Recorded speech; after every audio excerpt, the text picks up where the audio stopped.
Morning, Zach. How you doing, the other guy? I'm doing all right. The other guy. I am the other guy. I'm Zach Rogers. This is Wayne Ashmore. The other guy. We're here on the dark day.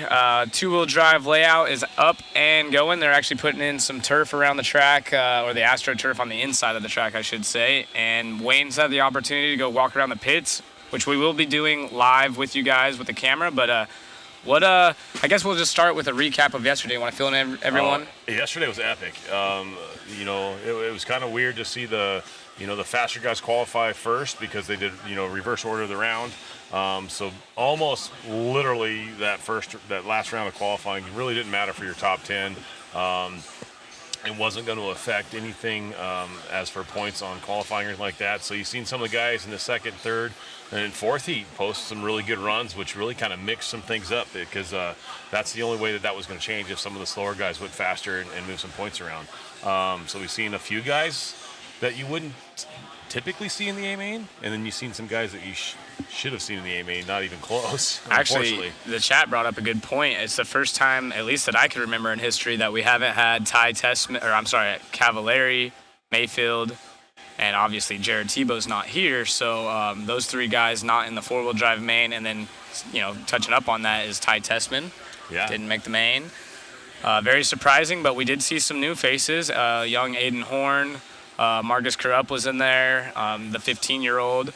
And all around, kind of like you said, that last round of qualifying, you saw some interesting names in the top 10, such as I believe Brennan Schimmel was up there. Yeah. A lot of those guys needed some runs, including Aiden Horn, to get into the main. Yeah, Aiden Horn actually, we did a pretty good interview with him yesterday. He's a fun kid, but he needed a top 5 run. And he laid it down. I think he ended up second Q3, or third, Q3 in that round, which put him 7th on the grid, 6th or 7th on the grid. No, yeah. 8th. I think. Oh yeah, as I was saying, it was like 8th or 9th.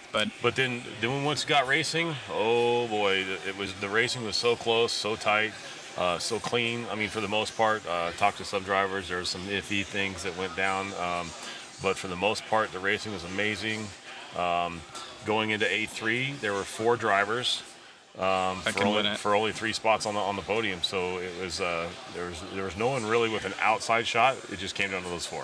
Win and you're done. Win and you're good. And they definitely put on a show. It looks like we already got people jumping in the chat, so we'll start answering questions in just a moment. But yeah, just a quick recap. We have crowned the four-wheel drive world champion. I'm sure most everyone that's live with us now has checked out anything on social media. Congratulations to Team Associated and David Ongaro, his 3rd world title. Yes. Super laid back. If you guys don't know the story, go check out yesterday's coverage. But, he shows up, builds his car in the hotel, missed the warm-up race due to a sickness, never has ran on this surface, never been to this facility, and wins the title, up there smiling, jumps on the phone. No one's bugging him. I said, I went and talked to him. I said, who was the first person you talked to? And he's like, oh, yeah, my dad was asleep. Called him real quick, told him I won the world. Almost like it was not a big deal. He's like, yeah, Dad was sleeping. I'll talk to him tomorrow. But, I mean, he came in and he handled things. I mean, first 3 rounds of qualifying, TQ, and he's like, nah, I'm going to go have a drink, whatever you want to do. But winning A1 and then Rivkin laying it down in A2, it was just really intense racing. It was good. Rivkin, obviously, in the interview yesterday, super, super emotional about it. I mean, this is his home court. He really wanted it. And with the speed he's shown yesterday, it was just phenomenal to see him at that level. He wished he would have qualified a little better, but coming from 5th on the grid to finish 2nd overall, and not just finishing 2nd overall, he was like on the gas. Made some mistakes and actually reeled back in the leader, unfortunately a little too late, and actually missed the line by less than 1/10 of a second. Actually, less than 1,000th. Oh yeah, so that's right. His finishing time was 16 and a 5 flat with a 0.000, and there's a 1 way down there. I mean, that's literally like Rich and I talked, placement of your transponder. Yeah. Well, that's how important that was, because I would have loved to see that last lap. Ongaro got by literally by a foot. Rivkin was right behind him. The tone went off, and he got caught. And therefore, that was the end of the race. Ongaro wins, and Rivkin finished 2nd, unfortunately. So. Yeah, and touching up on what you mentioned about feeling the energy and the emotions off Spencer Rivkin, I'm sure we'll have a cut to it, and we'll just get the main event and then our our pit walk after. Yesterday clipped up on YouTube for you. So if you haven't joined our YouTube channel, go check out Mod Media. we have all kinds of great coverage, cams behind the scenes, cutting clips for us, so you can actually just go get little blurps of it and not have to watch the whole entire stream. But yeah, talk to Rivkin. You can feel the emotion, and I'm sure he's going to be bringing the heat in two-wheel drive. Oh, I can't wait to see this. So I did this morning. We got here a little bit earlier. We were hanging out. They're changing the track, doing that kind of stuff. I got to talk to a few guys. Actually talked to Brock Champlin for about 10 minutes and got his feelers on this stuff. Talked to him about his car. It's a Schumacher car. They do have, there's some stuff on the car that's not, he asked me not to elaborate too much, but there is some stuff that's going to be coming out soon on that car. They say it's a proven car. It's a very good car. They can't wait to drive it and get it out here to promote it and show it off. He talked about the atmosphere of this place and the energy of this. I mean, obviously we've seen Rivkin. He was pretty passionate about that. But he almost said that it was a little too relaxed, that there's too many distractions, that there's just so many different draws that can distract you away from concentrating. And he himself would rather be somewhere out in the sticks where there's nothing else to go do. You're kind of stuck and you can really concentrate on your car. He had a lot of things to talk about the facility and the way that things run. I will say this. He gave mad props to Clayton and the new Roar president on the way things are being done. I'm sorry. Tech is seamless. The tire situation was handled very well, although it was a headache for everybody, but it was handled right. It was handled properly and taken care of, and it was a non-issue. Right. They like the way they're pushing the cars through Tech. I guess in Slovakia it was a headache, and so here it seems very, very seamless. The tire tech is easy, and that's making it easier on the drivers and everything else. And that kind of shows you the difference of attitude in the EFRA block versus Roar, and it's awesome to see Clayton step up to the plate and start bridging that gap, but maybe not going too far over the line. And it's maybe both sanctioning bodies can feed off each other and learn. Yes, and like I said, and then that's just talking to Brock. Brock has no, but just you go and you ask other guys, and they're saying the same thing. They're very happy with the way of Roar, the new face of Roar with Clayton taking over. I interviewed him the other day, talked to him, and he's all on board with trying to make things better. He understands there's things that they got to fix that you can't fix overnight. He understands that there were some things that didn't go right, that should have been addressed differently, and he's attacking those things. So it's good to hear that they're trying to make things better. So that's good to hear. Thank you guys in the chat. I see Mitchell Porter actually supposed to be having some drinks with him later tonight, hanging out with some old Arizona locals and friends. They race some big cars, so awesome to see everyone in the chat join us again. Thought we'd have a day off. Nope, we're back at it, bringing you guys the best coverage possible as we are taking a view at the new two-wheel drive layout that was put in last night. For the most part, the same jumps. They changed some of the pipe around. It looks like about 50% of the pipe, and then added a double. You can see over there they're nailing in. Walking on it right now. I was going to say they're walking on it. Not a very big double by any means, but I think it's going to be interesting because you're going to have really green parts of the track, but being that this has already been a layout, you can see right there going into the whoop section, there's already rubber laid down. What's your thoughts on that? It looks... I even talked to I talked to Brock about it, and he really likes this layout. He seems to think that it fits a two-wheel drive car. It's going to be fast. The features and where they're at are really going to... He basically said that you're going to see guys that know how to fly their car, know how to use bumps and stuff for braking and whatnot. So it's going to be... he said it's going to be interesting. It's going to be fun. So I can't wait to see that. Yeah, and Chris Champlin actually in the chat right here. He's going to be cheering on his boys. Obviously, Champlin's just barely missing the podium yesterday, but I'm sure two wheels going to be a whole new story, and I'm excited to see who the top 10 is going to be. You guys got anything out there in YouTube and Facebook land? Kind of, who do you think? We're going to have similar people from the A and four-wheel drive and the two-wheel drive? See some new faces? What do you guys think? And then touching up on that Mugen two-wheel drive, there's been a big buzz about in the pits. We should actually have Adam Drake hopefully joining us in the booth or out in the pits later, and maybe, not promising anything, but maybe. I don't think they're here. I don't think they're here. Are they here yet? I think Shin's here. I was going to cheat over there, but there were some people, walking around talking to him. So I see. It looks like Richard Saxon in the house over there now on this Team Associated bench right here on table 3. Saxon's here. As you guys can kind of see, is right there. Richard Saxon, King Richard Saxon. Yeah, the King himself. And again, if you guys are in the Arizona area, I know during the week it's kind of hard to make it, but the two-wheel drive final will be held Saturday. So local time right now is about 1 o'clock. Make sure you guys tune in. Today is it's a dark day. People are gluing tires. We'll probably go out there and check out the officials. We'll be walking through the pits, trying to get an idea of what everyone's doing for two-wheel drive, if there's any new sneaky parts. And we're going to kind of discuss what's going on with the tires. You want to fill them in what you've heard out there? Oh, tires. So, according to IFMAR, you must run AKA rear slicks, which is basically the handout tire, the tire of choice for everybody to run. Not actually choice, it's what they're told to run. It's an open front tire.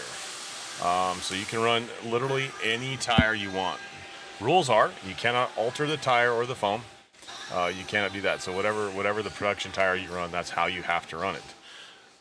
But there's the new AKA Voids were available, and so they ran out of stock here, and people are trying to scramble and find those. They're not out there available, readily available here at the shop, but other guys have some don't, whatever.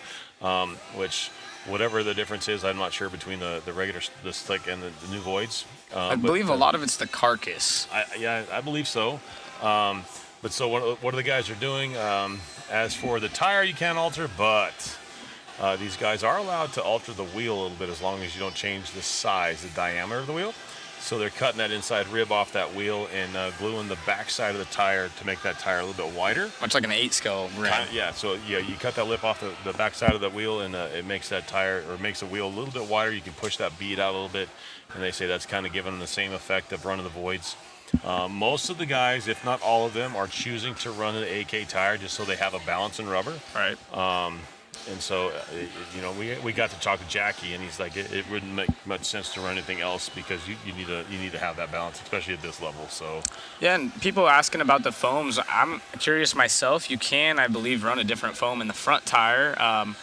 Obviously, the big breakdown on the foams is on the four-wheel drive and the two-wheel drive. As they're spinning and grabbing traction, they blow out a lot quicker than maybe a two-wheel drive front that doesn't have so much going on. So it might not be as big of a deal. But if you do have a stiff foam in there, it can kind of help keep it smoother through these corners as grip pulls up. So that's something we're going to be walking around the pits, asking all kinds of questions. We'll try to get you filled in. I saw people asking about the X-ray, what they got going on. A lot of these teams are kind of keeping things under the wraps. They're giving us teasers. I feel like they're a little bit more open with us than normal, just because everyone's like, buzzing about the Mugen, and Mugen's kind of being wide open about it. And I don't know, it's just a way more chill. You touched up on it earlier. I think I'm gonna brag on us for a minute. I mean, with your connections and friendships you've built with the international Flare people, I know a lot of these youngers and some of the olders that I've been hanging out with for years, racing myself. The interviews we could do, I think they're a little bit more open for us to talk. And I asked a question, I'm like, hey, can you elaborate? If they say no, I leave it alone. Right. I'm not going to push buttons. I'm not going to, try to pry. 'Cause it's a respect thing. They'll reveal things. If it goes good, they'll let it out. If not, they're not going to let it out. So right. Then there's no reason to push things. So yeah, and just the atmosphere in general, I feel everyone is just more open, relaxed. You brought up the point that Brock was talking about, it's a little bit different when you can walk outside and there's food places. You can go to the movies. You can go bowling down the street. You can do all kinds of stuff. You're not just stuck hyper-focused on your car. So everyone's just a little bit more vibing. And that's just generally here at Hobby Action, at least the few times that I had the opportunity to race here. It's just such a good time and environment. Everyone's having a good time. Of course, it's very serious. This is a Worlds. But yeah, it's a lot more relaxed than normal, it feels like. And personally, it's fun. It is. Oh yeah, it's absolutely fun. We're having a blast up here, talking with you guys, sharing on the chat and whatnot. But when it comes to the racing side of this is very, very serious. You've seen that with Rivkin yesterday. They're passionate. These young guys are passionate. They want to do their best. Second is not good enough. I mean, even though, I'd be happy with the 40th. But these guys are super passionate about what they do. So, what's that? Oh, here we go. Oh, yeah, there we go. Some cool pictures of our current four-wheel drive, newly crowned world champion, David Ongaro, right here. You can check it out. If you go check out Mod Live Media on Facebook, we're going to have some of the coolest photos you've seen in RC, as we have Jason B behind the camera. There's Orlowski. Yeah, Orlowski. You can see this was all done up on the driver's stand, so amazing work. As we click through, Evan's here, and you guys can go check out everything. Taller looking good, losing the tires in the back end of his car right there. And what amazing work our whole crew has done behind the Oh scenes. man, we got our camera guys are amazing. Our still photoist, Shuey, we call him Shuey. Jason is killing it. Yeah, it's just the group of guys we have that we get to work with. It's been a definite pleasure and fun, even away from this place. Well, last night we went out and partied. Well, not partied, but had a good time. Played some pool, hung out, and we're all on like the same level of everything. It's like we just like to hang out. It's easy to chill and BS with each other. I can't wait to walk the pits and see where everyone ended up. I know the Aussies were talking about going downtown Chandler. Yeah. The casino's really close to most people's Airbnbs, it seems. Yep. I know Tom and Mason and Ty were out there. I've gone with them once so far, but they went out there again last night. And so, just getting to see what everyone got to do. A lot of these guys, treat this as a vacation. There's realistically maybe 30 drivers here that can win this thing. And everyone else is, here to represent their sponsors and having a good time for their country. But for the most part, they want to have a good time, and you can definitely tell. Yeah. Well, I even touched base with that. I talked to Tom Rundernick, and Chase the Moo was sitting right there, and we were talking about that. And, Tom's like, yeah, it's very serious and this and that. So I heard two sides right there, between the two of them. Chase pipes up. He goes, it's kind of nice because you can bring your family. You can relax. There's plenty of things for them to do. They don't have to be stuck here. And Tom's like, yeah, that's true. But also, it's kind of nice to get out and do things, even though when you're racing, you kind of get out and decompress a little bit, whereas Brock is like he'd rather be hyper-focused. So it's cool to hear differences in how they react to the atmosphere. But this place is definitely just Chandler, Arizona alone is just a cool place to be. The facility and the atmosphere has been amazing here the whole week so far. So it's super cool.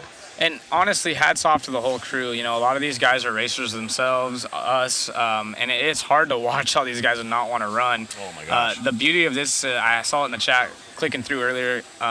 Yes, people will be able to drive on the World Championship layout up until the track rebuild for the BK Classic coming up, I believe, was it? The weekend of October 20th. October 20th. And with that, touching up on the BK Classic, if you guys want to head over yesterday, the shirts, you can see we're just in a casual Mod Live Media t-shirts today, but we did have our nice button-ups specifically made for this event.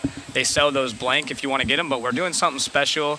Brian Kinwald had Crohn's disease, and they do that race and donate the profits to the foundation. I forget the actual name of the foundation, but it helps with Crohn's disease. And so what we're doing is, in the chat, we saw everyone, Matt usually has a waffle, which is you essentially buy a ticket. If you can see it right here on the screen. Yep. You essentially buy a ticket, and there's a raffle, which we will do live, and you can win. It has signatures right there you can see from the top 3. And a little note, love BK. They do an amazing job of showcasing Brian Kinwald and his racing career and heritage. So if you guys are interested in a chance, you're definitely helping out something. We don't take any proceeds for that. That's all going to be donated to Brian Kinwald and the whatever foundation that the Kinwald family supports. Yeah, and we would love it if you guys would buy a ticket for that, but you can also just buy a shirt outright. They have, like you said, these. He's got the hats. He's got the polos like that. He's even got some sweatshirts and some other swag in there if you're looking for something to represent what you're running or just represent us as Mod Media. He does a great job, has some cool stuff, whatnot. But that was really cool.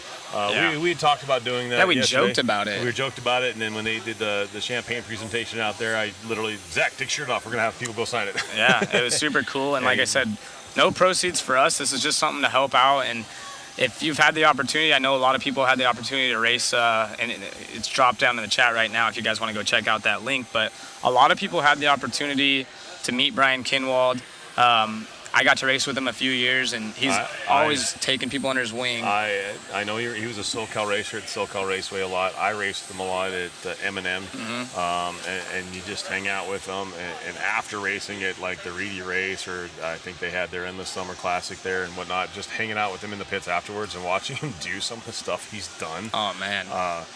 Who would have thought of literally cutting a tire and turning it inside out, gluing it together, and like kicking everybody's butt with it, and hence the BK bar. Tell your Brian Kinwald stories in the chat. Absolutely. I'd love to hear it. The guy, Matty Gonzalez really worked with him a lot and really grabbed hold. Matty's, I'm not going to say I love Matty G to death, but really kind of fed off of Kenwald and trying the different things. Absolutely. And just, everybody says, you try something new, all that's stupid, and I think BK got a lot of that because he would try some off the wall stuff. Is it really stupid if he goes and laps you 3 times with what he's trying to do? So, I mean, and that's kind of what Matty's doing. He's trying different things, and the kid's just fast. So he was just he was one of those guys in this industry that was ahead of his time. Way ahead of his time. And people asking what happened to Dakota. We will be walking around the pits. I'm sure we'll talk to him about, his performance and what happened. He did have some mistakes. They want you to elaborate on the rim cutting, so I'll let you do that since you were out there kind of getting the info for us. Okay, basically what they could do on a front wheel is, as long as your front end width-wise fits in the box, as for your wheels, you're golden. And when they say they open up the front tire, there's no tire rule, whatever. The only rule is you cannot alter the rubber. As for the foam, I think you can run different foams. I'm not for sure. We'll confirm that. We can confirm that. Somebody asked about tire bands. I don't know if you can run tire bands or not because that's adding to it. Yeah. You can't modify the actual tire. And so we'll touch base on that. But as for the wheel, what they're doing is you have your 2 outside parts of the wheel. If this was the inside of the wheel compared to the outside, they're cutting off the the inside rib of that, where you would typically glue the outside bead of your tire. They're cutting that off, and it's just making it flat. And then they're mounting that bead on that side of the wheel. They're pushing the tire out a little bit to make the tire a little bit wider, and they're just gluing that bead to the flat part of the wheel instead of that lip. So that lip is gone, and they're just gluing it to the flat part of the wheel. We used to do it a long time ago. Trying to make the car easier to drive through the corners. Yeah, it does. It flattens out the tire because you're basically stretching the carcass a touch. So it flattens out the tire. It makes it a little bit more smoother. No sanding tires. You cannot do that. You cannot alter. You cannot heat. You cannot sauce. Even the fronts, you can't do any of that stuff. That's altering the rubber. You can't. It has to be production. Yep. And they will be teching just like they were yesterday. Everyone's over there, and the boxes of tires will be handed out like they were. So we'll kind of go through tech again. Maybe we'll catch some of them gluing tires so you can see the officials over their shoulders. You can see what people are doing. Maybe the guys out there with the scales trying to match their tires again like we saw in the four-wheel drive portion. I wish we would have got that on film. That was pretty cool. And look at these cool photos coming across our screen. Again, if you haven't already followed and liked us over at Mod Live Media on Facebook and Mod Media on YouTube, you can catch us on J Concepts. I believe we're streaming from A Main as well. Hobby Action. We have sources all over the place, but most of the chat, I believe all of the chat, comes into one source for us under a Restream. So we should be able to see most of everything you guys are putting, but it does kind of click through fast. So if we miss you guys, sorry about that. I will say appreciate all the kind words. Trying to answer as many questions. We will be heading out to the pits here momentarily. Give you guys a little bit more in-depth coverage. Maybe as more drivers and managers and just people in the industry show up, such as the Drakes, we can go check out that Mugen tool. I already see it in the chat. Everyone's losing their minds. They want to see it. I don't know who it was, but someone said that Drake had posted that he's on his way. Yeah, I saw it this morning. So. How old is Wayne? How old are you, Wayne? Tell us the truth. I am 52. 52? I just turned 52 at the end of August. You don't look a day over 51. Thanks, bud. That's what I'm talking about. The younger version's the other guy. The other guy, okay. Inside joke. It was fun. Yeah, good stuff right there. What do you guys want to see today? Is there anyone specific that you would like to see? Oh, check out the backflip coverage on the screen right here. That was Shuey getting that picture, correct? Yeah, absolutely. So a lot of people were, that race in particular was one of our lower mains. And if you remember correctly, if you were joining us live, there was a lot of commotion going on. You heard noise around the track, and we're trying to, follow the leaders and find what's going on. We didn't know, but we had a racer doing some backflips for us, which it seems like every big event from Cactus, World, something, there's always the guy that does a backflip. Always that guy. Hey, we do. No, Rudy, I'm not taking my hat off. You wouldn't be able to see anything from the glare. Can they change the front tires as they want during the qualifying, or do they have to stick with one brand after qualifying? Whatever they can run whatever tire is legal. When I say legal, it needs to be a production tire readily available. So they can run AKAs this first round and not like them and try a JC or a Pro Line or even a Raw Speed. They can, any tire that is legal and has been approved by IFMAR or ROAR to be production tire, they can run it. They don't have to submit 5. It's an unlimited set of tires on the front. They can run however many they want. The rears are locked down, but the fronts are wide open. Yeah, and once they're teched though, you can only use your teched tires. So they're taken to the pits. Only the rears are in their boxes. Okay, interesting. I did not know that. Yeah. Yeah, look at these photos. Which to me it almost doesn't make sense. I would think they'd want them in the boxes. I'll get confirmation of that, but I see a lot of front tires in the pits. They're mounting them out there. Yeah. The rear tires are locked down, but the fronts, you would think that they'd want to lock those up so they're not doping or doing anything like that to the tires. And you can't modify them and stuff. Yeah. You can't sand them. So going to the back to the pits, we'll have to. I would say right now, being that it's open practice, you can do whatever you'd like. I mean, you don't even have to use the spec tire in open practice. So that's probably why we're seeing them back and forth. My guess would be once you choose the tire and tech it, but we will confirm for you. It's definitely for the rears, and they were allotted 6 sets of rears, if I'm not mistaken. I'm not sure exactly. I believe it's 6 for 2 that they were allotted. Yeah. Again, we'll be walking through the pits. We'll talk to the tech people. I want to talk to the IFMAR officials themselves, allow them to elaborate on how the event's going, and then, of course, all the racers and see who they're choosing. But, of course, lots of these racers are going to stay AKA fronts, AKA rear to keep it balanced. Yeah, it's a balance thing. With our young guys at home, I always tell them to try to stick with the likewise, whatever they run. Sarah asking, were you at the Cactus the year Butters glued a bunch of tires? So we had a car. I wish there was a picture. I wish we could just pull it up quickly. I'm sure maybe someone in the chat could drop it. Yes, Sarah, I was there.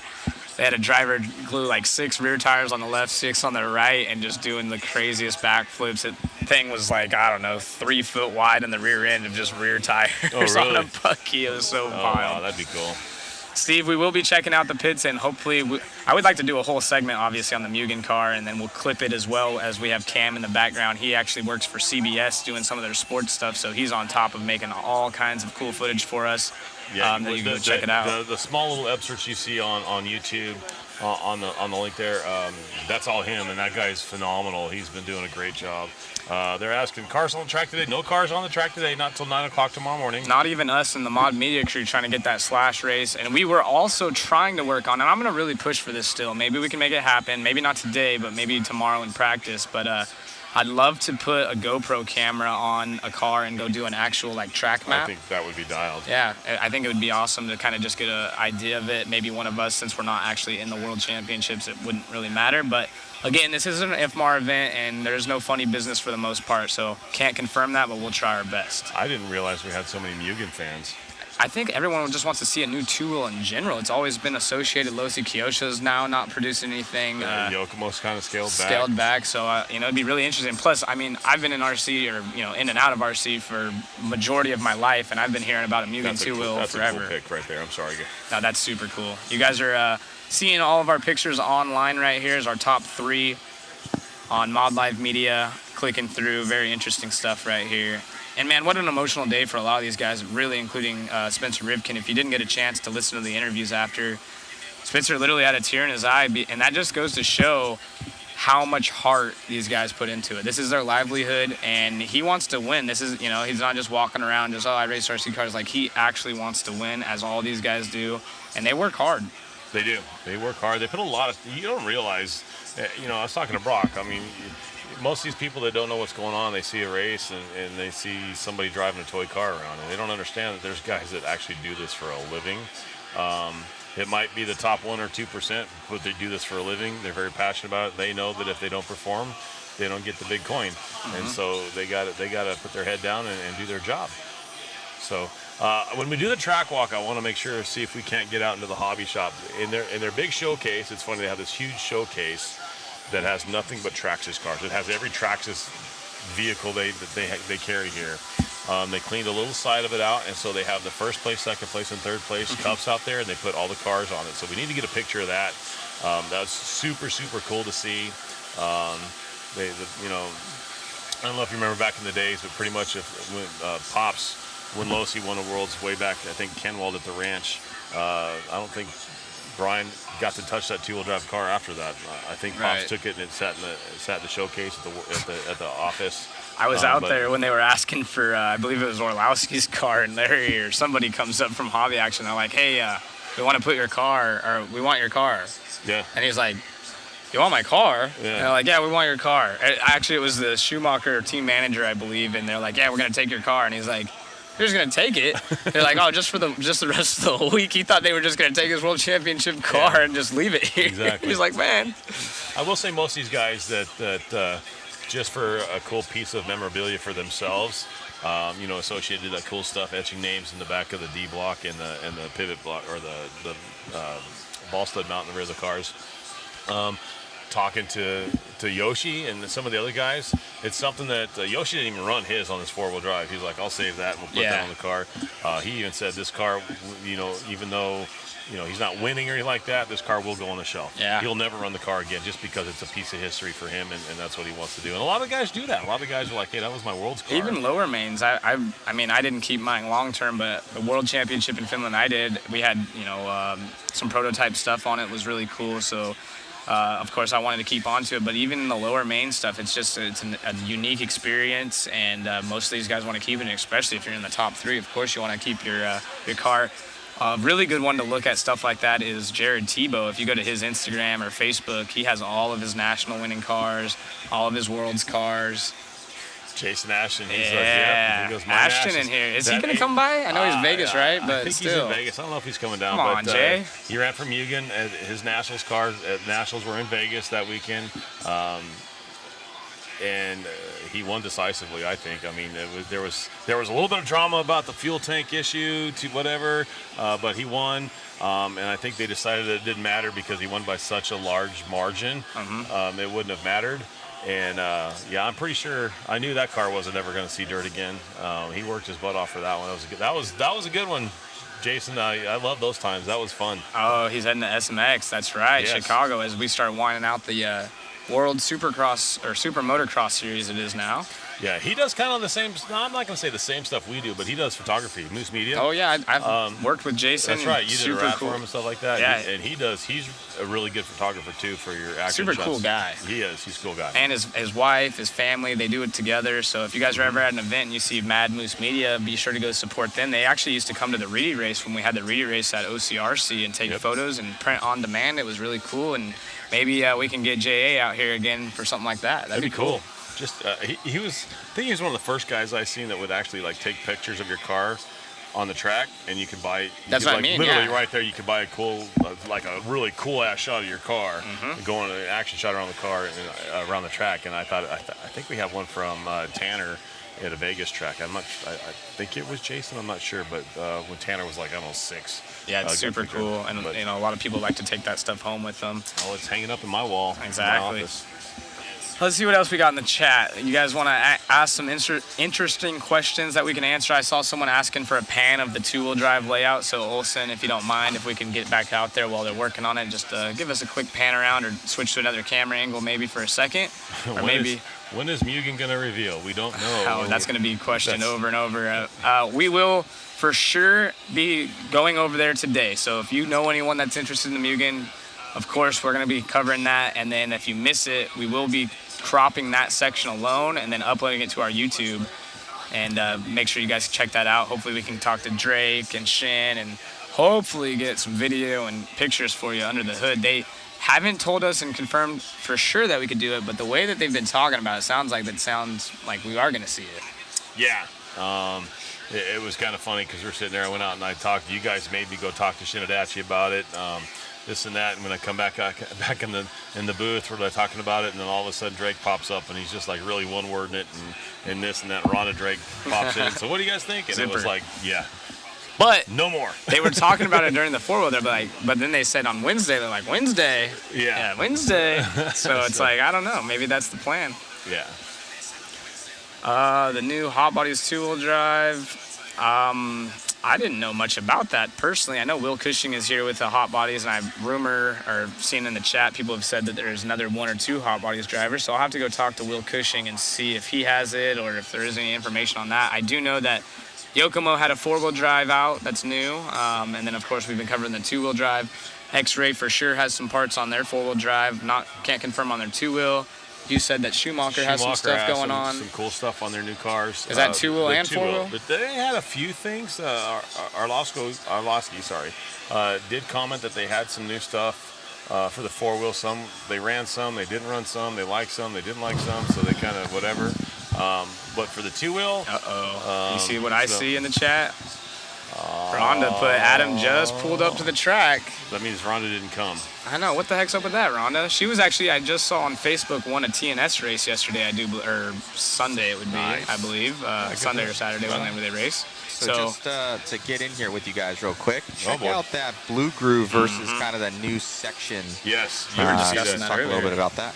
I wish this worked so I can like draw on it and you could say this right here. I'm gonna have was the line Wayne calling me out. Matt, come on, dude. Come on, man. Mother Matt. Hey, Come you left on, me up here man. for an hour and a half last night. I'm gonna call you. Well, I'll get it working today that you could do that. I just give you a hard time, but you can definitely see the difference in that. You can see where the layout was, where they had like an S right there, like a chicane, and then you can see where this 180 is, where the rubber's already laid down, and then you can see the little paint lines right there. That was the old track, and now we're using that, so you can definitely see the fresh dirt as I'm throwing stuff around. Sorry, guys. And yeah, so it is, Kyle mentions a good point. It is due to a rule change. So two-wheel drive and four-wheel drive, I believe it is 20% track change. That's mandatory. They've done probably, if you actually looked at it, closer to 40 to 50% on the actual piping. And one thing that I have noticed, and I don't know if this had to do with us or if this is just how they planned it, but going into one of the switchbacks right before the whoop section, I'll point that out whenever the camera gets to it, right to your left a little bit more, right there. So if you see that pipe, it's not actually looped around like the rest of the track. See how it's just buried into the ground, so you can actually get two wheels up on it, kind of use it as a curb. And I was bringing up how the Euro drivers are more used to being able to hit apex. The curb, they kind of put the two tires up on the top of it. So very interesting. That's the only part of the track that's like that. Like I said, not sure if that was the plan all along or not, but that'll be cool to see. And then, as you mentioned, you can see the blue groove in certain areas. The track was for the four-wheel, so it's going to be extra green in some spots, and then there will be traction. So kind of curious to see how cars will hook up that way. But the track is looking really good. Every driver I've talked to so far, literally every single driver I've talked to has said how fun this layout is. Yes. And they're super pumped for this new one. All of them came in. They're all like studying it. We've had several out walking around. Most of them will come up here on the driver's stand. They're just kind of looking to get their view, see where they want to stand on the driver's stand. Brock said it's going to be a lot faster for the two-wheel drive. And he flat out said he wished he had a layout like this for the four-wheel drive. So it's going to be interesting. Yeah. Walking around, I did ask questions to several drivers, and all of them said the same thing. The difference from the warm-up race, from the one-up challenge, the buggy challenge, to the Worlds. So at the Worlds warm-up race, they had two classes. You had a stock class and a mod class. The stock classes, it was an open tire, and they got to sauce. So there was sauce on the track. And then the mod guys, it was a gentleman's agreement, no sauce, run a controlled tire, it is what it is. They're saying, most of them are saying that the track has more traction now than it did then. Right. Because of the wear of the tires, no sauce, it's a natural rubber on the tire, or on the track, and it's grooving up nicely. Brock said it yesterday in his interview that it was pretty even all the way across the board, right up until about that A3. It felt more like this place Drake normally just feels. walked in the building. And we were just told that Drake is here, so I'm waiting for our crew to go jump on I bet him. he's going to be mobbed. Yeah, mobbed by everyone, including us, hopefully soon. But I do want to address something that was asked in the chat, asking about our schedule. Practice-wise, today is just dark track, as you get a view right there. Drake talking to Ronnie Rivkin, that's Spencer's father, and it looks like Mike Truey with his back against the wall, and maybe Tim Long. Yep. So going through the schedule tomorrow, there are 4 rounds of free practice, followed by 2 rounds of controlled practice starting at 9 a.m. local time. So be sure to set your alarms. And then Friday, we are going to have 1 round of controlled practice, usually a lot shorter, followed by all of our, or not all of them, but 4 of our 5 qualifying rounds. And then Saturday will be our final round of a quick controlled practice. That's usually that 2-minute one. And then the final round of qualifying, they are taking the best 3 out of 5, much like they did in 4-wheel. And then we will have our A main practice and start lower mains, and there will be triple A mains just like 4-wheel drive. Pretty much a mirror of the Sun program, other than we'll probably start more on time tomorrow. Yeah. Monday was a very, very long, Sunday. Sunday was a very long day. Have you guys read the statement regarding SDRC? Zach McConnell saying, I have not seen anything, so No, we have hopefully not. it's not. I saw someone in the chat box. I didn't bring it up yesterday when you mentioned that there was only 3 indoor tracks left in California. Someone Yes. said it's about to be 2, so hopefully That's not true. that's not true, and hopefully that's not what we're referring to, but I'm sure someone could fill us in more, and maybe I'll check on my phone real quick if you want to talk to him and see if I Not can. good. We don't want to hear that at all. That's not even a rumor we want to hear. Right. Let's see if I can look up SDRC and David Taylor, no, we haven't seen anything yet. Adam Drake just pulled in. You can see him on the camera. He's still talking to people. He hasn't been but 15 feet into the place yet. He's talking to some of the other Mugen drivers. You got Mike Truey right there across from him. So it might be a little while before we get him, but we'll get him. Nonetheless, we're going to be here for a while today. And so we're going to see what's going on with rumors of SDRC. Uh-oh. So we got it pulled up on the screen here, Matt. It's a little bit off. I'm sure you can see it off balance there. Zach's reading it right now. So, Well, it looks like they are continuing business, though, so we'll continue to operate the business in the meantime as we have done for the last few years, so as long as it remains feasible and falls in line with our personal and financial goals. So, nothing official of closing that, and that's good to hear. So, and it's cool seeing everyone address these things. We were talking about this, social media gets a bad rap a lot of the time, and at the same time it can be used for good. So we would hear rumors, and I've been on the other side at home, and you're just like, oh, I heard this at this race, and you don't know anything, then you don't know what's true. People hear little tidbits and they fly with it, and then they think it's the right thing, and it's not. And then you actually see things come to fruition because they almost have to after people start talking about it. So. And it looks like Brendan Edwards, I believe, that's awesome. He's taken part of it. He's been a long-time racer out of SDRC. Really nice guy. I not grew up racing with him, but met him when I was racing, and he's seriously one of the kindest dudes. So if he's going to be part of that program, I'm sure that's going to be a benefit for them and everyone in San Diego. We lost OCRC, and that was a bummer. And fortunate enough, I'm not into racing myself anymore, but in my local town of Bakersfield, California, I've got to give a quick shout out to Rain Man's Hobbies. Those guys literally put their life and soul into bringing RC tracks. So for those of you out there that have a local track, be sure to support them. I know we talk about it all the time, but it really is important. If you care about this hobby as much as everyone else does, go to your track, race, try to help.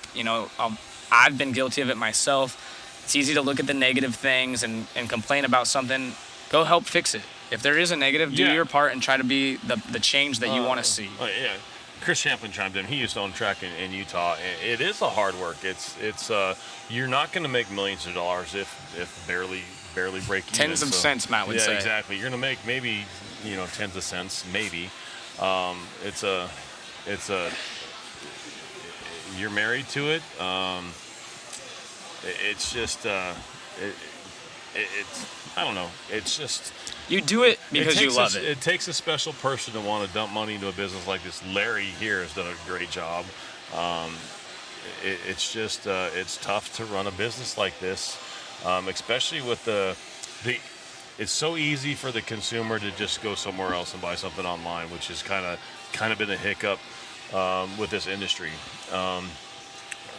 So it's kind of hard to, if your track doesn't have it right there readily available for you, instead of most of the guys, well, I'll just order it from A-Main, or I'll just order it from here, or I'll order it from there, instead of saying, hey, track owner, can you order this for us, and maybe put a couple extras on the shelf.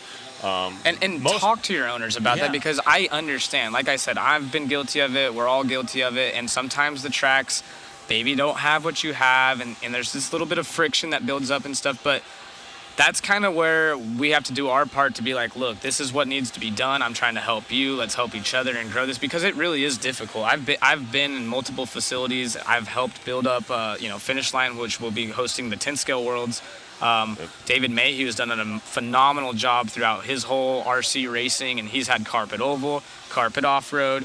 Now he has a paved on-road and stuff. And the amount of support, because he's out there putting his heart and soul, and the people that come around, and you can see it here and hiring the best guys, but it comes from the top. Obviously the owners have to be involved, but do your best to do your part too. And like I said, just positivity helps. My thing is give these shop owners a chance. Give them a chance to make you happy.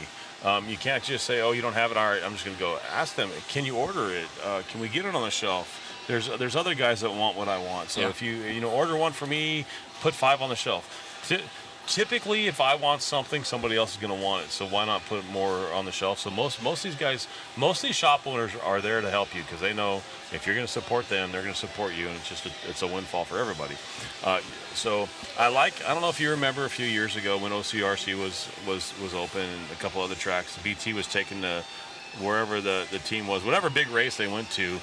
They had a $5 challenge. I do remember this. And so he basically was asking everybody, all the sponsor drivers, at least spend $5 in a hobby shop.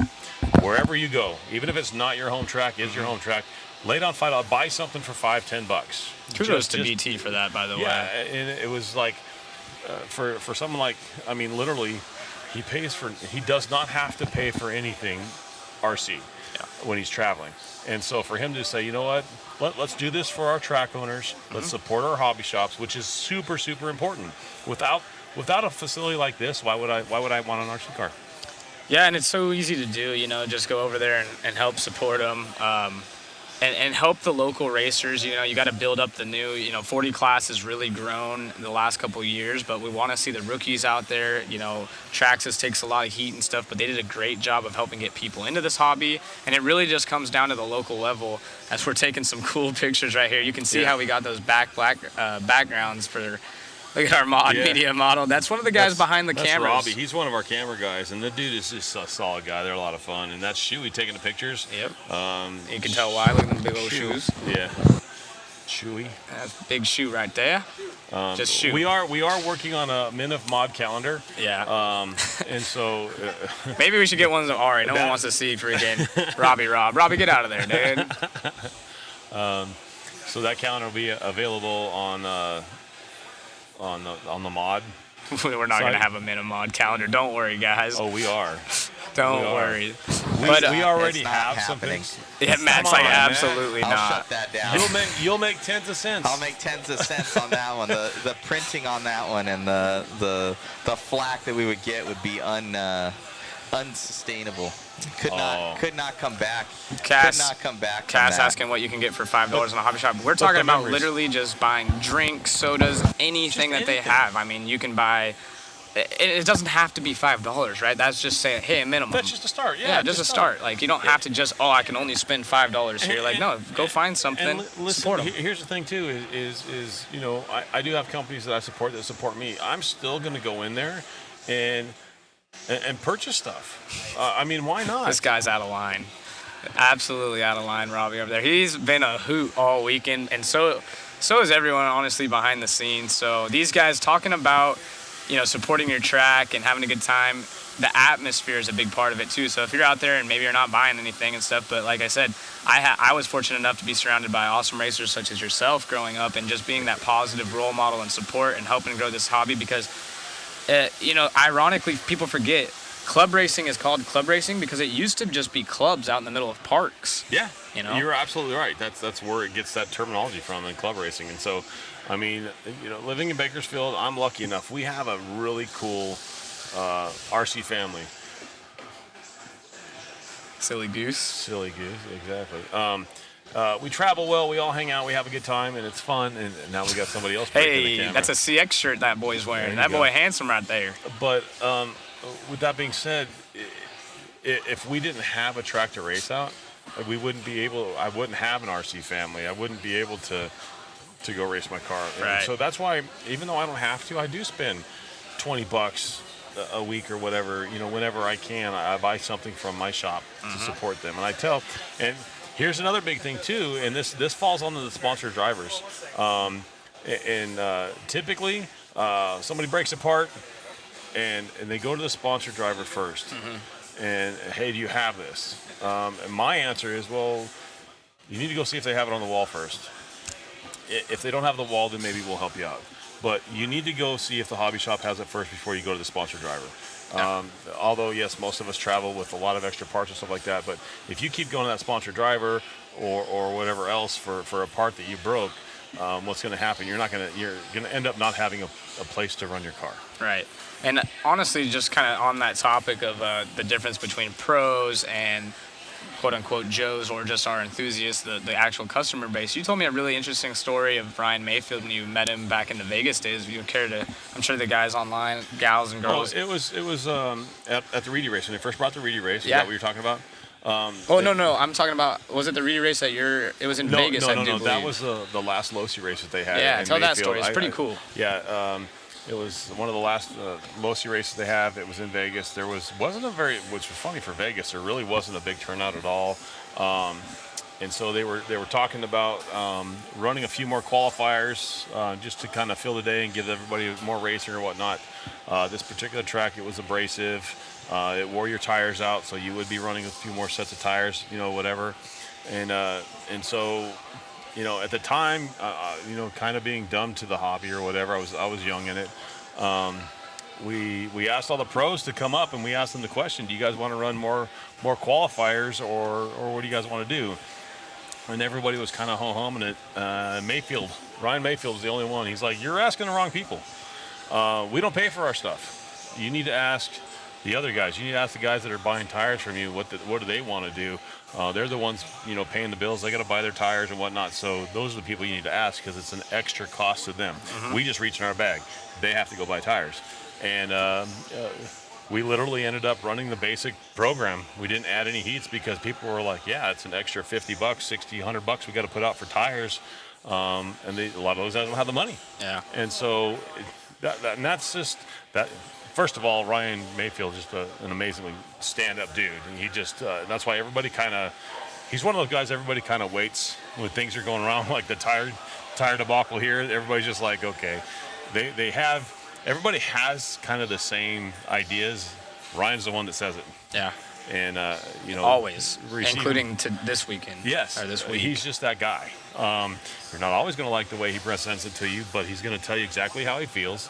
Whether you like it or not, it's not up to him. That's up to you. Yep. And it's usually the right call. I will say, that's what I was going to say. 99% of the time, he's right. I mean, he's been racing long enough. He understands. Kenny asking, does Bakersfield still have the track under the large canopy? No, it's an indoor track.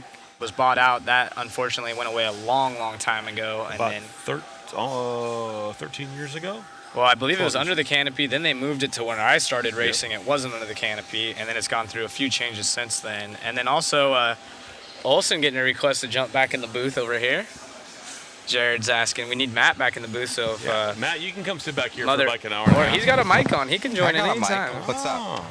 What do you guys want to hear from Matt? Matt, jump in here if there's some questions. He's going to be on the cover of the Minute Mark. Jared's asking. Yeah, Jared's asking to get you back. So what's your experience so far, Matt? We were talking about it the other day. I interviewed you quickly. I know you're a busy man. I could see you already typing away. He's got 10 things going on currently. Kazakria, that's the homie. Yeah, so. He's up in Idaho. That's HRC, our Brian Eider. There we go. Those guys are awesome.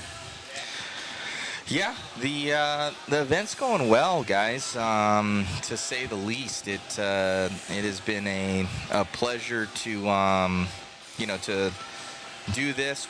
I'm behind you guys can't see me. I'm over there. I'm behind that pole right there. Darn it. You can see my hand. There you go. Maybe we can get Chris to jump on over here. He hides behind I hide behind that pole right there. Yeah. It's been really cool. Just the team that we've assembled out here has been amazing. We got Shu over there. I knew Shu, since my extreme days, and he was amazing there when we worked at the magazine. And now he lives in Kentucky, and he does weddings and different stuff like that. But still, he's into RC, shot JBRLs and stuff like that. But you go and you look at this guy's work, and it's just another level. And we're actually going to be losing Shu on Thursday. He does have a wedding to shoot, so we're going to do our best to still get you guys those cool photos. The live coverage is going to stay the same, but our photography coverage, in all honesty, may dip a little bit because he had prior engagements. We will make sure that we get Shu to go get some Mugen photos before this, right? We're going to try and get as much as we can out of him the next day or two. And but look at him, he just does such a good job. And then we got David over here, just shouting out our crew in the back. I've known David for as long as I've known you, Zach. Yeah. So just about as long, probably 15 years, 20 years. And grew up racing with you guys. Yeah, that's Ari on the right. That's David's girlfriend. And then we got Robbie. Rob, he kind of came onto the scene the last week. He's saying, "What's up?" And he sees what's going on. And what's nice about that, Matt, is he can hear you, but he can't hear us. Oh, there you go. That's true. Actually, he can't hear us. Matt, you need to go to your Facebook and send what's up. some friend requests, it looks like. Maybe, possibly. Shane's in here giving you some love. There's us over here. You can see us from the so we got our guys over there. We got this nice, shout out to Stick It One guys. And, yes. we got to shout out all of our sponsors our nice here. background you can here. See all those things. We got the it looks like I'm presenting Zach, but the background is cool for us. Yeah. Sanwa, Coca-Cola, Team Associated, Stick It One, P1 Construction, Angry Crab Shack, Roar, just amazing Hobby Action, obviously. So it's just been they got the panda in the background currently staring us down to make sure that we're working. You can see Cam. Look at Cam. That's Cam's head. And he's a give him a rundown about him. Yeah. So Cam works for CBS Sports. He's in the back there. He works on post-production stuff.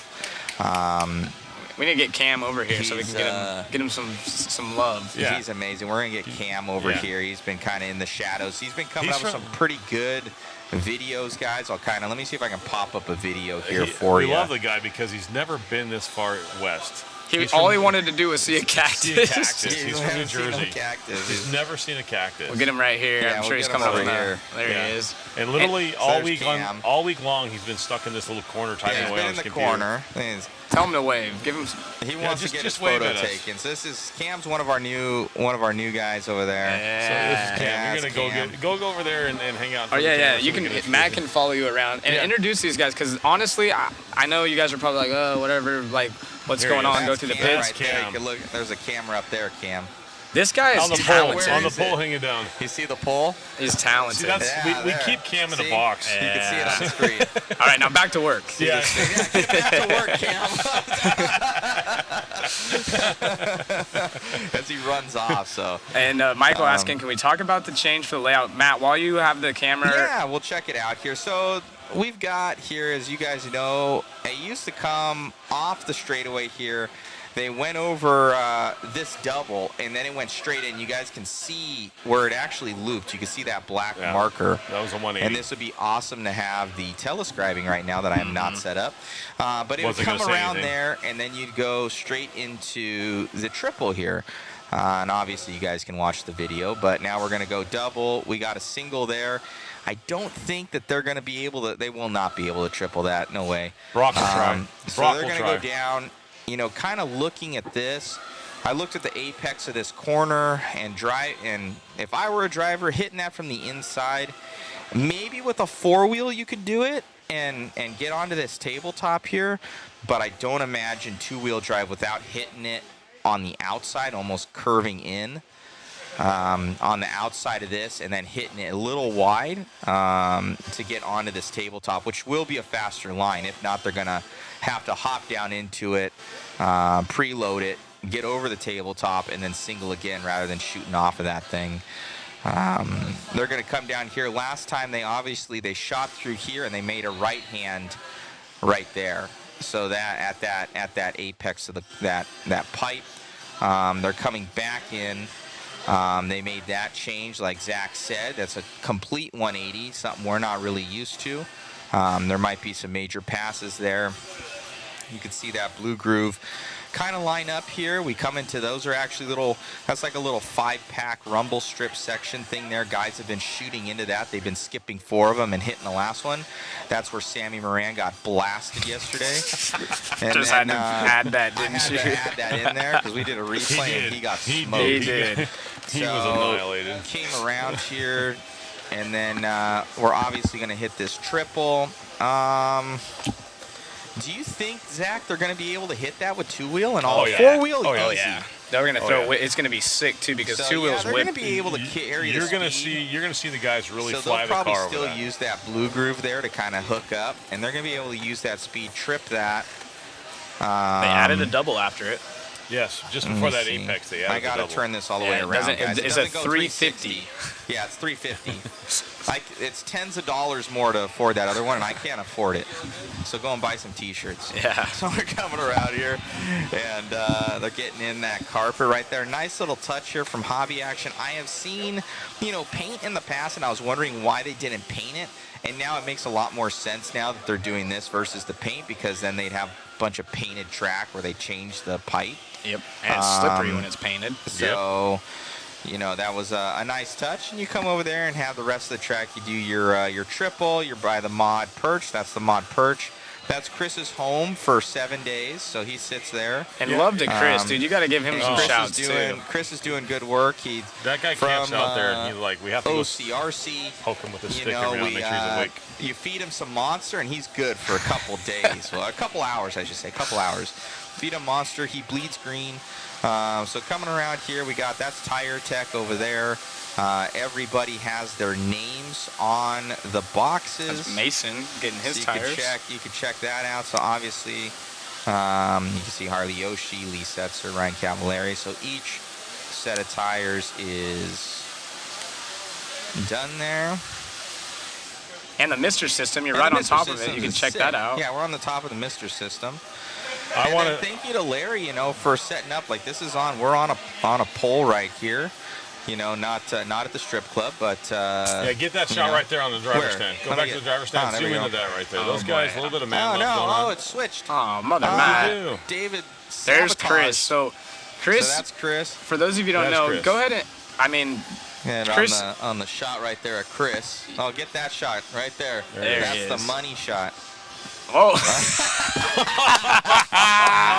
Yes. Oh, you guys are too much. You are world infamous now. That is classic. Awesome. Those are your camera guys right there. It's beautiful. Having a good time. They're just having a good time. Yes. So we got what a surprise. What a surprise that was. Oh, that was good. That's worth it. That's worth price of admission. Right Sean there. Miller said, wow. Yeah, so again, we only get Jason for one more day, so everyone's utilizing all the professional photography. Well, why wouldn't we? Exactly. I think Robbie Rob's getting a new Tinder profile set up. Looks good, guys. Oh, that's classic. Oh, man. So if you guys are here and you want a photo, come over here to Jason. Maybe you can give him a tip. Sean Miller, you can't unsee that. Yeah. James Elliott, he's in love. That's funny. Good times. James Elliott is the one I was telling you about. There ain't no races going on. The cactus. Swipe right. Swipe right. Sean Miller. So yeah, it's just we have a really good crew here, guys. There's like 9 of us behind the scenes. Thanks to Larry Tom, I'm able to feed everybody more than cup of noodles. Mm-hmm. So it's not much more, but not much more. It's not much more up on the budget. No, we've been treated very well. We've been eating well, so thank you so much. And Larry's been feeding us a lot too, which has been awesome. And thanks to Coca-Cola products. Yeah. We have been. Let's shout them out real quick. Where's I don't have there we go, right there. I have Dr. Pepper. Or something. Show your Dr. Pepper. It's Dr. They Pepper, distribute which it. here is it's distributed by Coke. So if you're into Monster, Dr. Pepper, Coca-Cola, normally I have a Monster in my hand. That's supporting those who support you. So yeah, absolutely. So it's right on, guys, and it's we have a really good crew out here, and Giovanni, he's not here yet, and he's been helping out with some videos. We got Shu over here. There's Shu. He's saying what's up. That's Shu right there. Holla. So yeah, sexy beast right there, the man. I know. He's got to suck it in a little bit. So yeah, so he's been doing all the photography, guys. So definitely check out all those photos on Mod Live Media on Cam Facebook. wants some. Hold on. Cam wants some. Where's Cam? Come on. Come on. Cam wants a picture. He's been asking. Yeah, but he needs to be the centerpiece, if you know what I'm saying. He's gonna be the man. That's Cam. He's all the way out from New Jersey.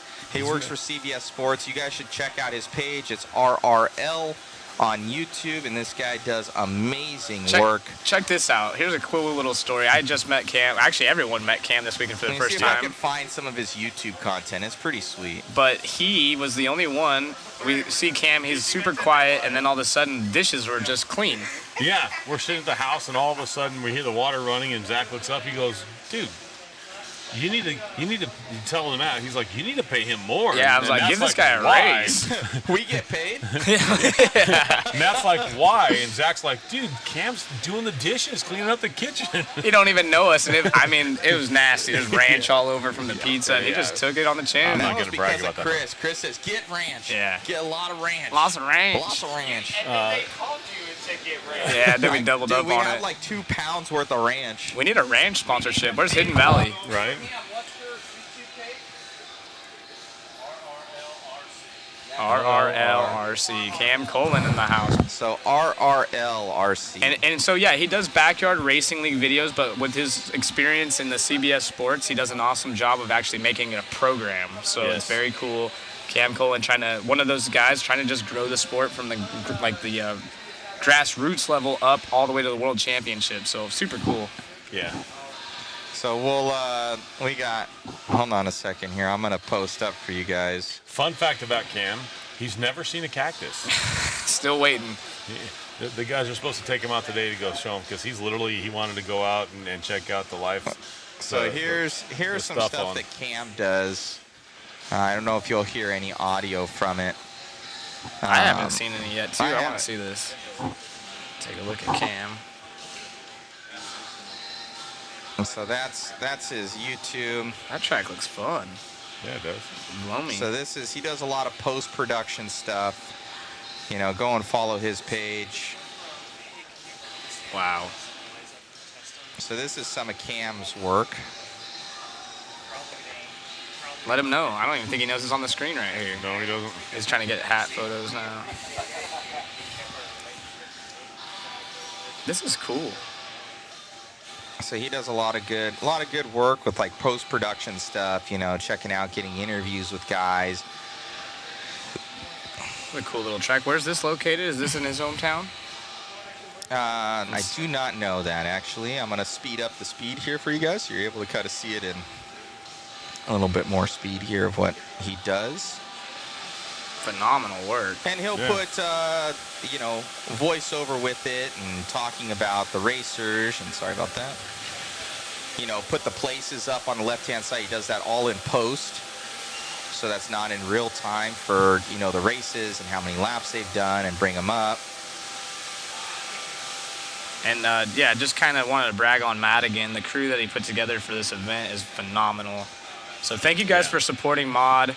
Again, if you haven't gone over to modspeedshop.com, get entered in that waffle so you can see that t-shirt that Cam's wearing right there on screen on the right-hand side with the red in it. Those are for sale individually, but we also have the waffle. It's $20 ticket. You guys can get entered to win. The shirt I was wearing yesterday during the main events, we had signed by the top 3, and all the proceeds will be going to support Brian Kinwald and Crohn's disease. Yeah. So appreciate you guys. Cool. As you can hear, Jason's trying to get some of the racers up here if they want a photo. He does accept tips, right? Cash App, Apple Pay, all of it. Yeah, there you go.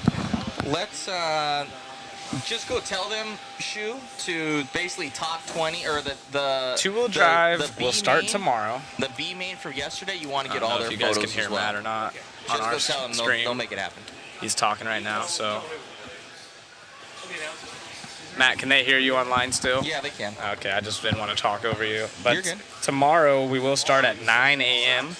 It is currently almost 2 o'clock. It's 1:54 local time here in Chandler, Arizona. So make sure to make note of wherever you're at. It's almost 2 o'clock here. We will start at 9 a.m. tomorrow morning. We have 4 rounds of free practice followed by 2 rounds of controlled practice. So all day tomorrow they will just be practicing. Friday starting at 9 a.m. as well. And that will be 1 round of controlled practice followed by 4 of our 5 rounds of qualifying. And of course, Saturday, our main day, they will have a quick 2-minute practice for everyone starting at 8:30 and qualifying round starting at 9:40 a.m. local time. That will be our 5th and final round. They are taking your best 3 of 5.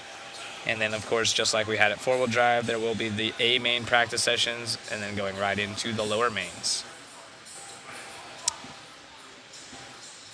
We got Larry Tom over there, the Panda, as we watch some of RRLRC coverage there. So, yeah, Cam does an awesome job, and he kind of brings that post. This is all in post, guys. So all those numbers up top and lap times and how much behind, and he's just taking all that and Mother making Matt, it happen. Can we get a pit walk camera going here soon so the chat doesn't blow us up? We'll, maybe we get Wayne over there to maybe get a peek at that Mugen buggy. We'll take both of you guys down there. Okay. Let's take both of you guys down there. We're going to get our mobile cam up right here. All right, as you can see. So we'll get this shut down. So thank you to Cam again, just one of ours, highlighting some Highlight of the our team. crew, some of our team, you know, behind the scenes, making it happen. Yes, the layout did change, and we're going to get some. We've been going over it a little bit, and we'll probably check it out again and let you Yeah, guys pan know. to camera 4 real quick if you don't mind, Matt, and give him a little. Yep, you can kind of get an idea. That's Right, here's coming a up straight up. stationary camera, and maybe Orner, we can get you to do a little pan around the track while we set up Not this with one. that thing. Not with that okay. one. Not With with the that one, one. Yeah, number no, with one we his. can. Yeah, if we can get number 1 camera, David. Number 1 camera, David. If we can pan around again real quick. And Okay, camera. Our mobile cam is up. Sweet. Let me Do go. you I'm guys gonna. want to go? Yeah, we're gonna go. We're gonna go for a walk, talk All to some right, you people. guys are gonna go for a walk.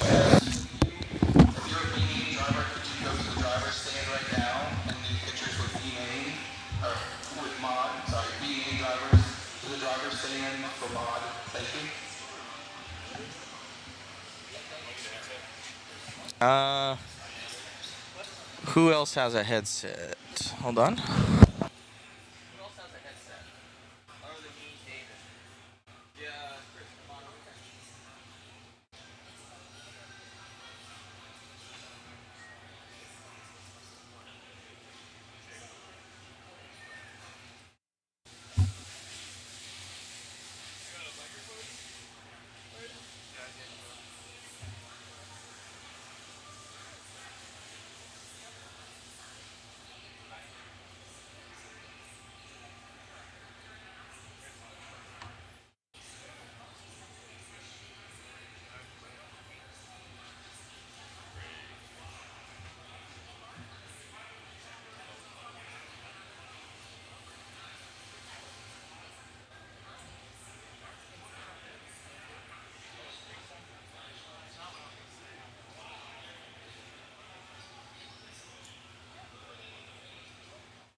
Oh, that could be interesting. On the X.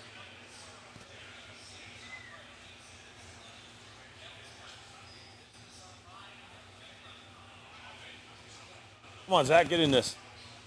Come on, Zach.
On yet? Are we on yet?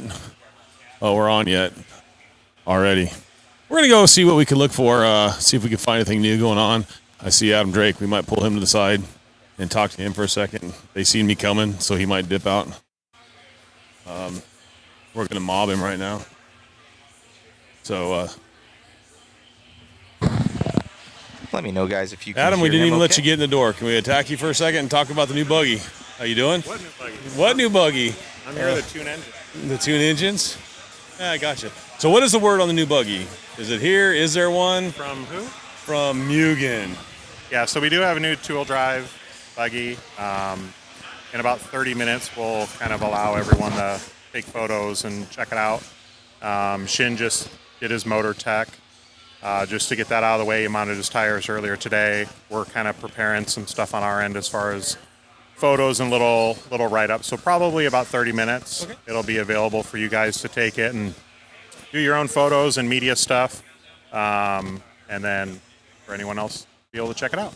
Well, when that time comes, you mind if we bring you to the side and we can ask you questions when we're doing our photo shoot and stuff like that? Absolutely. Oh, perfect. Well, thanks for coming out. Thank you for your time, sir. Thank you. We're excited about this. Thank you very much.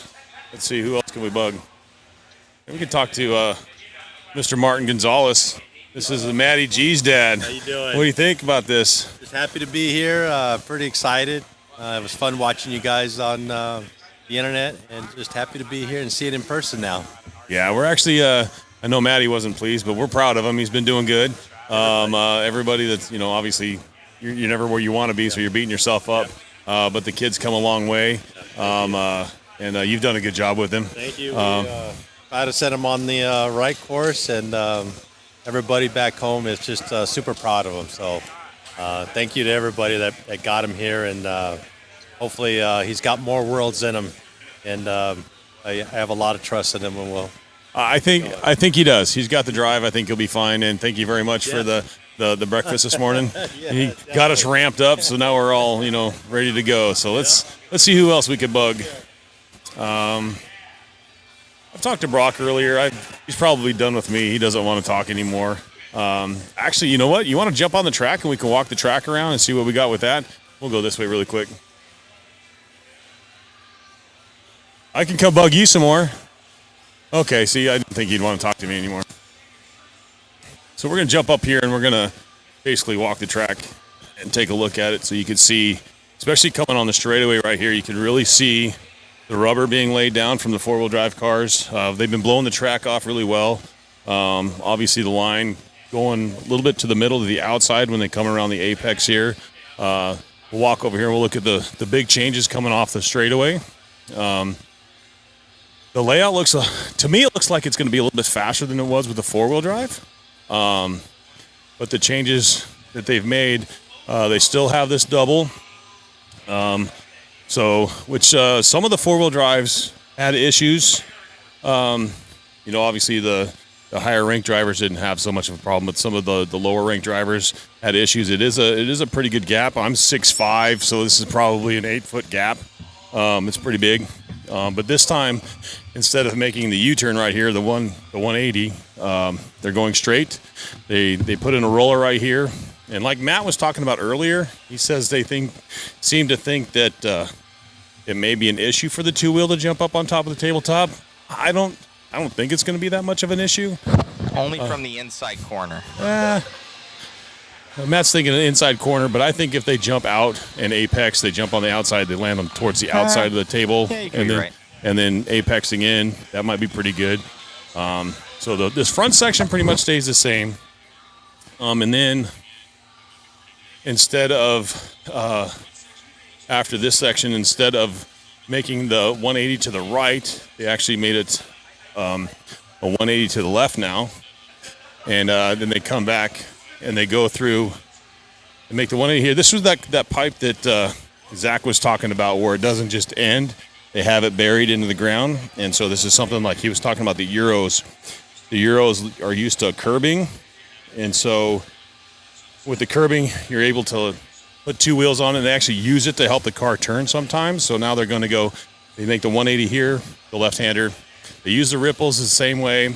You can see the rubber still on the ground. It's pretty nice. The ripple strip's the same. Instead of going straight, now they're making the 180 off the little roller here, and then come back up this way where you can see the rubber being laid down on that from the four-wheel drive race. And they hit the triple here.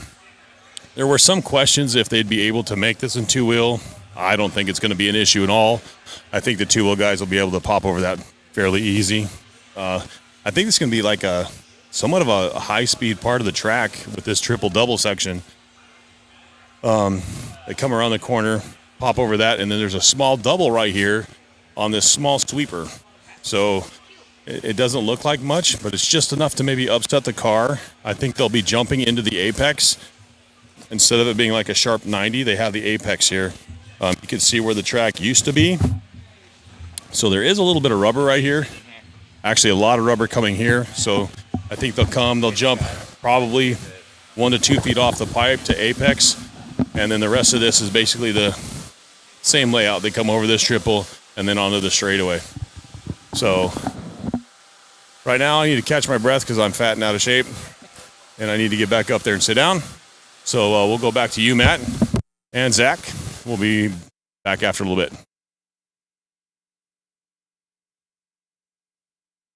Zach's back on. put on the right headset for you guys.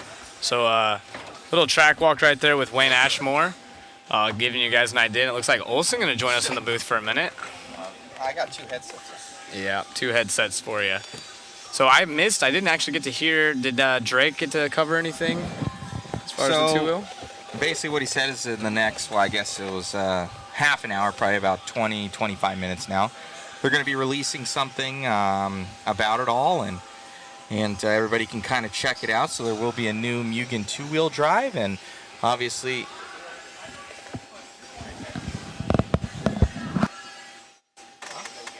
No, we're... Sorry, guys. Want to get Drake? Yeah, get Drake up here. Yeah, go get him. We'll try to get Adam up in here. Tell him to bring the car. Yeah, exactly. Tell him to bring the car. Please. Seriously. So hopefully you guys are enjoying the stream. Thank you so much for tuning in. We know today's a dark day, so we're kind of like trying to fill content. What's going on? Kind of the background stuff. We're taking photos for the live stream. We're going to try and get everybody's photos of each car so we can bring them up in the live stream. It's pretty tedious work, so we're going to see if we can make that happen. So we got Shu over here doing amazing work, kind of grabbing those main studio photos, which is amazing. And like I said, you know, there's no lie. You guys are going to see that our photography game has been stepped up, and he's the main reason for it. Absolutely. We brought a good team together. We work well together, and you know, he's a big part of it. Like I said, he's going to be gone on Thursday. We're going to try and do our best to get photos and kind of have somebody behind the scenes that's not as good as Shu, obviously, but hopefully we can do some due diligence on the rest of the photo coverage. But the live coverage will stay exactly how it currently has been going. So hopefully you guys are really enjoying that. So thank you. Yeah, and thank you so much. Most of the people, he's going to come up here in 30 minutes. We'll have Drake, so hopefully he brings the car with him. Most of these guys are utilizing this day to get their 2-wheel drives ready, gluing tires. Maybe we'll go out there later on and we can go through the actual tire teching area, or the tire gluing area, I should say, where they have officials outside watching you how you glue your tires, making sure there's no funny business going on. Yeah. But yeah, I think the talk of the hour right now is it's 2:08, so hopefully around 2:30 we might be seeing some more of that Mugen car. And we have our photographer up here. We obviously have our live stream, and then Drake's in the building, so hopefully we get all the information. Yeah. It'll be really interesting. Yeah, so it'll be good. It's cool to see those new products. I know there's a lot of guys that were asking. They're like, hey, could you go and find, go and see the new stuff, go and, talk to more people. And, today's kind of being one of our times to do that and get it going for you guys, even though it's kind of our off day and kind of our break day. It's not as fast-paced as what it is the other days, and guys are asking, hey, can you do that? And during the live stream, kind of just look at how fast-paced the racing is going, and all of us, like, even though there's 9 of us, all 9 of us are doing something, and we almost need more people. It's crazy how busy it is up here. It's like, from what we did, and I thought we had excess, but we almost have one guy to trade in and out for kind of giving guys breaks, because you end up working this, and we're doing RC, but like when you're constantly moving the camera around and when you're constantly, talking all the time, you need a break. And it's, we try and give you guys from 9 in the morning to basically 7 at night, we're working. So, and making tens of dollars doing that. So it's nice. Yeah, and I'm taking notes right here. I want to know things with that Mugen car to ask Drake. So if you guys want something specific in the chat, I've already wrote down price point. Are there going to be any 10 scale specific drivers they're looking to hunt down maybe as for next year? Plans on the 4-wheel, how long they've been working on it, and how long until it's available. These are some of the things that I'm interested in. If you guys want to hear something specifically, let us know. I'll write it down, and when we have the opportunity to talk to Drake, I will be sure to ask him. Yeah, most definitely. Very good points to make and copy down. We'll see a new thing on the market. Obviously Shin coming from Yokomo. Kind of we were calling it, and I know that we were thinking that when Mayfield was still with them, we had kind of heard rumors that when Shin had gone over to Yokomo, or had gone over to Mugen from Yokomo, like, oh, they're going to be working on something. We had heard some rumors that there was something coming, to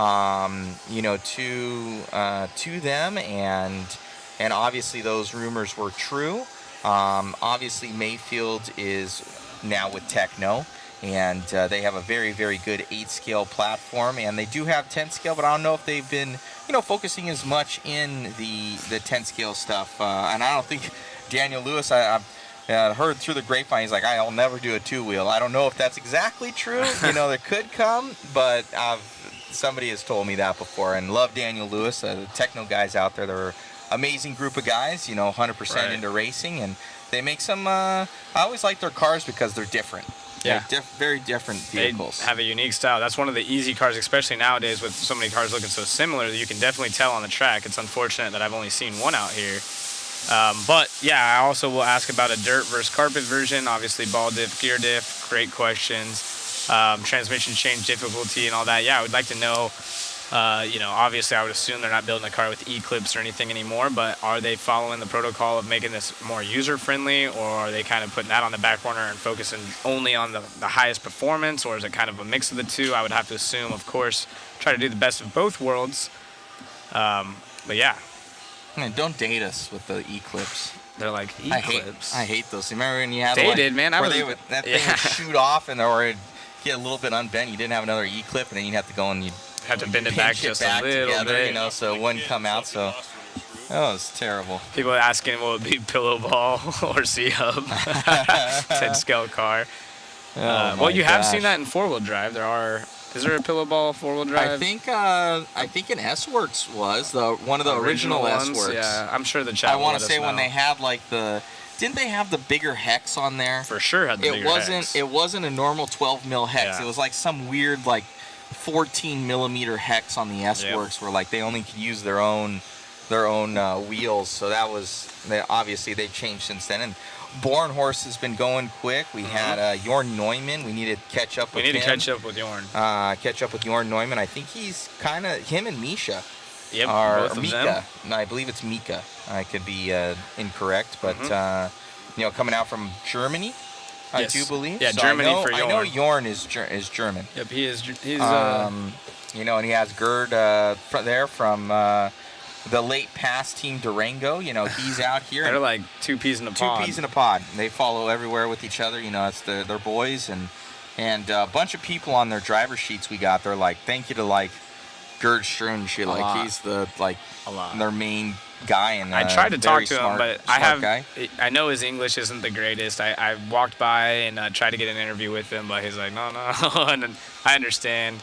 But yeah, Jorn, he can speak with us, I'm sure. We'll try to get him up there. Yeah, Misha is Switzerland coming from BJ. We have Kyle saying Antonia from Austria, too. She's doing great. Yeah, she won a couple races. She got an interview from our buddy Robbie Robb.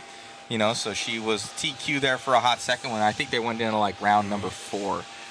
So we try and do a lot of interviews, guys, with different people when they do win something to have some sort of content and kind of give a lot of people spotlight. We know we see, the Dakotas and the Spencers and the Ungaros, but it's made up of everybody. This is a world championship event with everybody that is out there. And maybe we could get Killick up here with the Yokomo cars. Yes. I know people were asking about that. I would like to know a little bit myself and see if we can actually bring it up here and showcase it to you guys and talk about it in the booth.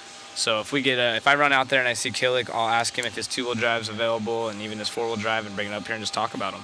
Yeah, no, it would be good. And is there do we need to talk to the Kyosho guys? Are they working on anything right now? Do you know? Because I know there are a couple Kyosho guys, I believe, from Japan here. Yeah, so Chikuba is a Kyosho designer. He works for Auto Model, which is the mother company for the racing side of things for Kyosho. When I left Kyosho, especially Kyosho in America, had discontinued their racing platforms. So I'm not sure what the update is on that, but I'd love to talk to them, as obviously if you're spending money to send drivers here, there's something going on. Yeah, no, I thought Lutz was going to be here running. Lutz has been in the chat helping us with all the statistics, but I don't know about running. I thought he was coming out here to the Worlds for this, so I'm mistaken. But Ryan Lutz, he's one of my favorite pro racers. Always has been. Super good guy, and he's still up there in talent in a lot of these 8-scale races, and that's good to see. Yeah, no Mugen revealed yet. Sorry, I missed someone saying they keep repeating themselves there, but I didn't see what the question was, if there was one. But about 30 minutes out, probably closer to 20 now. And Drake said that they will be showcasing the two-wheel drive prototype that they have here, as we're taking pictures of some of our guys in the background with their cars. It looks like we got Champlin up here. I think he's getting maybe a different photo with another shirt or Yeah. something like that. Very neat. Shu doing his job. Yeah, so if Lutz is in here in the Switch- chat, yeah, go switch over to the to- camera. Switch over to camera. Go to camera number 1 for me there, Robbie Rum. Lutz, if you're in the chat, well, I think we asked him what he's not doing here. I think he's just spending time with family and focusing mostly on 8 scale. I don't think he's necessarily contracted to do 10 scale races. I'm not sure, but if he's in here, I'm sure he can elaborate on that. Yeah. Hey, Matt, are you doing BattleBots next season? Yeah. I Heck drive yeah. Lucky, the BattleBot on Discovery Channel. Yes, I will be. We're primed to do it. I've actually been invited out to a couple of they have like these sessions called Proving Grounds. So I've been invited a couple times on the cruise to come out for it would be the Cobalt and Wayne. there's another team.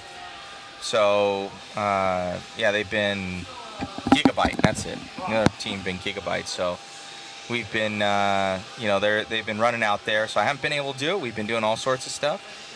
Did you get a new roof yet from Mike Katz? No, man. I can't afford it. And maybe we Make can tens of dollars. Cav's right here as well. Maybe Yeah. we can get Cav in the booth for a Yeah, minute. let's get him see in if we here. can't, as he shows off his muscles. Let's get Cav in here. Talk about Schumacher. Mike Katz. See if we can let those guys know. Expensive. Try to get Cav whenever he's done with his photos, if you don't mind. I'd love to talk to him. You We'll want to try talk to? You want to talk to Brock? Yeah, we'll talk to Brock first, All right. and then see. We'll have Brock for a minute or two. Brock, do you mind jumping in the booth and talking to these guys for a moment? All right, I'll jump out of here.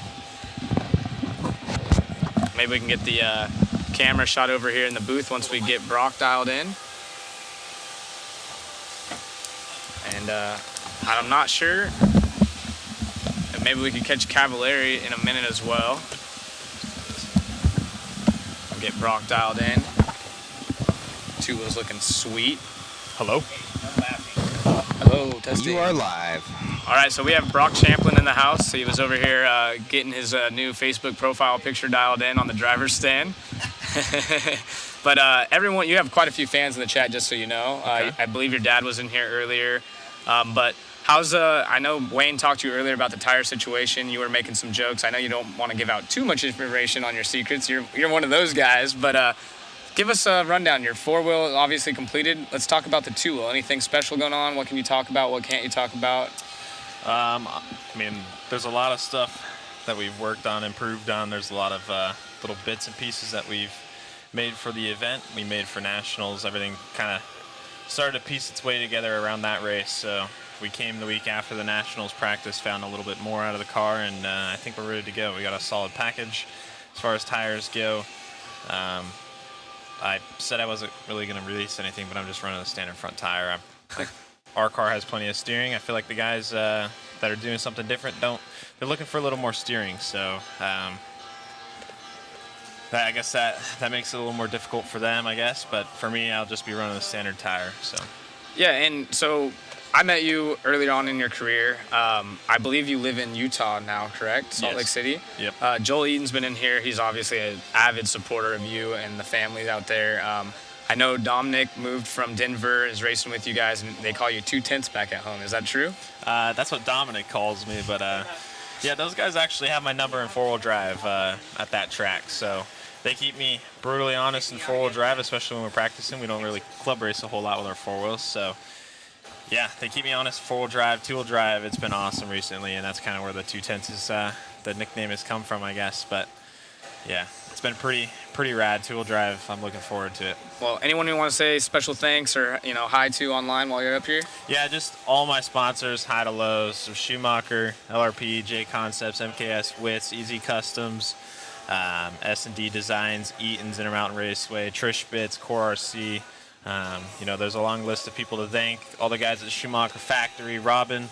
I know he's watching at home right now. So, yeah, Trish, our engineer, Jurgen Lautenbach from LRP, Jason Rona, his wife, Paul Wynn, and everyone over at J Concepts, Thomas Cook from MKS, and then Clue Connors and the Connors family from Wits Racing Products. They do an amazing job with all the stuff that I run. And then obviously all my friends, my family, You know, we're out here for a week. We don't get to see him for a week. So What about this one right here? oh, my father, yeah, he's in the chat. He's in the chat. So obviously my father, my stepmom, my brother's here this weekend, so that's pretty cool. My grandma, hopefully she's doing well. She just had a surgery, a procedure done. She texted me this morning, so she's up, she's good. Nice. And then my girlfriend and her family, you know, all those people make life so easy and so fun. So at the end of the day, this is kind of all for everyone. It's for myself as well, but that and then I love you, Mom. So Yeah, definitely dedicate the worlds to your mom as well. She was an awesome addition to the whole RC family, so good shout out for her. And man, good luck this weekend. yeah, thank you. Yep. All right, we'll see if also if you could send Trish up here, that'd be awesome if he's interested coming out. And I know the chat's been going wild, so All right, sweet. appreciate you.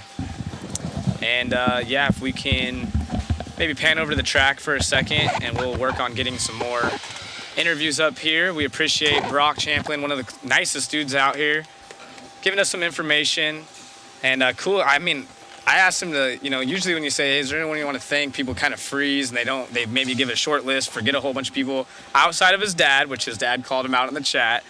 Man, that was a great list. He knew not only the manufacturers, but thanking the people behind the scenes. So Brock's one of those really intelligent guys. I think he's done it before. Yeah, once or twice. I could be wrong. No, Brock's a pretty good kid. He's And someone also mentioned Really? that he's 8 foot tall. Elaborate He's a on big that. boy. You're tall yourself. I'm 6'5" and I look up to him. yeah, so So he's tall, to say the least. So yeah. And yeah, in the meantime, we will try to get more drivers up here. I had Cav, but I didn't want to keep him too long. That's Ryan Cavallari. We pulled Brock in, and Cav was taking his picture at the same time. But as these guys come up to the driver's stand and take some photos with Jason, I'll try to bring him in for just a quick 5-minute little touch-up on the event so far. Keep in mind, it is a dark day here. They put the two-wheel drive layout in last night. They're finishing up some of the touches here. And yeah, kind of just chilling. Everyone's hanging out, sort of gluing up tires. And maybe we can send Matt out to get a few people up to the booth. That'd be cool. Yeah, it looks like Chris is out there. I don't know if this headset's going. We can get these guys to bring someone else up. People looking for Daniel to come out here. Greg D's requesting him.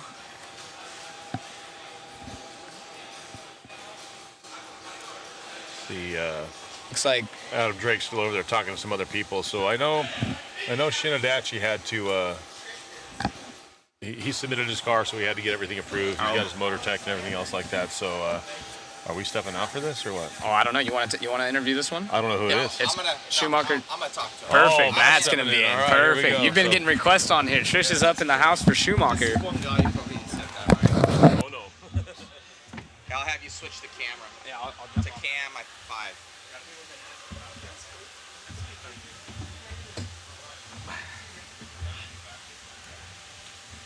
This is where all the fun stuff happens, right? That's cool. Dude, I've been here for days and I haven't said hi to you. You're always busy. Well, we're gonna get you in the booth. No, I don't want to be in the booth. Why wouldn't we? I can't talk well. I don't talk goodly.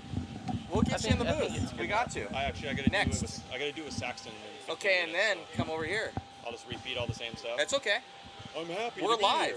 We're Write live. it down and then you don't forget. No, in all seriousness, come back. I Yeah, want to just get wanted with you. to say hi. It's good you to guys see you, are doing brother. a great job, man. Thank you. Thanks. Okay. We got Trish here. This is my man right here. Hey. We got Trish here. Trish Bits. Nah, it's Schumacher. Dude, amazing job. Mikkel, you guys have been just doing such good work these past couple years. And you've been traveling and kind of taking on that head role of, head engineer for Schumacher. And, shout out to Muzz as well. I hope he's doing better. I heard about that. Yeah, I think he's doing all right. He obviously, the car got peeled up quite a bit when. It looked pretty bad. Yeah, and So- so Scotty's doing better now. He's traveling again to races. Well, that's So- good already. Yeah. So that That's what- shows that's what shout I out was to Scotty, Muzz, and Joel Navarro. So Yeah. they got in a bad car accident. So prayers to those guys. So what's going on? How's the world's been so far for the Schumacher team? What new stuff are you guys kind of bringing out here? I heard that there's a couple new bits on there, couple new Trish bits. in a different way, if you know what I mean, for the Schumachers. Yeah. And, Mikel was right there. He had kind of a lackluster A3, just going into it. He was saying that he chose the wrong tire. He had fresher tires, and he said more worn-in tire was going on. Lead us through what's going on with Schumacher and what happened. Yeah, okay, so from what he thinks, because on A2 the car was brilliant and he's really happy. And he opted for the morning practice when the track was kind of pretty slick. It wasn't, I don't think it bedded in the tyres much. So not to kind of create excuses for him, but it's that scenario where you're looking for something and we got they're like, camera back on booth, please. Yeah, we're on the camera in the booth. I don't know, somebody, we should be. Yeah. I don't know what they're saying. Someone goes in trouble. Somebody, some sort of bot out there is messing with us. So yeah, keep going, buddy. Yeah, so really, probably should have stuck with. But we knew that the second and third runs work alright. But I think when we went out for the second main, we did the 2 minutes. We did in the practice main, so did 2 minutes and started. And I think that was that perfect point from taking that, I don't know, whatever top level of surface off the tire, and then it's really good for the next 5. Whereas the set you went out on, to be honest, they should have sped up towards the end. But either way, that wasn't perfect. But ultimately, Spencer was ridiculous. He did a 17.9 when he was out there, when he was chasing Gary.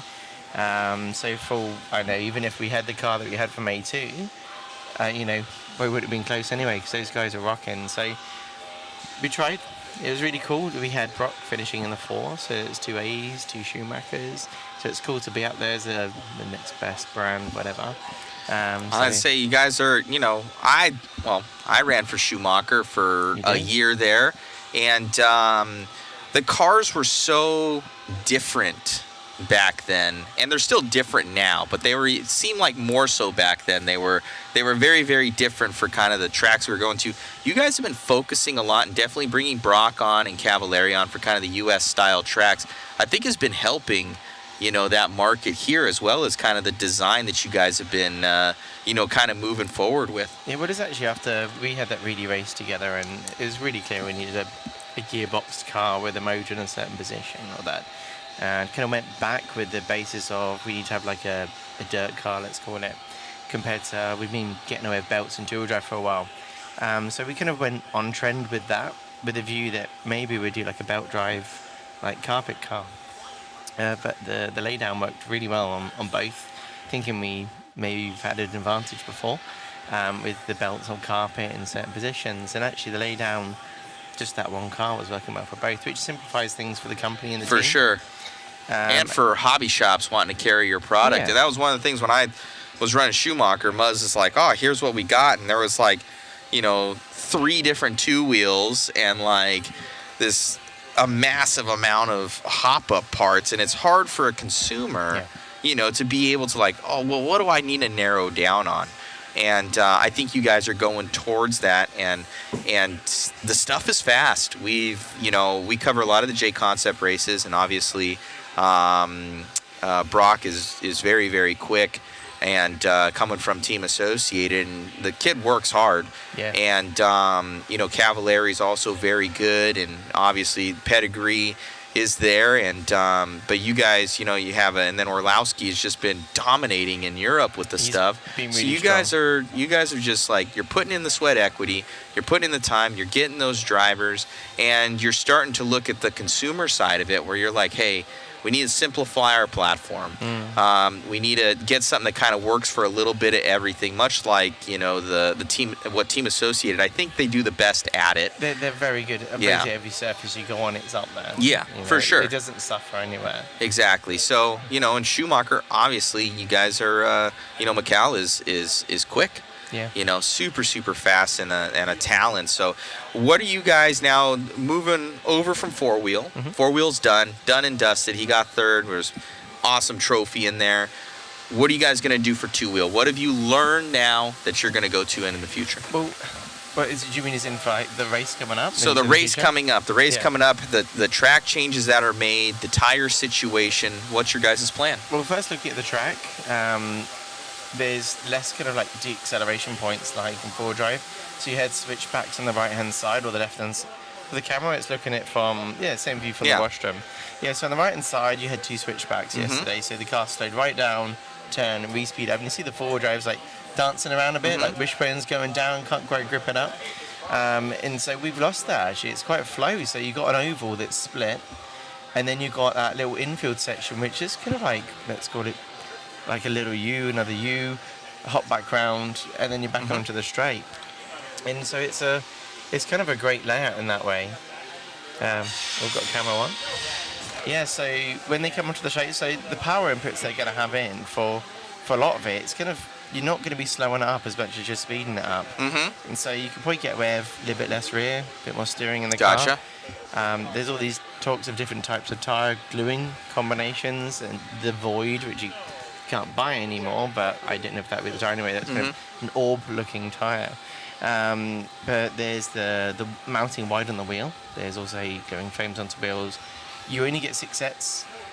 You know, you can't do up every combination and then have multiples of what you want. Normally you go do a worlds and try the various things that you thought, right, we'll glue some, we'll unglue some, we'll punch some inserts, whatever. And then they almost throw away and then use what you need. Now you need to select early. So you guys gluing inserts? Are you doing anything to the inserts? I believe that is allowed. In four-wheel drive, like pretty much most people are gluing the insert to the rim and then peel the tire over the top, glue that on. As for like two-wheel drive, I think in the warm-up, we all played with both types, and to be honest, it's quite a big difference on when the grip came in from the glued insert to not glued, because I think the foam's moving around, it's expanding when it's not glued. So it'd be interesting on this, what we like. When we went to do four-wheel drive, so they'd had some club racing here before the event started, and then obviously watered the track, prepared it, and then they started the event, and the grip was very low, as you could see. Now they've moved a few bits on the track, they've kept the nice bits, but the track hasn't been running for a day, so it'll be really interesting to see what the grip's like when we start.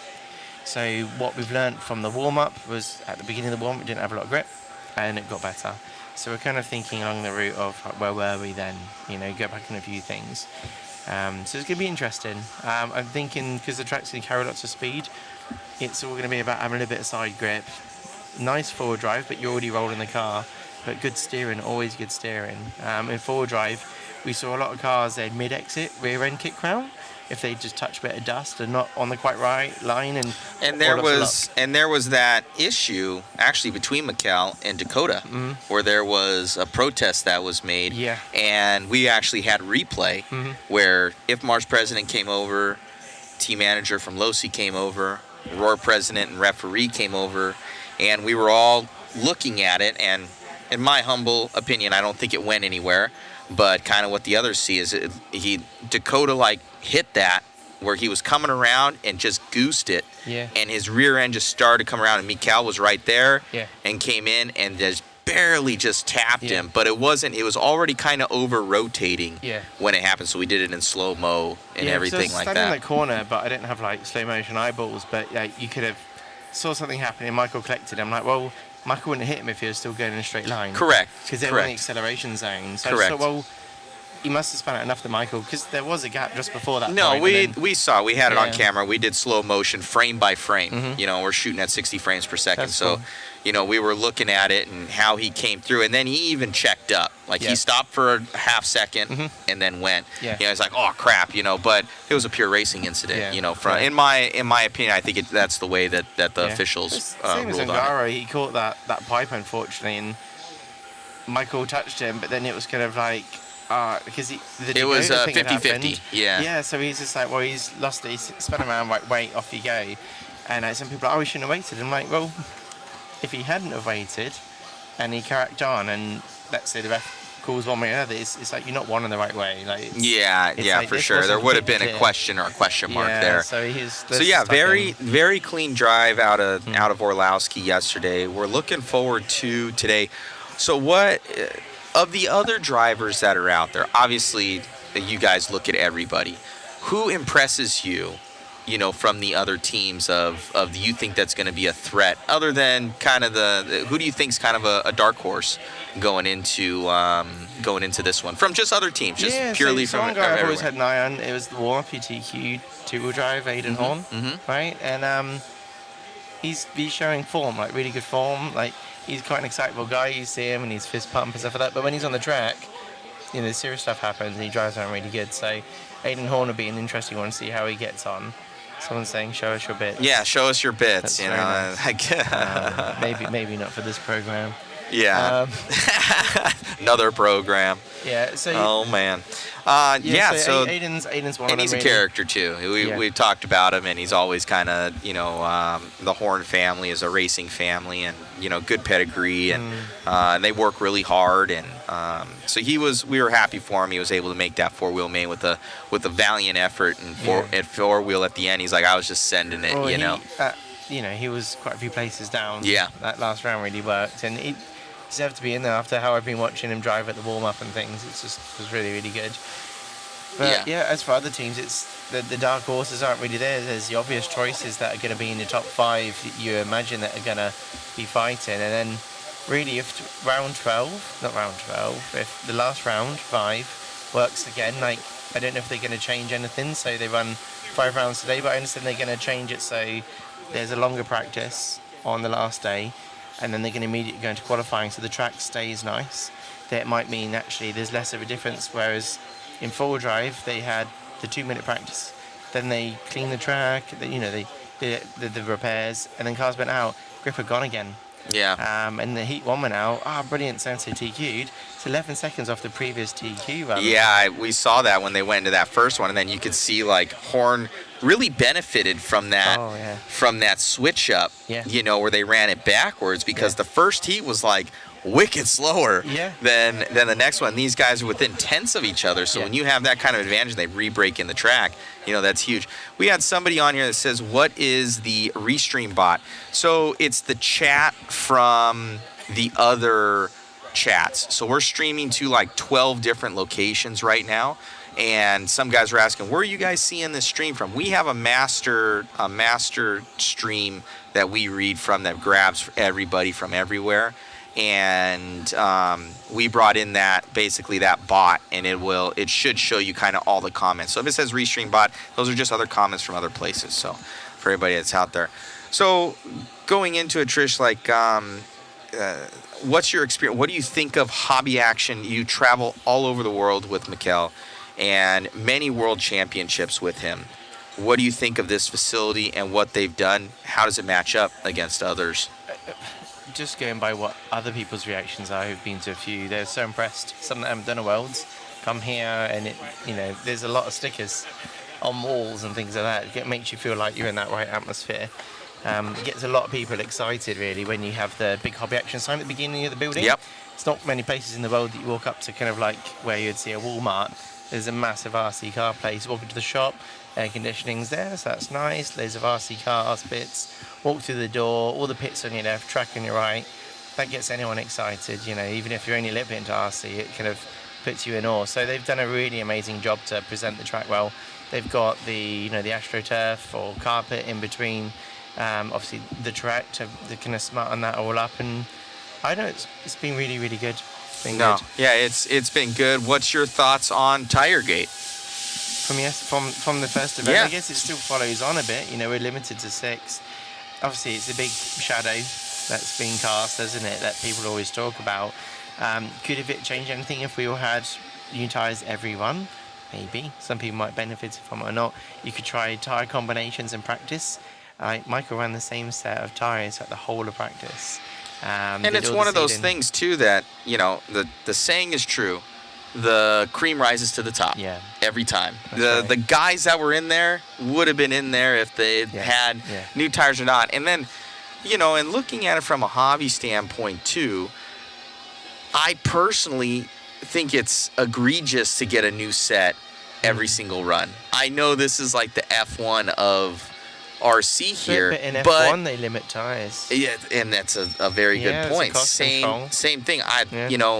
And not having a limited set, is that an IFMAR thing that they just have never set in place? I'm not as educated on that. So like in touring car, it's done it, I believe, Worlds, Euros and stuff like that. I think, might not be right. Because normally I did second run set, and in the EOS over in Europe, we have 2 sets of tyres for like the whole meeting for each class. So you've got that to consider about. So it's not obviously a new concept, but I don't believe it's anything's in the rules for off-road tent scale, because we don't do it at UK Nationals, you don't do it at Raw Nationals, you don't do it at European Championships for EFRA, and at IFMAR it's never been done. So there's an argument. You got, Billy Joe, whatever his name is, who's down in the bottom heat. Maybe he would do better with a new set of tyres every run. So he feels it's unfair that those top guys who get things either for free or they got a load of money can go and have a nice time. So there's an argument that the hobby, would benefit from that. It's a big event, so maybe you do want to spend that money, but a set of tyres, for the car is pretty expensive. So I think there's something to maybe learn from it, because it worked quite well. Once they worked out what they're doing, then I think if you had free tyres, like whatever you want to use in practice would be fine. But then for the main event, let's say you had 3 sets of tyres like at other events, and then new set for the main, that kind of makes sense. You've got 5 rounds, you can pick and choose. If you don't make the main, use your other set. I don't know. I'm happy to be wrong on things, but I think it would then attract some people that are of a good calibre that could do quite well to go, do you know what, I will do that, because suddenly it's much more affordable. Yeah, I think, that's a huge part of it. We have, I think Fenster was one of them that's saying, he's here on his own dime and everything like that. Might not have the pocketbook, that the big teams do for their guys and everything. So I think it's a good thing. I think that should be instituted, where there is a tire limit, and this whole number issue, and kind of like it really is an arbitrary amount. Yeah. Like either you order the maximum and then you have to deal with sending all those back, and it is a US based company, but what if you had to ship all those over somewhere else and airmail those? And well, we have to do it for the events we look after, and the Schumacher tyres. So for the Euros we provided them, and actually the organizer didn't order too many because they had a rough number based from the warm-up race, but we looked at the numbers. Actually we think need to be more. We talked to them, and a lot of boxes went over, and actually quite a few came back. But the main thing was that there was enough. So there's an argument, let's say there was a Worlds at this track, the company that was sending them over, hey man, we'll make some extra just in case you don't need them, send them back if you don't use them. But that's, hindsight's a beautiful thing, but hopefully this doesn't happen. I've not had it happen so far. We've had it at a Euros where we've been a bit low on, I think, some numbers of tyres, but worked out okay, and they didn't limit the tyres. But the other Worlds, it's always been alright. It's just a shame that it was a talking point. Yeah, and it was just one of those things where I don't think anybody expected somebody to come in and buy, when just an unlimited amount, so somebody can buy like 17 sets of tires. You're like, what? Yeah. You start doing the math on, you're like, oh, we did not do the correct numbers. So, but I think that's here and gone. This is just part of it now. I'm happy that the race is happening, and the day started very late and finished very late. Is, well, not late as some races we do. Sometimes they're, obviously, I don't know if you've covered some of the races in America that go through the night, or what's that? Say it one more time. The races that go through the night, the ones that have like 500 entries, and it's just like a 24-hour race, but you've got so many different classes. You cover everything the best you can. Yeah. But the coverage for us it's been a lot of fun. Mm-hmm. Obviously you have a ton of content, ton of everybody, and it's been a real blessing to be here, and looks like the entire Schumacher team has been working well together. You guys have your cars are fast. Yeah, no, we've got a good team, and it should be so we got, as our, let's say, our top 4, you've got Brock and Michael, then you got Ryan and Daniel, but actually one guy that really shined was Ben Smith, our top Brit, effectively. He's been brilliant. He's not done dirt before. He hasn't been to a Worlds, and he's come over here and driven out of his comfort zone and done really, really well, and could have had, I think he got 13th in one of the rounds. He ended up being in the D, but it was really good how he's getting on. So right on, man. Well, right on. Do you want to say anything to the rest of the crowd here, kind of out there? You're telling me people are watching, and there's quite a few people, and they all love you. My hair, they all love you here. We got many comments coming up. Oh yeah, they love Trish. They're like, Trish Neal's the man. You know, so it's We're about 700 people deep right now. yeah, 700 people yeah, it's deep. not bad. Well, I think we're 3,700 during the main of 4-wheel, so it's been good. But obviously, there's nothing going on today, and people are like, well, we're gonna see these people just talk. to, don't you? Huh? So you need some interesting people to talk to. For There's the day. always a little. Everybody has a story. That's right. That's what's good about Yeah, it. what So brought you here and today? there's lots of stories to talk about. Yeah, no, I guess hi to everyone watching from home, anyone that knows me, hi, hope you're doing alright. It's a cool event, stay tuned. Obviously today, we're not all having a holiday day and like kind of looking up the local mountains or whatever, but it's gluing tyres, deciding what to do with fronts, making sure the cars are prepped. It's two-wheel drive, so everyone's rebuilding their ball diffs after all their practice, and it's pretty cool. Yeah. So it's chill. After the last 3 days, been busy. Yeah. And exhausting. I fell asleep last night whilst on the phone to my girlfriend. I lasted a minute and I was gone. And then my phone was ringing and I was like, oh. She was like, you fell asleep, didn't you? I was like, yep. But no, I had a good sleep last night, ready for today. Yeah. That was the same thing. I'd call my girlfriend. I'm like, hey, babe, when I'm doing this event, you might not talk to me much. It's just, you're going the entire time and you're like, it's already nighttime. What just happened? I think that's part of RC. You guys need to interview Josh. No, Josh Payne's also another character. He's a fun guy. He's a fun guy. I think I've seen him here today. Has he been here? He's around. Yeah, he's been He's around. Kind of a weekend. This fly's attacking you, man. I know, right? He's coming It's after the you. British sweat It's coming out the skin. he's coming after you. He's attacking you. So we need to get a couple other guys in here. But have you interviewed many of the Europeans? we need to get more of them in here. Can we You do need to that? help. I can You need to send help Daniel over. facilitate bringing other Europeans in here. I can make some of that happen if you like. Okay, At yeah. least the Schumacher contingent, I can send. Yeah, over. let's get some others in here, some characters. You've had Alowski on? Have not had Orlowski on. Okay, Yeah, we had a see little what I can do. interview with him, I think with Zach, and kind of talking about everything, and but yeah, we'd love to get him into the booth. I'll see what I can do. I'll just send them over. They can queue up. Awesome. It's cool, man. Thank you, Trish. Take care. Appreciate you, buddy. See you soon. So guys, we're gonna try and get some more interviews here. Trish is gonna track down some people. I want to try and get.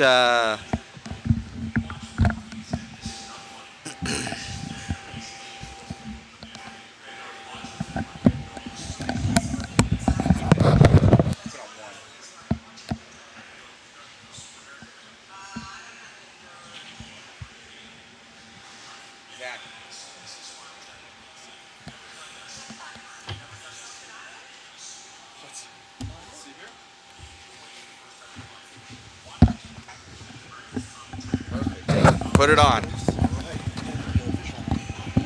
Well, without further ado, Sean Ireland, that's amazing. You guys I think you guys are going 33. Is 33 or 32? 32 so far. 32. Amazing effort by all the team. We had a graphic up earlier. I don't know. I don't think we can pull it up right now because Zach doesn't know the computer as well as I do.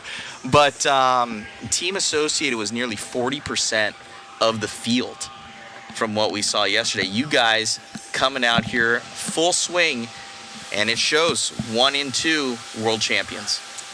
Yeah, it feels good. We put a lot of effort in. Obviously, we have a lot of guys back at the shop, engineers that work on products, lots of engineering meetings. We have a lot of losses ourselves. We all come back on Monday morning and figure out what went wrong, what went right, and try to improve on it. But to come here at a World Championships and obviously have a victory early is very satisfying, and it's enjoyable. That's what we do. It's amazing, man. And we had Trish in here from Schumacher. We were kind of just talking about the company brands and everything. He was like, yeah, 2 Associated, 2 Schumachers up there. And looking at Schumacher push, they've done a huge push in the market. And we were talking about how Team Associated has kind of the most well-rounded vehicle platform for kind of everything, whether it be turf, carpet, dirt. You guys really go into that where you can use one platform with a couple little small changes here and there and really be competitive on any surface. Yeah, we did that on purpose. Years ago, if you remember, we had a mid-motor and a rear-motor car, and then we sort of decided that with the traction coming up that we needed to do something a little different, and we really kind of gone to the there's a carpet car and a clay car now, and they're each a little bit different from each other, different setups. And we've done pretty well with that. One car doesn't fit every track, but the tuning window is generally large enough that we can get most tracks to work pretty well. And we're not running 3-gear tall transmissions anymore, stuff like that. So it's more lay downs, lay backs. But the cars are working well. Obviously, the tires have gotten better and better. The grip's gone up. We've got high traction clay. So we're doing our best, trying to keep that operating window big enough that everybody can enjoy our cars, go fast. We like seeing a lot of guys at the Worlds, 40%. I didn't know the number. Mm-hmm. That's great. But we're also really focused on getting the average guy something that he can drive and enjoy and have fun with, and hopefully advance through the ranks. No, it's definitely going that way. And I would say and especially Brent Thelke, he's been obviously an avid racer forever and team manager for a long time. But I've seen Brent, he's always looked for the young talent, and kind of culture that, especially with, like, for instance, Spencer Rivkin. Yeah, Spencer was one that Brent found and brought on. Obviously, we took him to the Worlds in 2015, hoping that he'd do well. We didn't expect expect him to win, and he did. He's done that a lot. We have a lot of young guys that are brought up. Brent's only our American team manager. We also have Craig Drescher here, who does our European team management. And we've got the Hall brothers both here doing well. And the Carups are here, and we got 15-year-old in the A main, and it's all because we look for young talent, try to nurture them, help them. And the ones that got it, try to bring them along and see how they fly. But yeah, to be 15 and make an A main is really impressive. Yeah, no, most definitely. And he's got 2 world championships, 2015 and 2019. Who's this? Spencer. Spencer got 2015 and is it 2019? Yeah, he's got 2019 at Hudi Arena. Was it Slovakia? Yeah. I'm not okay. Yeah. So I know kind of we had an interview with him last night with Zach, and kind of almost right after the win, and you could see the emotion that was there, where he was this close to grabbing that 4-wheel drive Worlds win. Yeah, it's really, really tough because we're all super happy for what Davide did, and he came over and he drove great. A lot of good battles with Orlowski and obviously with Spencer in A3. But we all know coming in that there's going to be one winner, and then everybody else is going to kind of wish they did a little bit more, could have done more. But Spencer is very, very mature. He's a great racer. He's done this a lot, and he knows the work was actually done earlier. He was starting 5th on the grid, trying to compete with somebody that was starting 1st on the grid. And when you start a few grid spots back, it's tough. You have to come through some of the best in the world and beat one of the best in the world. Stephen Hartson did it back at A-Main. It can happen on the last lap he was 6th, and I remember the jump pad. In 2013. Nuts. And I think that was against Jorn Neumann, or was it Nayato? I think it was one of the two. They all came over. It was crazy. We didn't think we'd won. We thought we'd lost, and in the last lap, we find out we'd won. That was pretty crazy. It can happen. You can see that Spencer was within a second. Oh, it was like thousandths of a second of what he didn't make the lap by. But putting on a show for the crowd was like, it wasn't like Davide checked out with it and he was gone. It was a knockout, drag out to the end. It's one of the best drives I've ever seen. I've been doing this for my entire life, and I've seen some good drives, but in person to watch that and then to see him reeling in Davide was really, really impressive. He was on point. He was inch perfect on a lot of turns. Got a little hairy a time or two, collected it back up, but this stuff is hard. I think we all know it. Everybody that's had a transmitter in their hand knows it's hard. And I think you heard the crowd. In some of those instances when he made passes or got close, it's really hard to keep focused when you hear that many people, hundreds and hundreds of people gasp and screaming. And the cheers. He's the local favorite. Yeah. I don't know how he does it, but he managed to do it. And it's really the same for Davide, right? Lots of pressure with somebody coming up on you. And mentioning Davide, he is now, I think it's history that he's now the reigning 8 scale and 10 scale. He's got one in each at the same time. Yeah, I believe it's correct that he's the first guy to go back-to-back in 8 scale. Yep. And then he's the first guy to hold 8 scale and 10 scale at the same time as well. I believe that to be correct, but somebody will have to check that. What a Just unbelievable. What's even more unbelievable is we wanted him to come over and practice, and we actually had a ticket for him to come over to practice, and he got sick and couldn't make it, so Wow. he had no practice. And I heard the rumor has it he was building his car for this race on Wednesday night. I think Nuno was probably wrenching hard and getting his car ready. I think that's correct as well. He doesn't even race 10 scale, and he's out here, And it was no, what a drive for him. Team Associated, you guys, you're racers at heart. But you also have a lot of other things that are underneath your guys' umbrella, including Element, and you got the drag stuff. That's Team Associated, obviously, but other stuff other than 10 scale off-road cars and 8 scale off-road.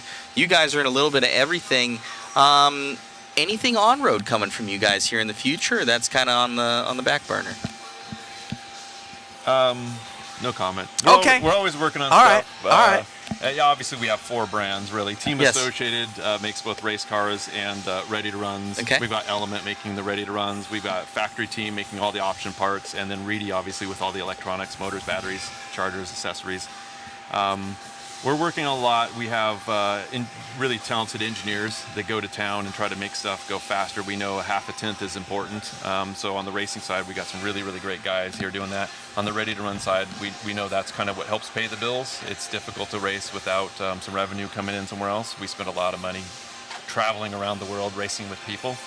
So we're trying to do a little bit of everything, and we're competing against excellent competitors, the X-Rays and the Schumachers and everybody in the world. Everybody's pushing, and those guys are, they're full factories, and they're coming. The reigning world champion was Bruno before Davide, and with the X-Ray, their team that's here, and they've got a really good team. I don't know if they figured out this surface yet, and I'm just looking at it. And Bruno's very, very talented, but they never looked like they were in the hunt like the Schumacher and AE was, and even TLR at the time. Yeah, my understanding is that Schumacher spent weeks over here in practice, so it's not really a surprise that they were kind of up to speed more quickly. I spoke to Bruno. I don't have a really extended relationship with him, but I spoke to him quickly just in the hobby shop the other day, and he said it just took him a little time to figure things out. But once he figured things out, you could see, I think he finished 3rd in A3. He was up there, and he was going pretty good. His car looked good. And a lot of that's just his talent, too. He can make the car work well. But that's the tricky part, it's your car has to work, the driver has to work. You can't have mistakes. You can't have somebody crash in front of you or throw you off, because every couple tenths of a second, even over a 5-minute run. I mean, we were laughing about the 5th round of qualifying.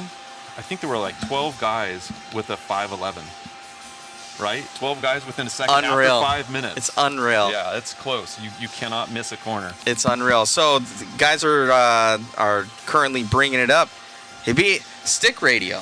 So I've heard this a couple times, and even who is it? Fee Long. Mm-hmm. His hands are too small, so he can't use a pistol grip, so he uses sticks, and he's wicked fast. The kid's like 7. Yeah. he's small, and he's a talent. And but Davide, and I've seen, I think Boots runs one. A lot of more Europeans than Americans run it. What do you see in those differences between that and pistol grip? And you've been in this longer than me.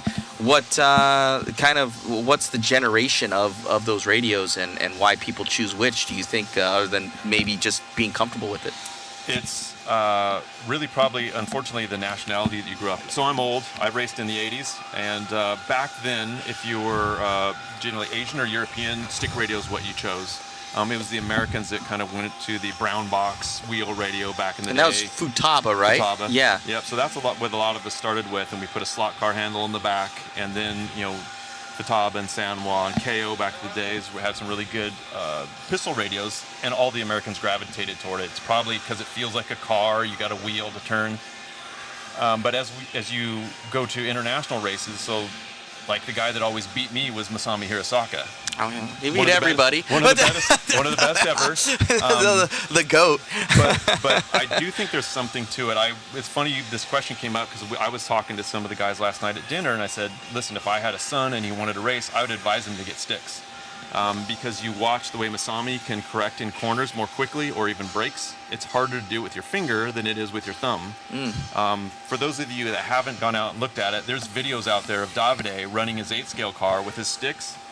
and it's almost like he has ABS because he can move his thumb so quickly on the brakes and gauge and rotate the car. And that you mentioned that, there was that whole like gyro, gate gyro, thing, yeah. where he had that, and they were checking checking everything right afterwards, and people were like, "This isn't possible."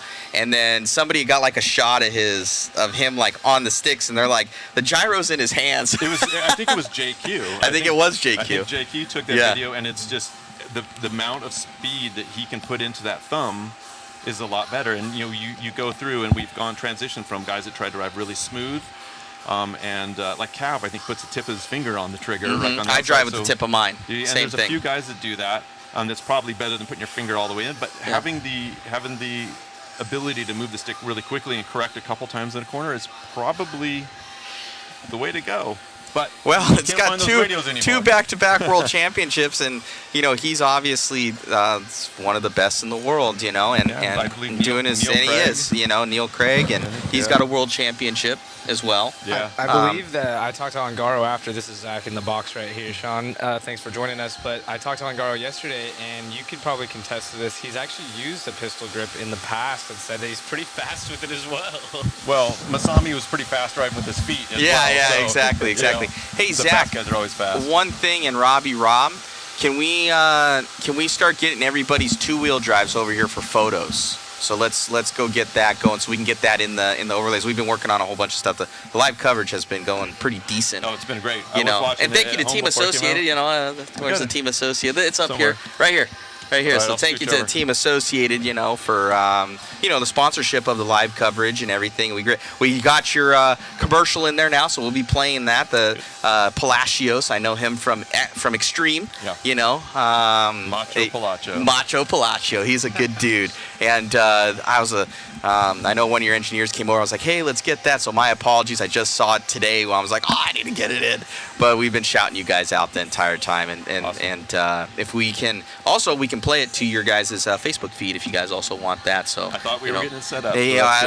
We'll try and get it set up for tomorrow. Let's do it. I'm non-technical. we need to make that happen. We need to make that happen. So, but amazing drive here from Team Associated. You guys have 32. You said, right? It's 32. Correct. And going for 33. So now four-wheel drive's over. You guys got the world championships. You're looking towards number 33. Obviously, what are you guys doing with tires? What's going on in the team? What do you guys plan on? Is there going to be where guys are going to stick on the AKA fronts? You guys going to try something else? Do you guys have other team drivers trying something else? What's the strategy? The overall feeling is that everybody's going to probably run the AKA tire. My fear is because, again, I raced in the 80s and watched Masami bring special tires out, that somebody tries something and finds some magic. But at the moment, I think everybody's feeling like the tires wear in together, and you wouldn't have like a different rate of wear if you were running a different brand. But it's going to be individual choice. I know these guys have practiced on AKAs for months now without sauce and whatnot. So, it's the same with our team. I mean, we've got one car that we bring here and we race, and everybody's got a slightly different setup. Somebody's going to choose something different on the tires, I'm sure, too, and somebody may find some magic. But at the moment, it sounds like AKA all four. AKA all four. So are they limited? I know they're limited to 6 rears. Do they only get 6 fronts as well? I believe so. Okay. So that's, that was kind of one of the things that was in question. We were talking to Jason Rona, and he's got a massive amount of history and experience with all this. So he was telling us, everybody's pretty much going to match up those sets, and that's what they're going to go with and break everything in, kind of together. I've talked to a couple of our guys what they're going to do with tires, even through the four-wheel process. And there were a couple different mindsets of what you want. Obviously, the new tires were fast. But even the A-main, what do you do when you get one set of tires? Do you run some of the tires that you've already run, that maybe already had a run, or do you run, A1, A2, A3 on the new set of tires? And there were different thought processes, and at some point you have to have a clear head getting on the driver's stand and know what you want, and the choice you made was the best one you have available to you, so that you're ready to race and not worry about your tires. Yeah. So it's we're gonna see. Obviously, I believe they run the four-wheel first to kind of get the track, know, Rub it run in and get some traction down, because you can't sauce or heat up your tires or anything like that. The tricks of the trade for getting slicks to hook up. And, you know, hopefully we have as good of a world championship for, you know, the viewers as well as all of us as we did yesterday. That's the hope, right? I mean, we watched a Worlds go to A3 and down to the last corner. Anytime you have that, it's good for all of us. It's good for the hobby, and it's exciting. So I hope we have the same thing over again, where we can just have really, really good, clean racing and enjoyable. You know, a well-deserved champion, and everybody else that felt like they contributed and did well. Awesome. Yep. Well, we're looking forward to it. We're going to be getting some more pictures here. We're going to track some more people down. Thank you, Sean, for joining us in the booth here. And, you know, we're going to rock it, and I'm sure you guys are going to rock it this weekend and shooting for number 33. As Ongaro said, we'll try. Thank you, my friend. All right. Thank you, buddy. Thanks, Matt. Thank you. All right, guys, so we're going to try and track down the Mugen car. We have been getting totally bombarded by you guys. It looks like the pictures for the Mugen are on Red RC. So shout out to our friends over there at Red RC if you guys want to go and check that out. But we're going to try and show it live for you here. Yeah, go and get him and try and bring the car. Bring the car. So we're going to try and bring the car here. We're going to twist on over, try and get Adam Drake over here with the, or Shin for that matter, with the car. And this fly is attacking me.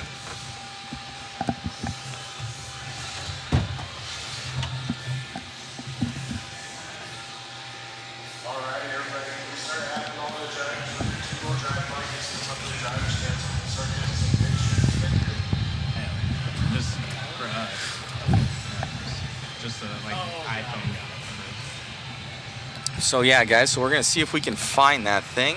Somebody says it looks like a two-wheel drive buggy. It's a good start. Mugen is like a TLR front and AE rear end, in my opinion. So we're going to see if we can get that car up here live in a full 360 view of this thing.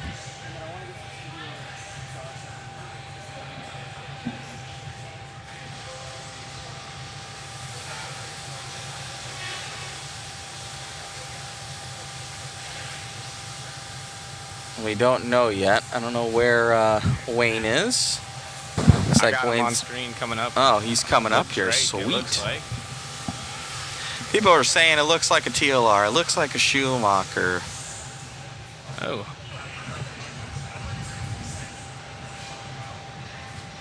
See, it's in his hand right there. There's Drake coming up.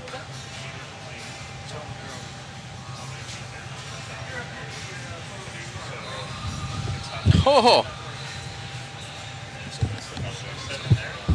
Come into the zone. It's got Shin's paint scheme on it, I see. You already making parts?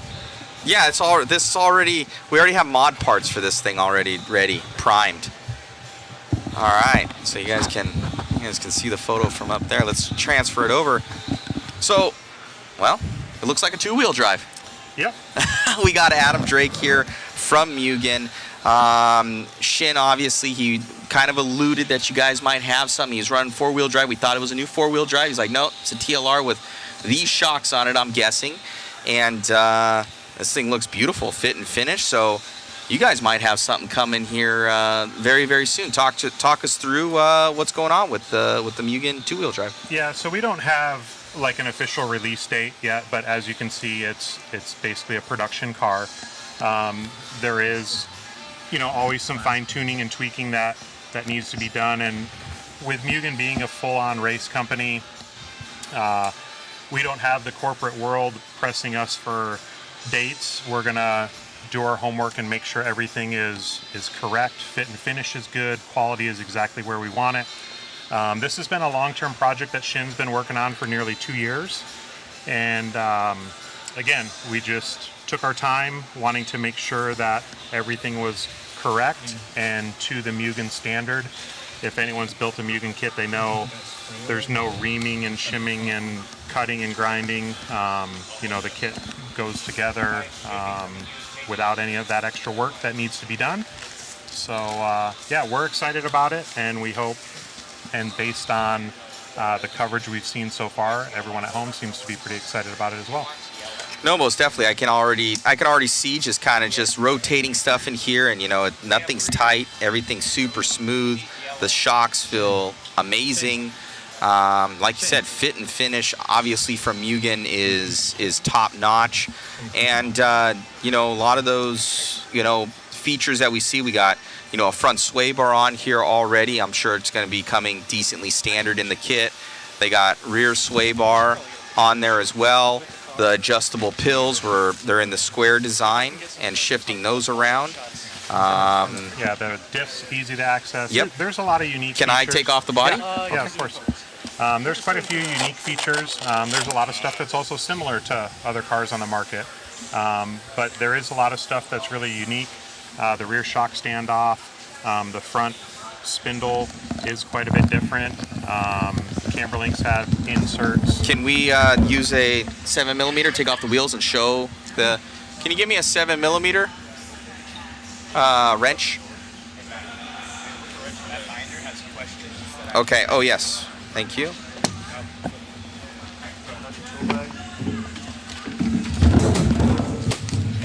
I got it. So we had a couple different questions here from the guys. We'll take off, we'll show those things. Do you know the price point on it? No, there's still a lot of small details to work out, but we know the price point that we need to be within, the range that we need to be in. So it's always a little bit difficult to compare some cars to others based on just the actual sticker price, because some cars come with more options or some cars need less options out of the box. But we kind of know the range that we need to be in, and that's what we're working towards.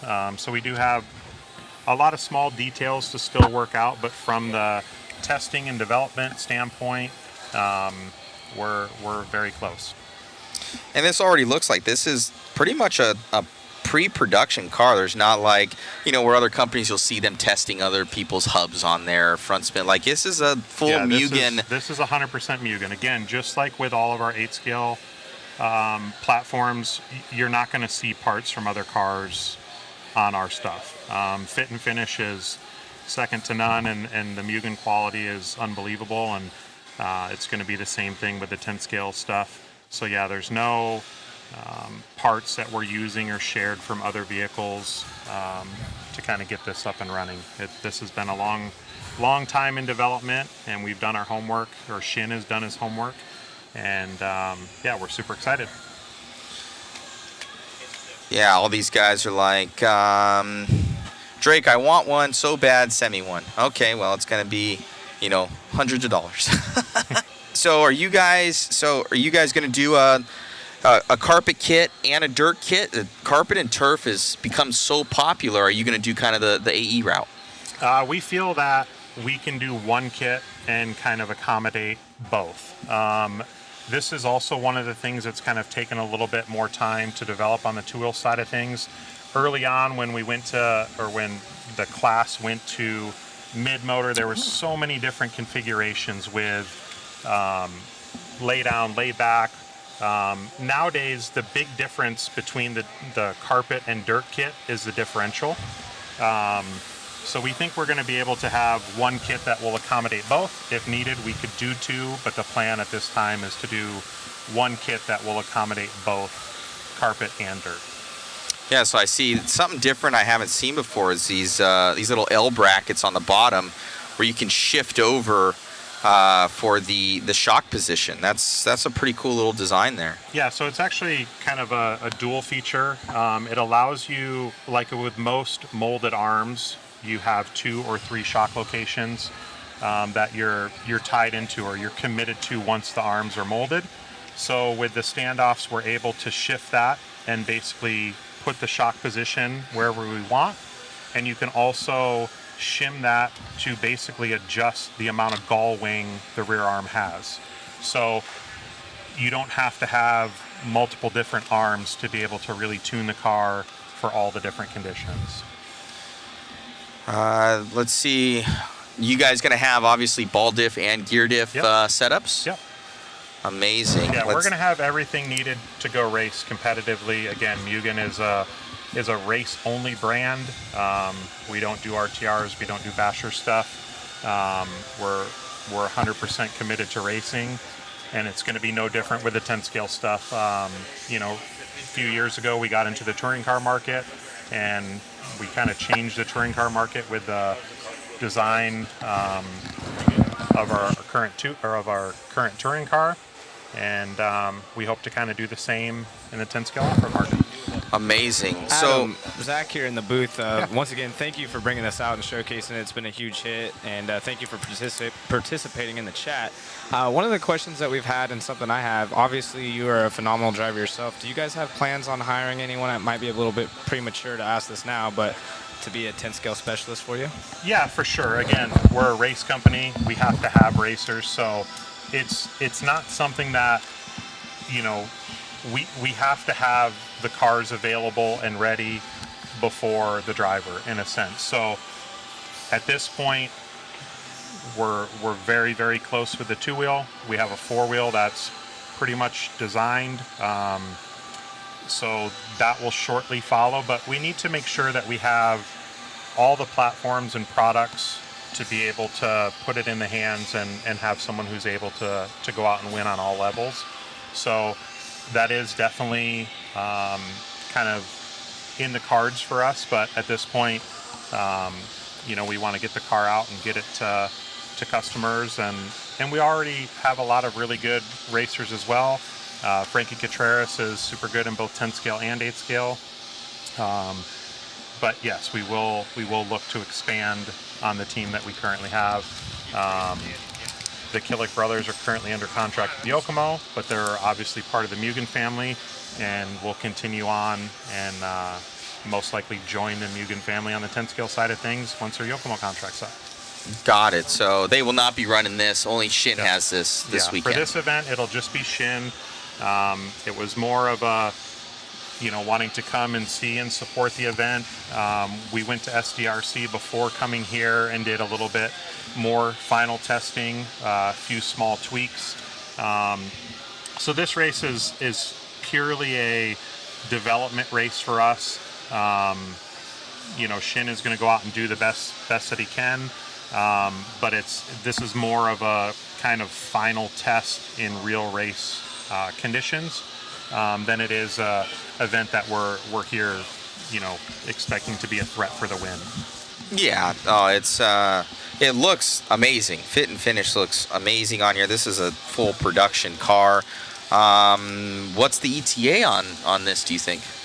I mean, as you can see, it's from a development standpoint, it's basically ready to go, but there are still a lot of small details, still box art, manual, things like that. So I don't really want to give a specific date, but we're not that far off. So this is something that we hope to have available to everyone pretty soon. Awesome. And Christmas pre-orders would be nice. Pre-orders, yeah, there you go. And you'd said Shin has been working on this on pretty much since his partnership and coming Correct, on with yeah. with Mugen. Yeah, so Shin's an all-around good racer. He's run Mugen 8-scale stuff for quite some time, but he was basically hired on at Mugen to be the head designer and engineer for this project, as well as the 4-wheel project. He also has some development or some involvement with the development of the 8-scale stuff as well, but his primary focus has been the 10-scale stuff for us. Awesome. So, and you did say a 4-wheel drive will be coming shortly after, or is it a couple year out? Again, we're not going to rush things just to come out. From a design standpoint, Shin is pretty much done, other than some small details. We'll need to do a little bit more testing and development once we get kind of to the same point where we have more of a production style, I guess, pre-production prototype. But yeah, the 4-wheel shouldn't be too far behind. Amazing. It looks great. It looks absolutely beautiful. So you got aluminum bulkhead up here, and can do the brass for carpet and turf, aluminum steering rack. So super quality here, front and rear sway bars on here, and Just, it guys looks amazing. Do you guys have a name for it yet, Adam? No, No name? not that we're sharing at this point. And are these 13 mil bodies here? Yep, 13 mil shocks. Awesome. Wow. Well, this thing's amazing. What can we say? So new two-wheel drive guys coming from Mugen. I know Red RC probably has done a whole bunch of nice detailed pictures from what I heard. Yeah, so go and check Red them RC out. just took some pictures. Now we're going to give it to you guys to take all the pictures you guys want, and we'll share your guys' post as well. Awesome. Awesome. So the more kind of shares and press and everything we can get on the car, the better. I wish we had all the information where we could give the details of the exact release date and price and everything like that, but I think it's pretty awesome that Shin was able to share his race car that he's running this weekend and kind of let everyone fondle it. And you come to a world championship, you want to focus on the race and just be like the rest of these guys, mounting your tires and kind of get in the zone for the race. And Shin's kind of had everyone swarming him all day. And I'm sure he's had to keep this thing under wraps. He was just like, it was down inside a bag somewhere with the little TSA lock on it. Where We're just comparing Wednesday. Yeah. Wednesday. Yeah, it was, he's just like, no, not right now. Later. So this thing, it looks absolutely beautiful. Great job to Shin and the entire Mugen team. I'm sure there's more guys on this than just him to make this thing happen. Yep. And, we're looking forward to it. He's done an awesome job. Like I said, there's what you see here is pretty much production model, or just slightly pre-production model. There are a few little hop-ups on the car. And that'll be the cool thing is, again, because we've taken our time with this, at the time of the release, we'll also have a bunch of the option stuff available if you choose to use it for the different conditions that you're going to race in. Typically with most Mugen stuff, you don't need many options, but some guys like to kind of bling their car out. Is this fully optioned out, or No. is this how it comes pretty much stock? There are a few options, like the steering rack stock is plastic. Shin has the aluminum steering rack on there. Position it. So there are a couple options, but for the most part, it's very close to how it will come out of the box. Amazing. So yeah, this thing looks great. Obviously, I see the scuff on the rear of the chassis here, so you guys have been doing some running. That was from SDRC. It's from SDRC. So, and yeah, that's super cool. So, is this one of one, or is he the only one out there with her? You guys currently testing others? Shin is going to be the only one out racing it this weekend. Got it. But again, Shin has been doing a ton of testing. There has been some other people who have driven the car, but for the most part, this is Shin's baby. So amazing effort here. It looks great. Can't wait to drive one myself. This looks awesome. Now, obviously, two-wheel and four-wheel are great, but for the U.S. market, is there going to be short course and truck? Are you guys kind of looking into that as well? So there is talks of that. Obviously, two-wheel and four-wheel is what's most important globally. I feel it's super important that, especially for the U.S. market, and even in Europe, they run some stadium truck. So there's still talks of that. I don't want to promise or guarantee any of that, but if I had it my way, we would also have two-wheel drive short course and stadium truck. But again, the important stuff right now is two-wheel and four-wheel. Get those out in the market, and then see where it goes from there. Awesome. And then another thing, somebody had jumped in the chat for the four-wheel drive. You guys going to go with shaft drive or with belt? Chain drive. MIP four-wheel drive chain drive. Let's go. It'll be shaft driven. Shaft driven. Okay, so center differential. I'm guessing in that slipper has some sort of, or I know X-Ray has like a limited slip center diff. So that's been pretty cool. So we have a lot of little things too that again we'll share more as we get closer. There's a lot of small details to not only the two-wheel but also the four-wheel that will be coming that are going to be unique or that are unique and new. So even though you have it in hand and you're checking it out, Shin paid a lot of attention to detail, and there's going to be some stuff that's, when we're ready to kind of release that information and announce it to everyone, it's, I think, going to get people even more excited. Man, it's I can just feel it. Like you always just, I don't know why RC racers do this. You just feel the shocks, but it feels smooth, man. It feels good. Just everything is nice and smooth. It looks great. This is a very, very nice production car, and dude, amazing. Shin's over here looking in the background. He's checking it out, and yeah, it's everybody's loving it. Gas truck, yeah, there we go. That's the next one, Shin. Gas truck, 2-wheel drive. Adam, being that we have you in the booth real quick, we'll take the opportunity. Obviously, we've already crowned the 4-wheel drive world champion. Who do you think we got in 2-wheel? I think 2-wheel is going to be just like 4-wheel. I think there's going to be a lot of guys in the mix to make the final, and it always kind of seems like it comes down to 3 or 4 guys that are in contention to win. I think starting position is always important. You got to qualify good to put yourself in a good position for the 3 finals. Obviously, Spencer always runs super good here. Dakota's been super fast here. Ungaro is fast in anything that he drives.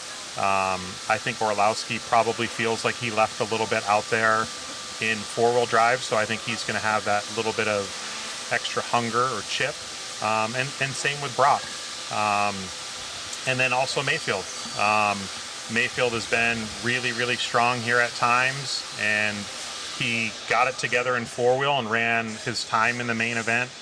Even though he wasn't in the main that he wanted to be in, he ran super good. I think he learned a lot from 4-wheel, so I'd expect to see him in the mix as well. Awesome. Well, thank you, Adam. I'm sure you're loaded off to a race somewhere tonight. No, I'm going to be here all the way throughout 2-wheel. Awesome. I figured I made the trip out here. Why wouldn't you stay? Yeah, I was able to check out this facility for the first time. I feel like I've been here 100 times because I've watched so many of the Well, hopefully you've been liking the coverage this weekend. Yeah, it's been awesome.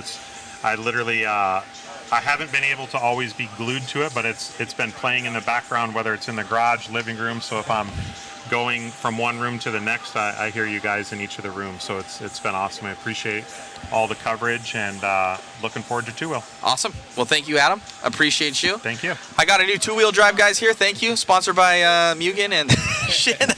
We're going to give this over to Shu so he can grab some awesome photos of it, and it will be posted soon on Mod Live Media on Facebook and Mod.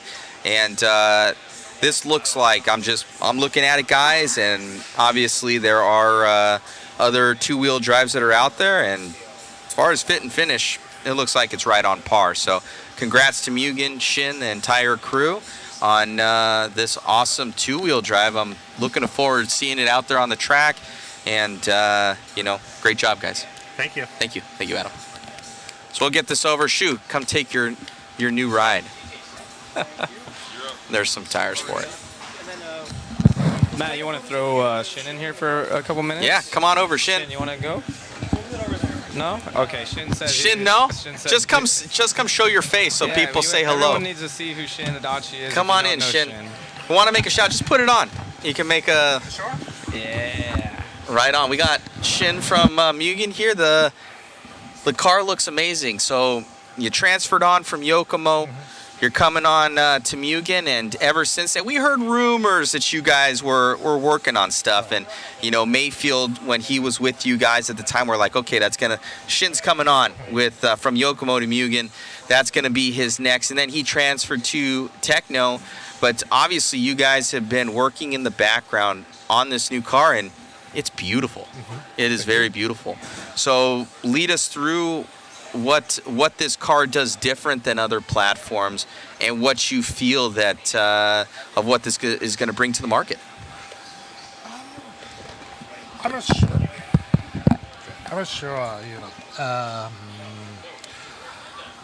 It's a couple years ago, the track it's pretty much different than the more high traction, even the dad using the street tires and with additive, super high traction, and the carpet track also getting more. So I looking for the car basically making it good balance for the high traction track, And of course, the was the Euro and in Japan still have the bumpy and the loose track. I was already testing the every track, and then car feels pretty good now. Yeah, it looks amazing. You ran it down at SDRC, and you've had others run it. What were their opinions on the car? Just try the same setup in Japan and put on the SDLC. The car feels awesome. It's super easy to drive and nothing changed. I just checked into some parts. I think it's good for the car range is pretty wide. Awesome. Yeah. So, looking at that, Adam was saying the box art has to be done, the instructions have to be done. So realistically, the car is finished. Like there might be a couple little tweaks here and there. Are we going to see a release date before the end of the year, or is this a 2024 release? Do you think? I can't say. Can't say. 2 weeks. That's what Team Associate says. 2 weeks. You know, so it's going to be a couple months. You know. Anyway, it depends on what the factory. Yes. Yes. And I know I don't know where is it manufactured? What's the manufacturing country? Taiwan. So in Taiwan. I know at least in China, you know, they have a vacation every 2 weeks. They're like shut down. It's shut down in China for 3 months. Right. You know, they're like we're on Christmas break. See ya. So yeah, it's amazing. It looks like it's a great car. We're gonna be laser focused with our zoom in on our cameras over here. You know, with your face popping up. Yeah. So don't crash. Don't crash on camera. So you want, you know, but the car looks amazing. Great job, Shin, on that. And thank you so much. It's gonna be. We're looking forward to the release, the first time of at least on video to the world. Thank you, Shin. Thank you very much. Appreciate it. Thank you, sir. Awesome. So that is right there, the designer of the new Mugen two-wheel coming on with us here. It looks very promising. Shin, you grab your body. It's my new body. He's giving it. So amazing, amazing looking car there, guys. Shin's on it. We got Tim over here, and they're getting photos of everything and really tricking that stuff out. You can check that on Mod Live Media. Yeah, so it was good. So I think I'm getting the entire chat here, hopefully.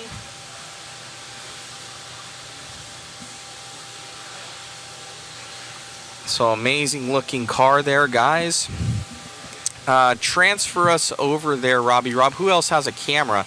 Let's shift it over, camera number 1, to focusing on the car. Let's see if we can... hey, Chris. Get a hold of him. Point camera number 1 at the car and him taking photos. There we go. There we go.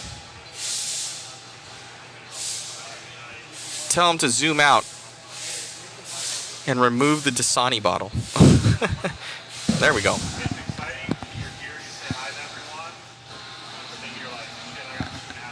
Very cool, guys. So just he's taking photos of that new car.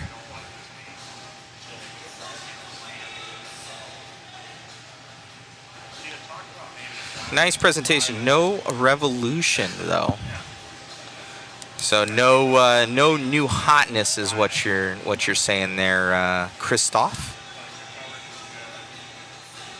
It looks really good. And I think one of the things is with two-wheel drive, there's no doubt that the TLR, the 5.0, it's a very, very good car. I think it's current national champion. I want to say that it is. With Dakota driving it, and their four-wheel drive is amazing as well. But their two-wheel, it's been kind of lacking that. You know, they haven't made many revisions over the years. That Thomas has told us that. You look at it, and Team Associated currently comes out with a lot of updates and facelifts to their car and kind of what their team has done. And I think in the racing community, everybody's kind of looking for that, right? They're looking for that newness, you know, some sort of facelift. I do a lot of, obviously I own Mod, and we do a lot of production products and everything like that. And you know, guys are always looking for something new, something hot, and it reinvigorates the community. So that new two-wheel drive, it's you know, just looking at it kind of out of the box is very, very nice. You know, it's got kind of, you know, you look at it, it's got kind of some elements from a little bit of everything. Why would you not? They're going, you know, like Team Associated or TLR, or Yokomo for that matter, Kyosho, and you look at everything, and then you also add your own flair to it. And I gotta say that everything was so smooth. So I don't know if that's because it's just Shin's car or that's how it comes out of the package, but everything from the hinge pins I could feel just twisting those in there to the shocks and just everything feeling so free. We'll see if it comes out of the package that way when you build it, but it was very nice, very smooth. So and when you're driving these cars, you just want to be connected to the car. That you need to feel the car when you drive it. So sometimes you don't want to be white knuckling these things. And two-wheel drive modified is the hardest platform to keep kind of wrangled. So if they can keep you know, a two-wheel mod, you know, underneath control, and in the U.S. market, two-wheel drive stock is very good, so it kind of translates over. No name for it yet there, Tyrone. You see if the trail is adjusted. I did not look. It looked like it had swept from arms, almost like the TLR.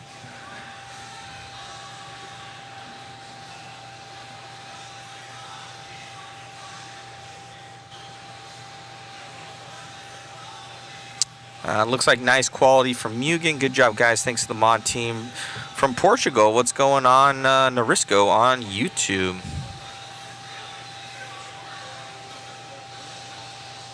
Torque specs for the kind of smoothness. Yes, most definitely. Oh, so we got, looks like we got Shu over there shooting photos of the, of that new car. You can see those flashes back there. Focus on with the joystick if you can there, Robbie Rob. Camera number 3.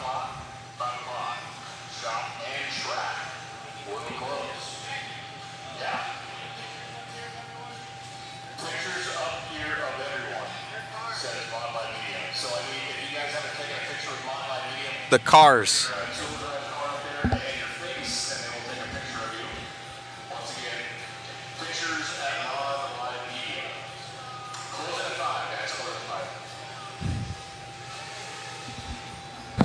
Run it all the way in on it? Yeah, you can go a little bit further. There you go. Or zoom out a little bit. You can zoom out, get a kind of just shooting it up. There you go. Perfect. Going to camera, the other cam. Shu doing his work. Amazing. Thank you, sir. No love for X-ray. We need to get some X-ray guys in here. Who do we get in here? Let's pull, we need to pull Ty, Gord, or Bruno, or Martin Bayer over here. Where's Zach at? Let's get Zach over here. Talk to, yeah, we got Associated in here. We got Mugen in here. We need to get TLR in here. Who do you want in Schumacher. Get Zach over here real quick.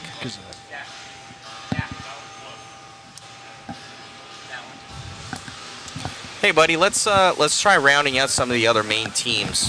You know any of the X-ray guys really well?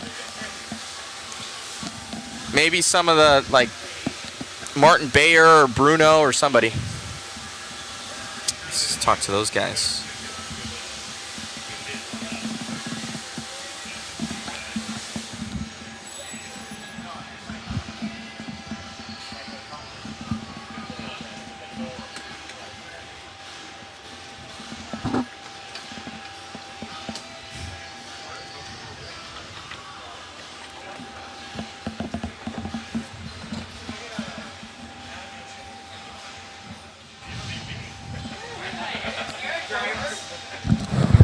Yeah, I'm gonna switch it off.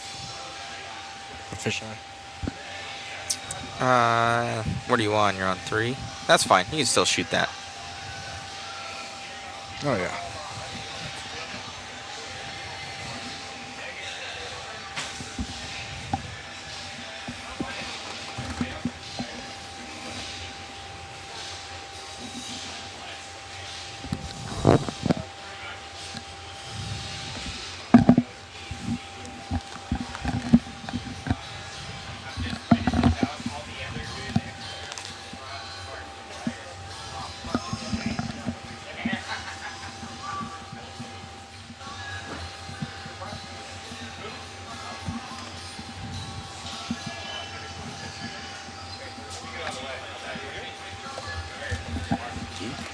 Oh, me too?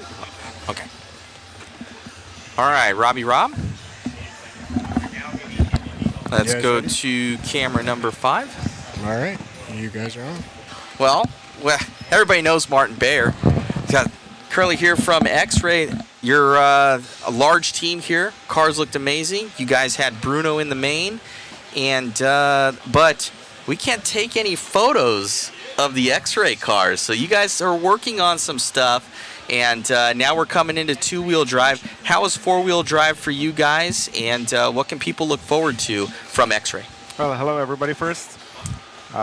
Really enjoying the event. I mean, it's super good, and you guys doing a super good job with the coverage. So it's just very nice to see that everybody can watch and follow. Four-wheel drive was a difficult race. We started with setup which was not really perfect, but in the end we found the pace, and the car was in the point, and in the last final Bruno was really fast. We don't really run many special parts, so I mean everybody can come and see our car. So right on. It's X-Ray team. You guys are a little bit of everything from 8 scale to on-road, off-road. You guys manufacture everything in-house. Ty has been kind of one of your guys' main guys in North America, and been very fast and gored. And you guys have a very established team. Everything looks good. What for 2-wheel drive? What did you guys learn in 4-wheel drive to kind of help you guys get on pace that may help you in 2-wheel drive? I mean, the main issue for us was the side grip. I mean, the forward and the steering was okay with the car, so we were looking for more side grip to be more consistent for the 5 minutes run. So I think in the end we understanding where it is and what we have to do for 2 wheels. So I hope this will help us a lot to improve in 2-wheel drive since the beginning. Very cool. We have some chats coming in here. Something new that we haven't heard of much is El-Saram, the new speed control and motor, or just speed control? For the moment, it's just the speed control. It's a completely new project that started already like 4 years ago. And this year we come and we show up with this new amazing project. It's something new, something nobody make until today. So what is different about this new speed control platform? I mean, we don't use any fan. It has a special system for the cooling, which is on the bottom of the speed control. We have the LCD display on top, which basically tells you all the data after the run. You can see after the run what was your battery, how much it drops. If you feel maybe like in the end of the run I have no power, but then it's difficult to find it. Where was it? Was it the motor or the gear ratio was wrong? And it's basically our speed will just show you all where was the problem. If the battery drops down, if the battery is too used, if the motor was too hot. It also, after the run, sometimes you feel like maybe I just use not enough turbo. So it just shows you on the graph basically how much turbo did you use, how many times did you engage. So it just helps to make you better set up on the track. So I think this is something that nobody has yet, and it's just super easy for us to understand what's going on. So. Amazing. Are they looking into motor technology as well, or is it going to be a package that people can purchase? And are you guys going to go? There's a lot of modified racing in Europe and around the world. In the U.S. markets, a lot of stock racing. How are you guys going to infiltrate that market? I mean, we are in the beginning, so we are learning, and we started already very good pace, which I'm super happy.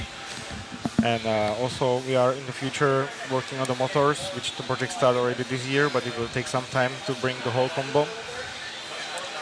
And I think end of this year we are going for some race in the US to enter the stock and to see how it will be good.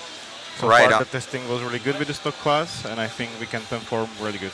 Awesome, awesome. We have people commenting, when will the new XB2 carpet car come out?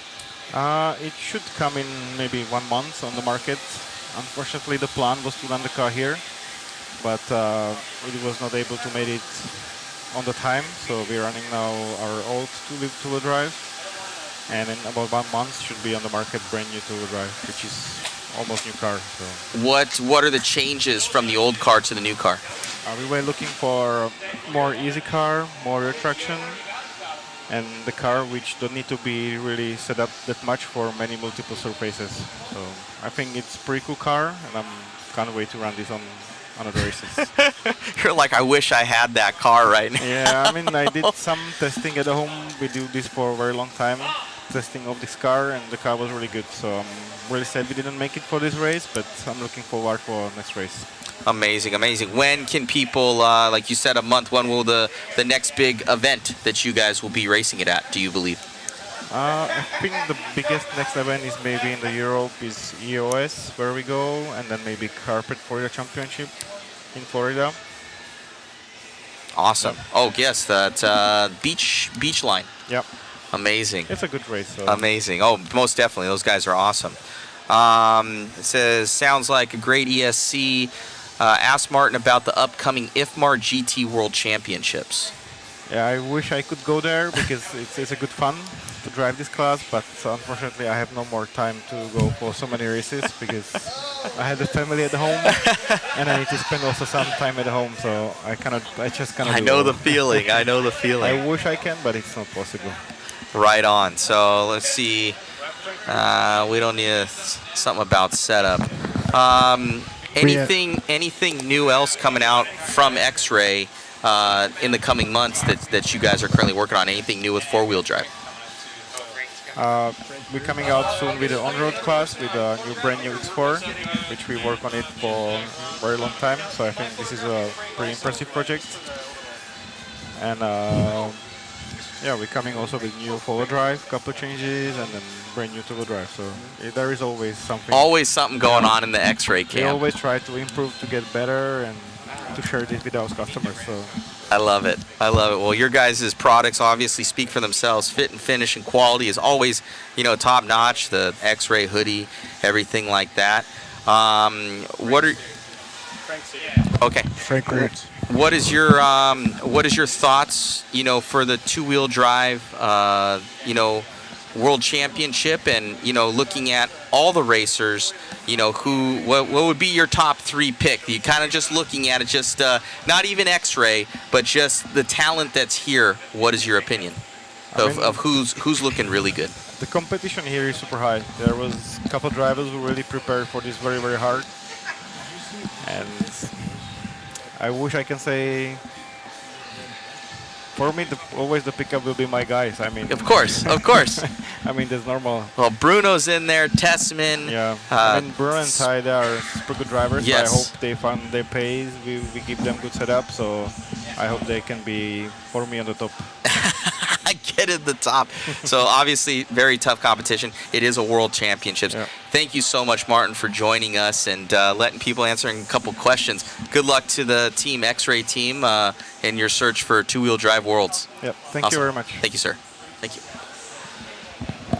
Awesome, guys. So we have Martin Bayer here from X-Ray, lead designer for the X-Ray cars. I think we have Frank Root heading on in here for TLR.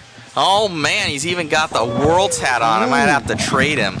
Looks good there. So we got Frank here from Horizon and TLR, and we should be having the motorcycle out here. I love that thing. Why do we not have a class already here? Probably one of the most successful releases I have ever seen. Very, very fun project. But put that aside, amazing.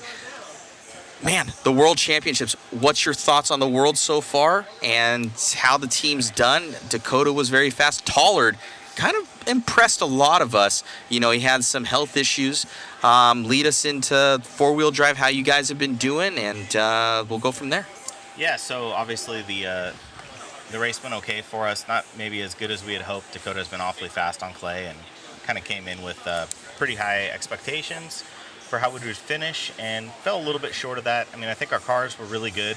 We finished 6th in the main, 9th in the main, won the B, so 11th and 12th, and had a lot of guys putting in good runs. So it was a little bit of a bummer to not finish better, but we just missed it a little bit with Dakota, and Cole had a couple of just small mistakes that kept him from getting a little bit higher. But super proud of both of those guys and a lot of the guys on the team for how they run and continue to fight through the week so far and make their cars better and improve on their driving. And I know everybody's fired up for two-wheel because we feel like we got some good momentum going into that. No, most definitely. Obviously the TLR four-wheel drive, you worked on that project intensely. I've driven it. It's one of the best four-wheel drives I've ever driven, and just the competition level out here is outstanding. You know, on Garo, just with the sticks, everybody's talking about the sticks, and you know, Dakota's so super fast. And there was that one incident with Orlowski in the corner that probably dropped him down a lot as far as the where his position may have been to kind of be a little bit more lethal, I would say, in the main events for positioning wise. Yeah, he had a couple of runs that were, you know, maybe he needed to get a little bit better scores on, you know, on Monday. But on Tuesday morning, he was on a good run. He was leading on the pace that he was on. Would have got him right at that TQ for round 5, and that would have started him second or third. And yeah, Orlowski and him got together. I wasn't a big fan of it, and it's unfortunate. Didn't really work out for us and didn't really hurt Michael. So yeah, it's in these races these days, starting from 9th, you need some help and some good fortune. And Dakota did get that in A3 and was able to get a 4th from 9th, which is pretty solid, but didn't get it in 2 out of the 3 and had some bad luck in the other ones. And it happens. I know he's not super pumped on it, but I think it's got a little fire lit under him to come into two-wheel with a little extra motivation. And he's currently two-wheel drive Roar national champion, is he not? He is. So yeah, so going into this one, top of the U.S. and or North America, and you know, so everybody's asking. We asked Thomas Tran. I ask at the pits every J Concepts. What's going on with the TLR two-wheel drive? I know you were kind of pulled off of it for the motocross thing. But what's going? Because people are chomping at the bit for a new, or at least a revised TLR two-wheel drive, even though it is obviously very, very fast. Yeah, I mean, I think that's the good thing is that the car that we have now, this 5.0 Elite, we have a couple of parts that we're fitting on from the four-wheel or making some adjustments to the front end, but all the parts that we're running are commercially available, and the car is really fast with a couple of modifications to it. So that's the good news. What we have now is more than capable of finishing at the top of any race in the U.S. and the world. But yeah, we're, you know, in a perfect world, you build a kit out of the box and it doesn't need those modifications, and that's something that we're going to continue to work forward with on all of our future projects and kits. Won't really lay out the exact business plans we have in the next couple of years. I was going to say, man, what are we looking for here? Is it going to be a facelift, or are we getting a completely new car? We're a little overdue for some upgrades. We have more than a couple coming, if we'll put it that way. So that's about as much as I'll get into it. But yeah, we're not done competing and racing by any means, and we have new stuff in the works, and can't wait to get it out here and see how it performs. Amazing, amazing. Now, obviously, Horizon is the biggest distributor that's out there. There was some issues with the systems that you guys upgraded, and it was widely known. What has gone in place to kind of like start getting those orders out? Because kind of like what I heard, there was like 5 systems that changed, and nothing was talking to each other, and you guys were kind of dealing with the fallout from that for the past couple months and getting everything back up and running at Horizon. Yeah, so Horizon's had the same back-end system for our inventory control for, I think, 25 years. We had a really old system, and it wasn't allowing us to help our customers, service our customers, keep our inventory as accurate as we were hoping for.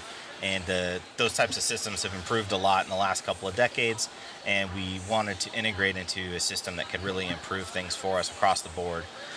Unfortunately, that integration did not go very smoothly. We did a lot of testing, we spent a lot of time on it, and things happened that we didn't expect or felt like we're out of our control, and it's really a bummer for us because we, you know, at the company at Horizon, we pride ourselves on customer service and being on top of things. I think, almost any hobby shop will tell you, you order from Horizon before noon on a Thursday, and it's going to ship by Thursday evening, or whatever day of the week you place your order. So for us, it's been extra hard because it's not only not gone smoothly, but it's kind of the antithesis of how we like to look at ourselves in the industry and what we try to do for customers and dealers.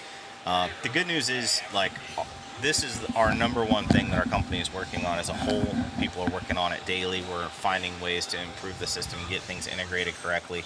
A lot of the stuff has been fixed, and we're continuing to work through some stuff, but it's getting better each day, and before you know it, we'll be back to not only the Horizon of old, but even better than before. Right on. Well, I know Pride's been a huge supporter of mod and kind of the scale stuff that we do and everything, and we're do a lot with that, and it's shame to see, but we understand those systems and stuff, and it's doing anything like that, and it's talking to each other is a huge thing. So hopefully all gets up and running again. So knowing what kind of four-wheel drive happened, what are you guys kind of preparing for with the you guys own AKA now? Yep. We know that nothing was there was Larry obviously took fault of the numbers weren't quite right. I'm looking at it, and I'm kind of I think there kind of should be a limit on maybe how many sets there are, just from a pure racer standpoint, and kind of more of the guys that are more on a budget and can't do one-run tires, which I think is ridiculous personally to just do one runs. What are you guys doing? Everybody's, even though it is an open front tire, everybody's sticking with those AKA fronts.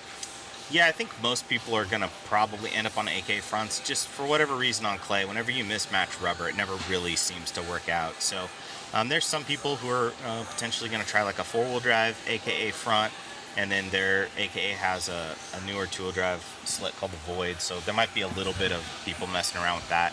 And I'm sure the guys from J Concepts and Proline will give those tires a try. But I expect most people will likely end up on AKA slicks. I think for myself, I'm totally fine with the limited quantity of tires. I do kind of wish that the free practice wasn't limited, like the limitation on what tires you run and how many sets should start with CP1. Like I've done a lot of touring car races in the past with control tires, and open practice is open, and then when you hit your seating round, that's when you got to start running control tires. And like I said, it's do really... you know? I'm sorry to cut you off. Do you know the psychology behind that, of why it is like that? I think for this specific event, they just don't have enough tires for people to buy 3-4 sets of tires for a free practice, so they're just limiting it. I just think it gets a little dicey when you're trying to decide whether you want to use a set of tires that you might want to run in a qualifier, in a practice race, or a practice run. The other thing is, to try different front tires, you kind of need to run them with new rears. You don't want to run new fronts and used rears. You're not going to get a good read on things. So it's going to make it a little challenging. I mean, I would really hope that in the future we just do controlled fronts on two-wheel drive. I don't think there's a really good reason why those tires are open any longer. So I would love to just do pre-mount, or maybe even pre-mounts in the future would be nice. Our wheel offsets are all getting pretty close. So yeah, that's, I think that should be the 6-year plan from now. We're on pre-mounts, we're all in the same tires, and you get 2 sets for practice and 5 sets for racing, or whatever the numbers are, an extra set if you make the main. And I don't think anybody's in the pits, like I haven't heard anybody complaining that it's not enough sets of tires. It's the only thing that's been frustrating is that it's changed, the information's changed throughout the event. So like two-wheel drive, we know the number, everybody knows the number, there's no changes, there's no surprises, and everybody's way more okay with that going into two-wheel. Right on. Yeah. What are your thoughts on this facility and kind of what Larry has done here? I walked in here and my eyes just opened. It's ridiculous. Yeah, so fortunately for me, I've known Larry since he was a club racer out at Hobbytown in Gilbert, Arizona. Like, I grew up here. He, started out here. We club raced together. We knew each other. And when he was took over the Hobby Action store up the road in Tempe and then opened this, I'm like, well, if Larry's doing it, it's going to be right. And ever since we've been coming here, I've said since day one, this is the best track that we come to. Yeah. Once we got the tires figured out, the dirt was a little rough like the first couple of races, but once we got the tires figured out, they have the best facility, like pits, driver stand, announcer area, hobby shop. I mean, it's a true hobby shop and a true pro shop. They have a place for us to do tires. It's got AC. It's got food within walking distance, hotels within walking distance. I mean, airport's 15 minutes away. I mean, like, everything about coming into this event is just not replicated across the board at any other track that I go to. And I mean, something that I'll say for Larry is, like, we did have obviously a little bit of an issue with the tires this week. To me, not that big of a deal, but I mean, when that started to come up, I had no doubts that Larry was going to make it right for everybody, because that's the kind of guy that he is.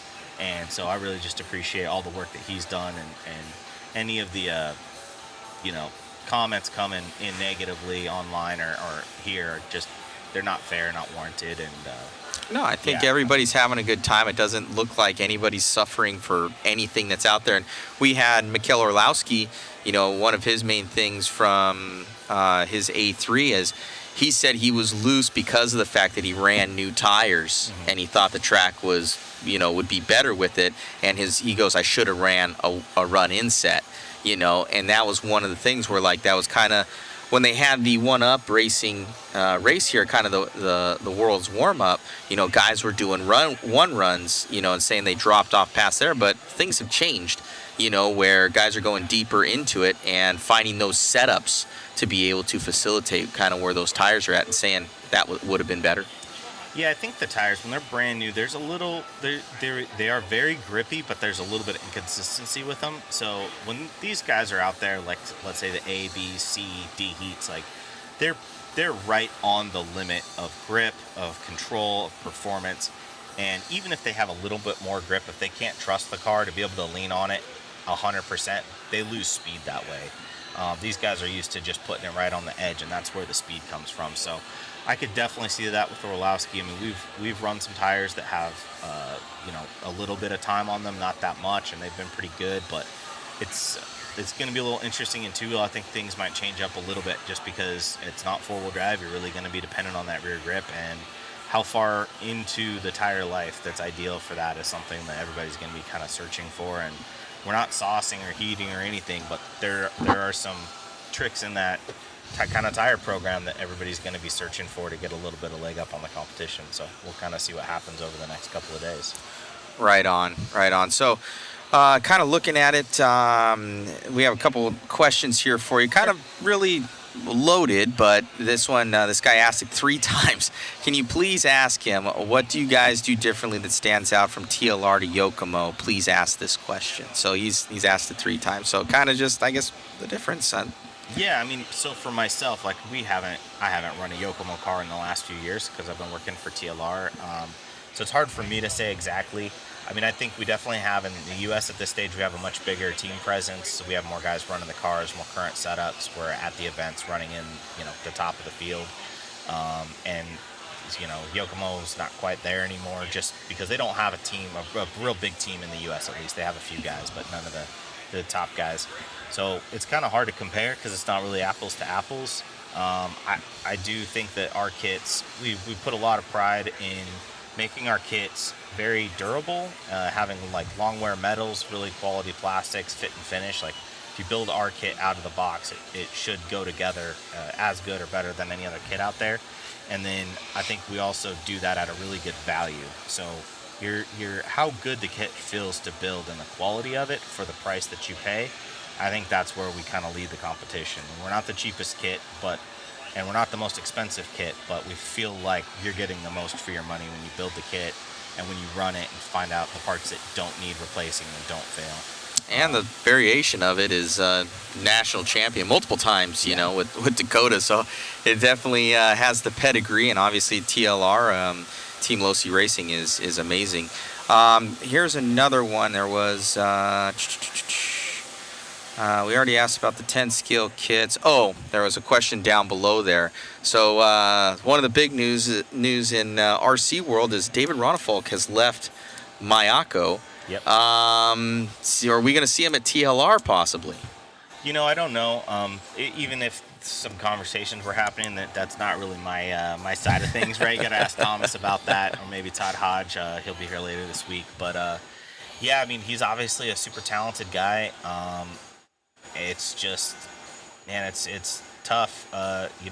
to get all of these guys the salaries that they're looking for at the level that they can perform. And it doesn't take a long time for somebody to kind of not really drop out of the limelight, but not be on the top of the conversation heap, right? Like Ongaro's here and he's running well, and now you're going to talk about him maybe a little bit more than Ronefalk coming from Europe because he's not here. Or I haven't seen him maybe as much as I'm used to.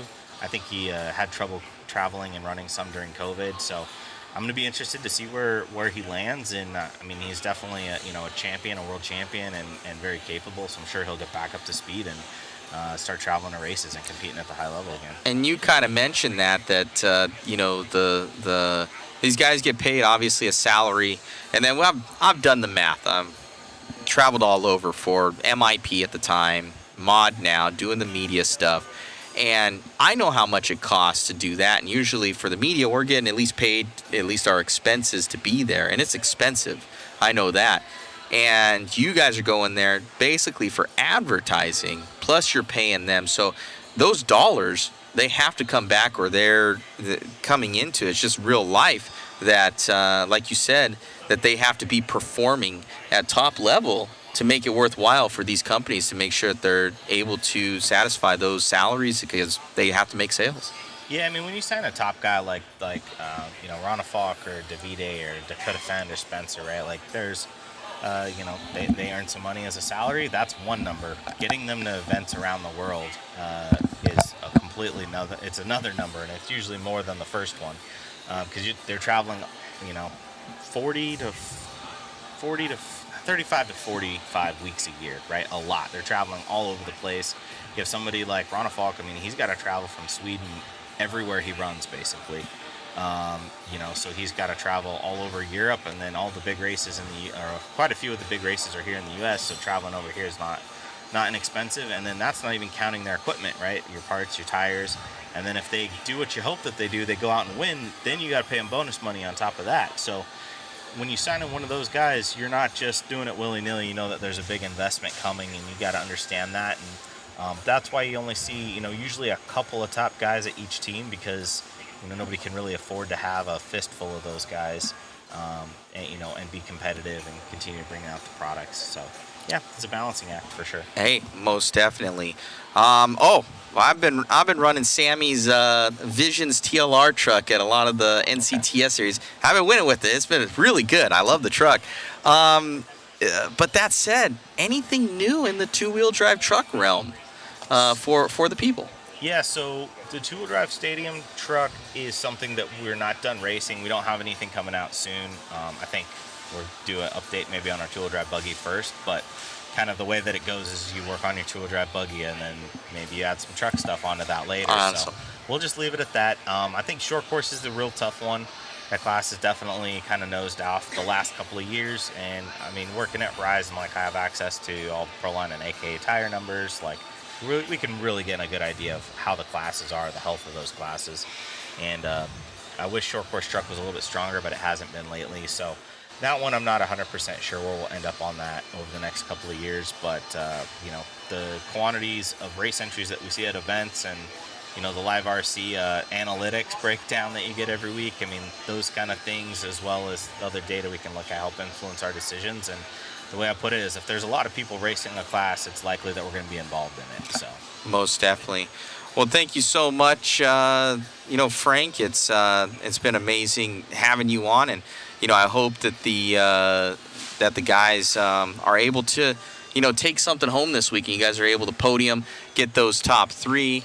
Let's transfer over here to this one here, Robbie Rob.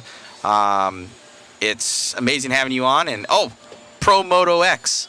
When are we seeing more of those things, man? I want some more. Yeah, so we just had a bunch shipped last week, end of last week. So I've seen a bunch of posts from hobby shops that they got them in stock the last couple of days. And then that's still not going to be enough to cover us from all of our back orders that we have. So I'm one of those. Next shipment's going to be like end of October, early November if all goes to plan. And then more about a month after that. And hopefully we'll have just available stock by Christmas. But if we don't, I mean, we're just making as many as we can, as fast as we can, and we're not rushing anything. But we're, man, we we thought it was going to go good, and we had Nobody could imagine idea. this good. I mean, and that's the thing is like normally we come out with a new truck or a new on-road car. Like we have something that we sold that's similar enough. We can get a pretty good idea about the numbers, and we're going into it. We might be 10% off, and we were like 400% off on this. So man, we did everything that we could to get the right number, but man, it's just been amazing.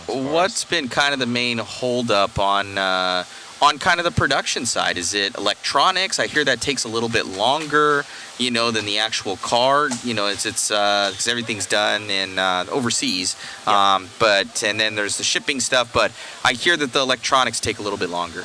Well, the electronics don't take that much longer to manufacture, but not everything is manufactured in the same warehouse. So like the electronics have to be manufactured somewhere and then installed in the vehicle as a secondary step. So that does take some time, but things like let's say a drive shaft, right? It's got to be lathe machined, it's got to be CNC machined, it's got to be very well know. It's got to be it's got to be hardened, it's got to be assembled, it's got to be sent somewhere to have it laser etched. And anodized parts go through a similar number of processes. So some of those metal parts, they actually take as long, if not longer, than electronics. So we ordered them as fast as we could. It takes us about 90 days to manufacture anything from the time that we order it. You can get, one-off stuff, quicker, but a whole vehicle like that, it's pretty much 90 days across the board. And and then we have freight times, from Asia to the U.S. It takes about, 6 to 8 weeks on a boat. Wow. So you kind of, it starts compounding. I know the feeling. Yeah, and unfortunately, I'd love to be able to order it one week and have it in stock the next, but that's just not possible with the way that things are manufactured. So. Well, most definitely, Frank. Well, congrats on all the success on the MX. I hope that we see more races with those here in the future. I'm sure that we will. Run Huckleberry. I know you guys are doing a special little thing down there. A shout out to them for they're doing like a little series thing, giving one away. I think you were down there. I announced down there, and dude, it's amazing thing. And hopefully, I'm sure we're going to be covering more TLR guys this weekend. Thank you for all the hard work on the platforms. Hope to see a new two-wheel drive and a two-wheel drive truck here soon. Thank you for all the support from Horizon Hobby. You got it. Thanks, Thank you, buddy. Alrighty, guys. So we're going to get, I know, IFMAR Moto class when? Frank's going to be part of it. 2 years. Okay. We'll switch out. We'll get this going. I think we need to get, do you know Luke Prattley? Do you know who Luke Prattley is? We need to get him as well. We'll get that. We'll get Luke Prattley in here. I'm gonna get out of here, guys. And then we're ready for bounce out. What's wrong?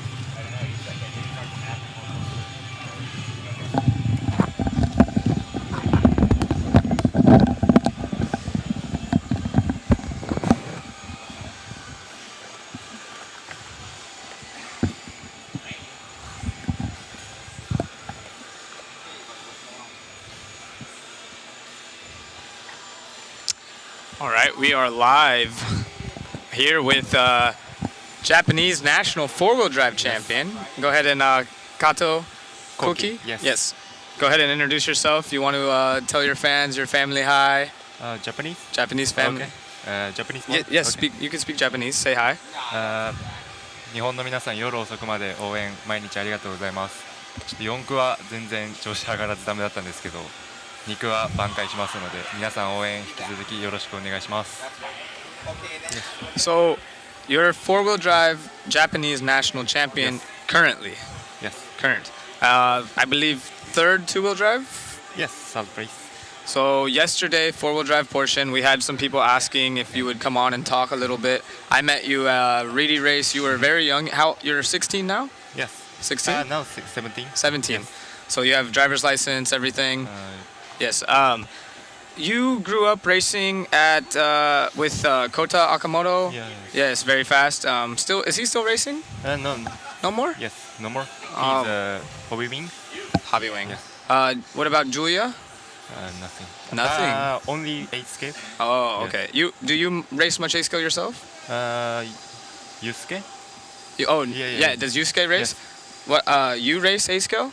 Yes. Yes. I do. Yeah. Okay. Do you prefer 10 scale or 8 scale? I like 10 scale. Yes. You're very fast at 10 scale. Thank you. Yes. So yesterday, I believe you were in the D main. Yes. 35. 35. Yes. Happy, sad? No, sad.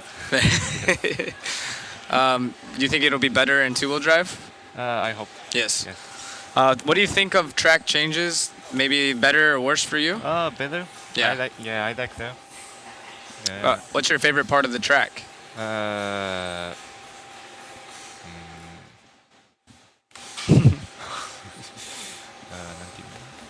Sorry, we're reading here maybe some questions, but yeah. So you've been to the United States many times now. Is this maybe 3? More.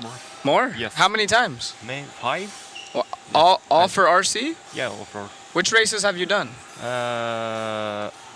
Reedy race. Desert Classic. 1 up. Oh, 1 up? Yes, this race. Oh, okay. So to practice for here? Yes. Oh, okay, I understand. What do you think of AKA Tire Spec Tire? Good, bad? You like it or no? I never tried this tire many times, so I don't best find the setup, but I will do my best for setup. So I don't like. You don't like yes. hard. Yes. So back home, you also race on clay, if I'm not mistaken. Yes, clay. Yes. So this is is it similar? Is it not very similar? Never. Never? Yes. Oh, got you. As far as I know, like I've met you many times, some people are asking, you guys, your father and your mother are here? Yes. Yes. You guys always bring me candy, the haichu, so thank you. Appreciate that. What do you do? You're 17-year-old. Obviously, are you still in school? Yes. High school. High school? High school. Got you. But every time I practice RC. Every day? Yes, every day. Every day. Yeah. So that was actually one of the questions they asked. Yeah, almost. So when you practice mostly 10 scale, yes? Yes. Do you race any on-road? Yeah, I do. Do you like on-road more, or is 10 scale? 10 scale off-road. Off-road is favorite? Yes, favorite. And does your dad race, or used to? No. Just you? Yes. How did you get into RC? I think 30. 13? Yes, no, 30. Oh, 30. 30. Yeah. And does your dad, did he ever race? Never. Never. So maybe did a friend or a family member get you first RC car? My brother. Your brother? Yeah. No, my father. Oh, okay. Yes, sorry. Yes, sorry. God, no, you're okay. Yes, I know. So we talked earlier. We've known each other for quite some time now. We have to go slow, slow for English. Yes. Thankfully, you know English because I've tried learning Japanese when I ran Kyosho. Very hard. Yeah. Very hard. So yeah, the 26 letters is much easier. So you have your mom and your dad here. Your dad always goes to the races, and does your mother always come with? Sorry. Does your mother always come to the races, or just Worlds? No, sometimes. Just sometimes. Yes, Absolutely. 4-wheel drive national champion. Yes. Do you think the biggest difference in competition from Japan to America is Japanese drivers we've had very, very fast in the past? Is the talent coming up? Because you've come to Reedy Race and ran with the best when you were very young. Yeah. So Japanese, American, European, where do you feel everyone stacks? American is the best driver. David Ongaro. Yeah. David Ongaro. Yeah, I know. Yes. Yes. Before, I think American is the best drivers, but now is European. Yes. American, yeah, some people. Yeah, very many people. Yeah, obviously, Worlds. They like to see where everyone feels they stack. We have a question. First RC car. Tamiya. Tamiya. Yes, Tamiya on road. On road. Yes. Ah, very nice, very nice. And you have some fans right here saying hi. I know you said you have to leave soon, so we wanted to get very short interview. So I appreciate your time, Yeah, and thank you. You have fans on here. So if you want to say goodbye in Japanese, go ahead. 皆さん応援引き続きよろしくお願いします。 Appreciate you. Yeah, thank you. Thank you. Welcome. So it's always good to have the international drivers on here, guys. We were trying to do our best. We brought you Martin Bayer, I believe, was sitting up here. Obviously, Frank Root's from America, but everyone very curious on the Losi car. So we thank you, Kato. We have all kinds of good stuff in the works, but it is starting to wrap up here as is 4:19. I believe we have to be out of here at 5 o'clock, if not 5:30. Robert, you want to jump in here for Canada? Sure, why not? Hey, get in here. We're trying to get everyone dialed in. So we got Robert in here. Hey, how's it going? How you doing? Want me to put this thing on? Yeah, throw her on. Hey, Robert, still, your fans online still call you Inferno. Inferno Rob. Yeah, that's hard to escape the nickname, but you are an X-ray driver now. I am an X-ray driver. Believe it or not, the Inferno nickname was long before I was in RC.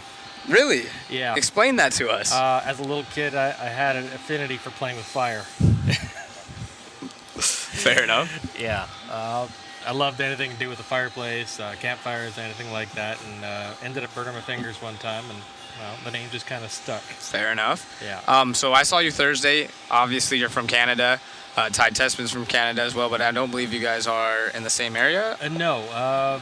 Both Paul Parks and Ty Tessman, they're probably about a couple hours away from each other, but they're about a 10-hour drive or so away from me. I'm on the extreme west coast of Canada. Gotcha. Awesome. Well, I guess we'll kind of sum up off some of the questions that we're asking here. What was your first RC car? Hobby grade. Okay. First hobby grade RC. I'm sorry. Yes, yeah. yes. So yeah. So yeah, the very first one I ever had was a Marui Big Bear. I don't even know if I know that. Oh, it's going way back. I think the first production of that came out was 1980 or 1981, and Marui's not around as an RC company anymore. They still do models, as far as I know. Okay. But, yeah, it was a two-wheel drive, sprung rear axle, and sprung front end, like no oil shocks, nothing like that, with a Datsun truck body on it. Oh, that's cool. It was pretty cool back in the day. Yeah. So what are your thoughts from the 4-wheel drive layout to now the 2-wheel drive layout? You feel like it's gonna fit you better? You like the other layout? What's your thoughts? I think the layout itself looks like it has more high speed to it than the 4-wheel drive, so we'll be able to open it up more. But the challenge, I think, is going to be trying to set yourself up to rhythm certain sections with short takeoffs to the triple over here and a couple other sections that look like you got short takeoffs. I think the challenge is going to be trying to keep it smooth every lap. Do you feel more comfortable with your 2-wheel drive or your 4-wheel? Oh, that's a tough question. I've always felt more comfortable with a 4-wheel drive, but as a couple of people have said, you come to an event like this, if you're a fast guy back home, you're going to come to this and you're going to be very quickly humbled. Yes. And I feel more comfortable with my 4-wheel drive, so now I really just need to focus and keep my head down and drive as best that I can without making any errors. I've been a fan of you for a long time. We met back at DNC, I do believe, and one thing that I've always thought of you is you were one of the kindest guys in RC. So I'll ask you kind of a different question than we would typically get. What would you say to the younger generation or even the older generation helping the younger guys get in? The most important thing coming into this hobby on the racing scale of things is to focus on?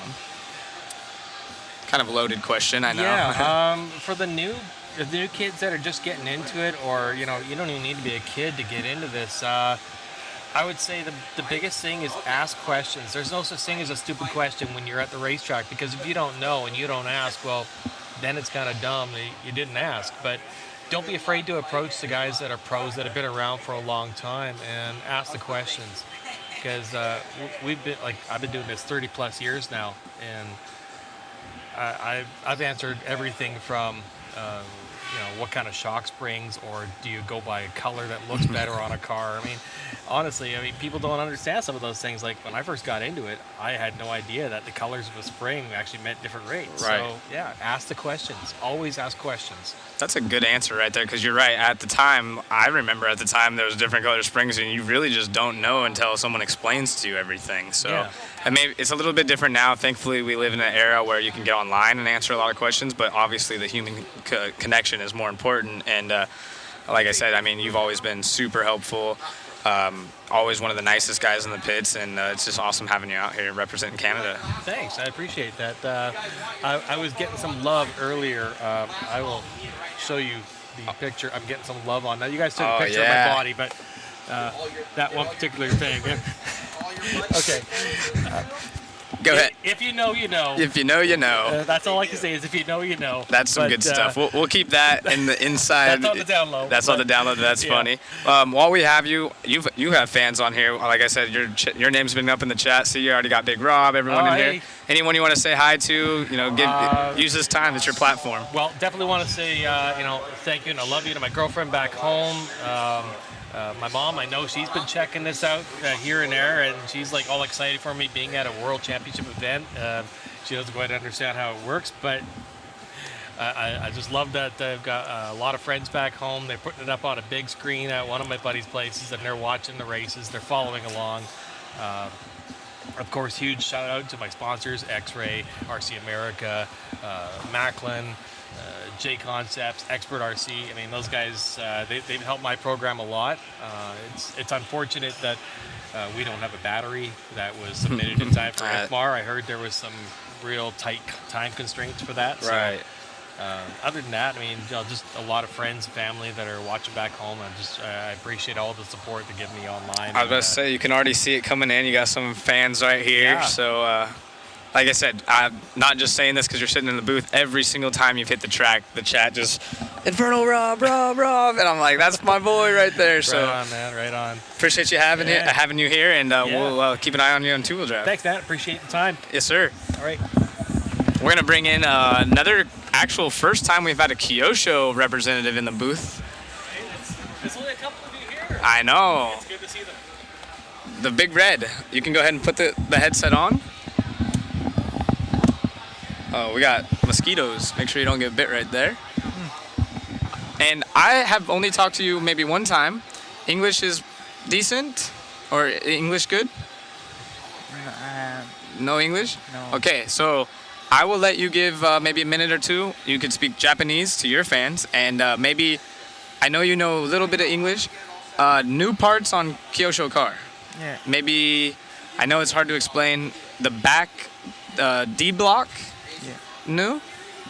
Is a new D block? Yeah. Maybe we can get you to bring your car up, but go ahead, use your time, speak Japanese to your fans and friends back home.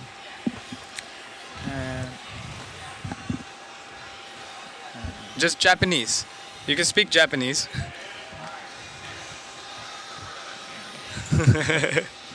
I'm so nervous. It's okay. So you're 16 years old. Yeah, nearly 17. Nearly 17. You have a driver's license? No. No. Over 18 years old. Oh, 18 in Japan. You ride the train, subway, in Japan. It's subway, I believe. Okay. Well, I will try to ask some questions. No new Kyosho car, RB7. Yeah. And ZX7, same. Chikuba, here, no new car. In the future? In the future? No. Maybe a little bit. Well, we have to be Fair enough. Yes, very, very shy. He told me he couldn't speak English yesterday. Yes, so Matt brought him on, but we just wanted to give a chance. Like I said, Japanese, speak Japanese, friends, family back home. You can say hi in Japanese to everyone. Konnichiwa. Okay, well, thank you very much. We appreciate having you, and good job with Kyosho. Yeah. Thank you. Thank you. So Matt, we want to pan to the track right there. I appreciate, Frank Cruz on here. Yes, new RB7 parts, sorry, not pants. We wanted to try our best to get some more coverage in here. We're gonna have Matt come up. I make this stream. Oh yeah, oh yeah. No, good times, man. I can't. All the coverage, you and Wayne and everybody. He's the other guy. That's now him. He's the other guy. Oh, he was butthurt about I that. know, He was like, what? He's like, who called me that? So, fun fact, go ahead and tell the story. First off, I will say, what you guys have been doing out there on Facebook, YouTube, and in this comment stream right here, giving all the love to Matt, the mod team, we really appreciate it. And we just had some funny comments come in, and we've all been busting each other. I've gotten mine. The first thing, I had a 5-minute intro, and the first thing I say is the 2013 world. Yeah. So we all busting each other's The butts. first coming into this entire thing, you're like 2013. And I was just world. like, What's it's going to this- be a long week. What's this guy doing? What's this guy doing? Oh man. So yeah, guys. So ask us more too. What you guys would like for coverage? We've been doing a ton. We let you know that Shu's going to be out of here soon. So probably, honestly, our photo game's probably going to be dropping off a little bit through the two-wheel drive portion. I don't want it to be, but we're going to do our best. They might not be as good, but our the video game will be on par. So the live coverage side of it's going to be still perfect. Dialed. Oh, mention for the I'll have to go post a link. But for the Crohn's disease guys, we're going to be waffling off a signed Mod Live Media jersey, the broadcast jerseys, the red ones that you guys saw us with yesterday. Those are all custom made just for this World's event. They'll be only worn once and then framed. So we're going to frame that. The And 3 it's world champions, the top top three, have signed it. And this is for, Brian Kenwald had Crohn's disease, and it ultimately took him.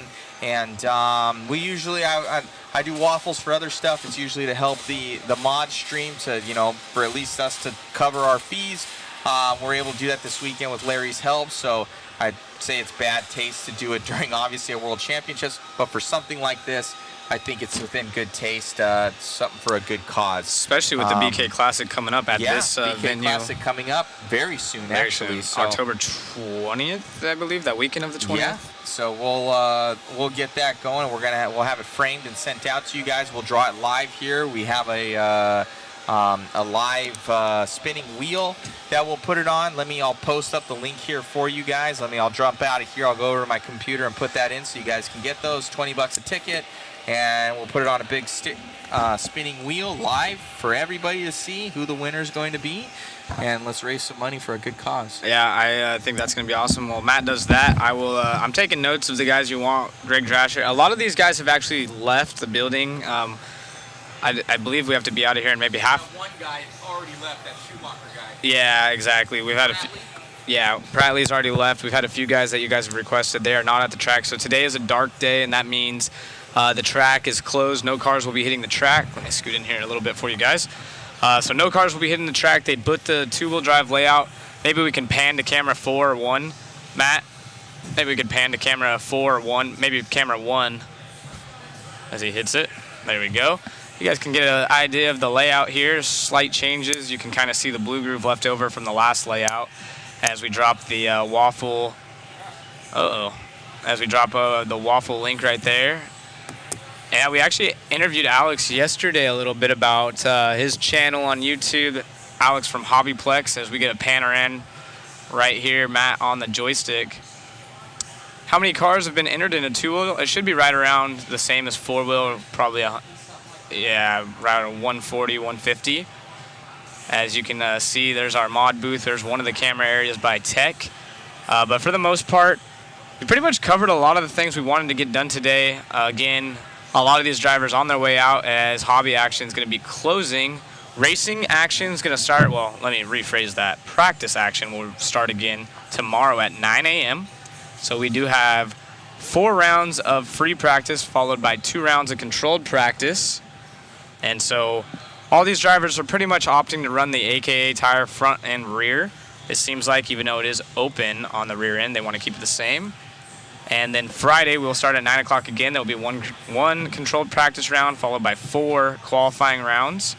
And then a final qualifying, well, first a controlled practice again on Saturday, but the final round of qualifying on Saturday. And they will be taking the top 3 rounds, your points for the top 3 rounds out of 5.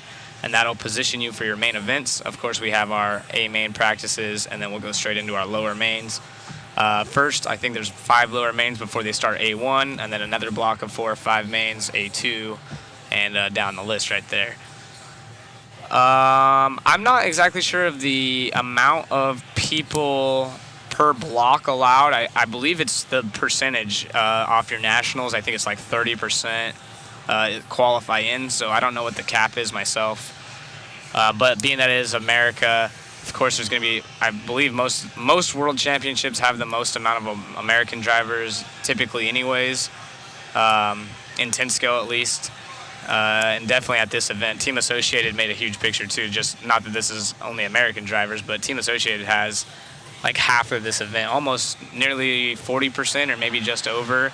And quite a few of those guys are American, and then just, like I said, being that this is in the United States, typically that's how it goes. So if the host state usually, or host country, sorry, typically has quite a bit of drivers, as it's the most easiest to go to, especially, when you get a world championship in your country, you want to attend it. So yeah, I want to thank you guys again for joining. Tomorrow we will be live. We appreciate all the shares, the likes, the subscriptions. If you haven't already gone over to Mod Speed Shop and checked out that $20 waffle for the Brian Kinwald Foundation, Crohn's disease. It's not Brian Kinwald's foundation, but it does help him.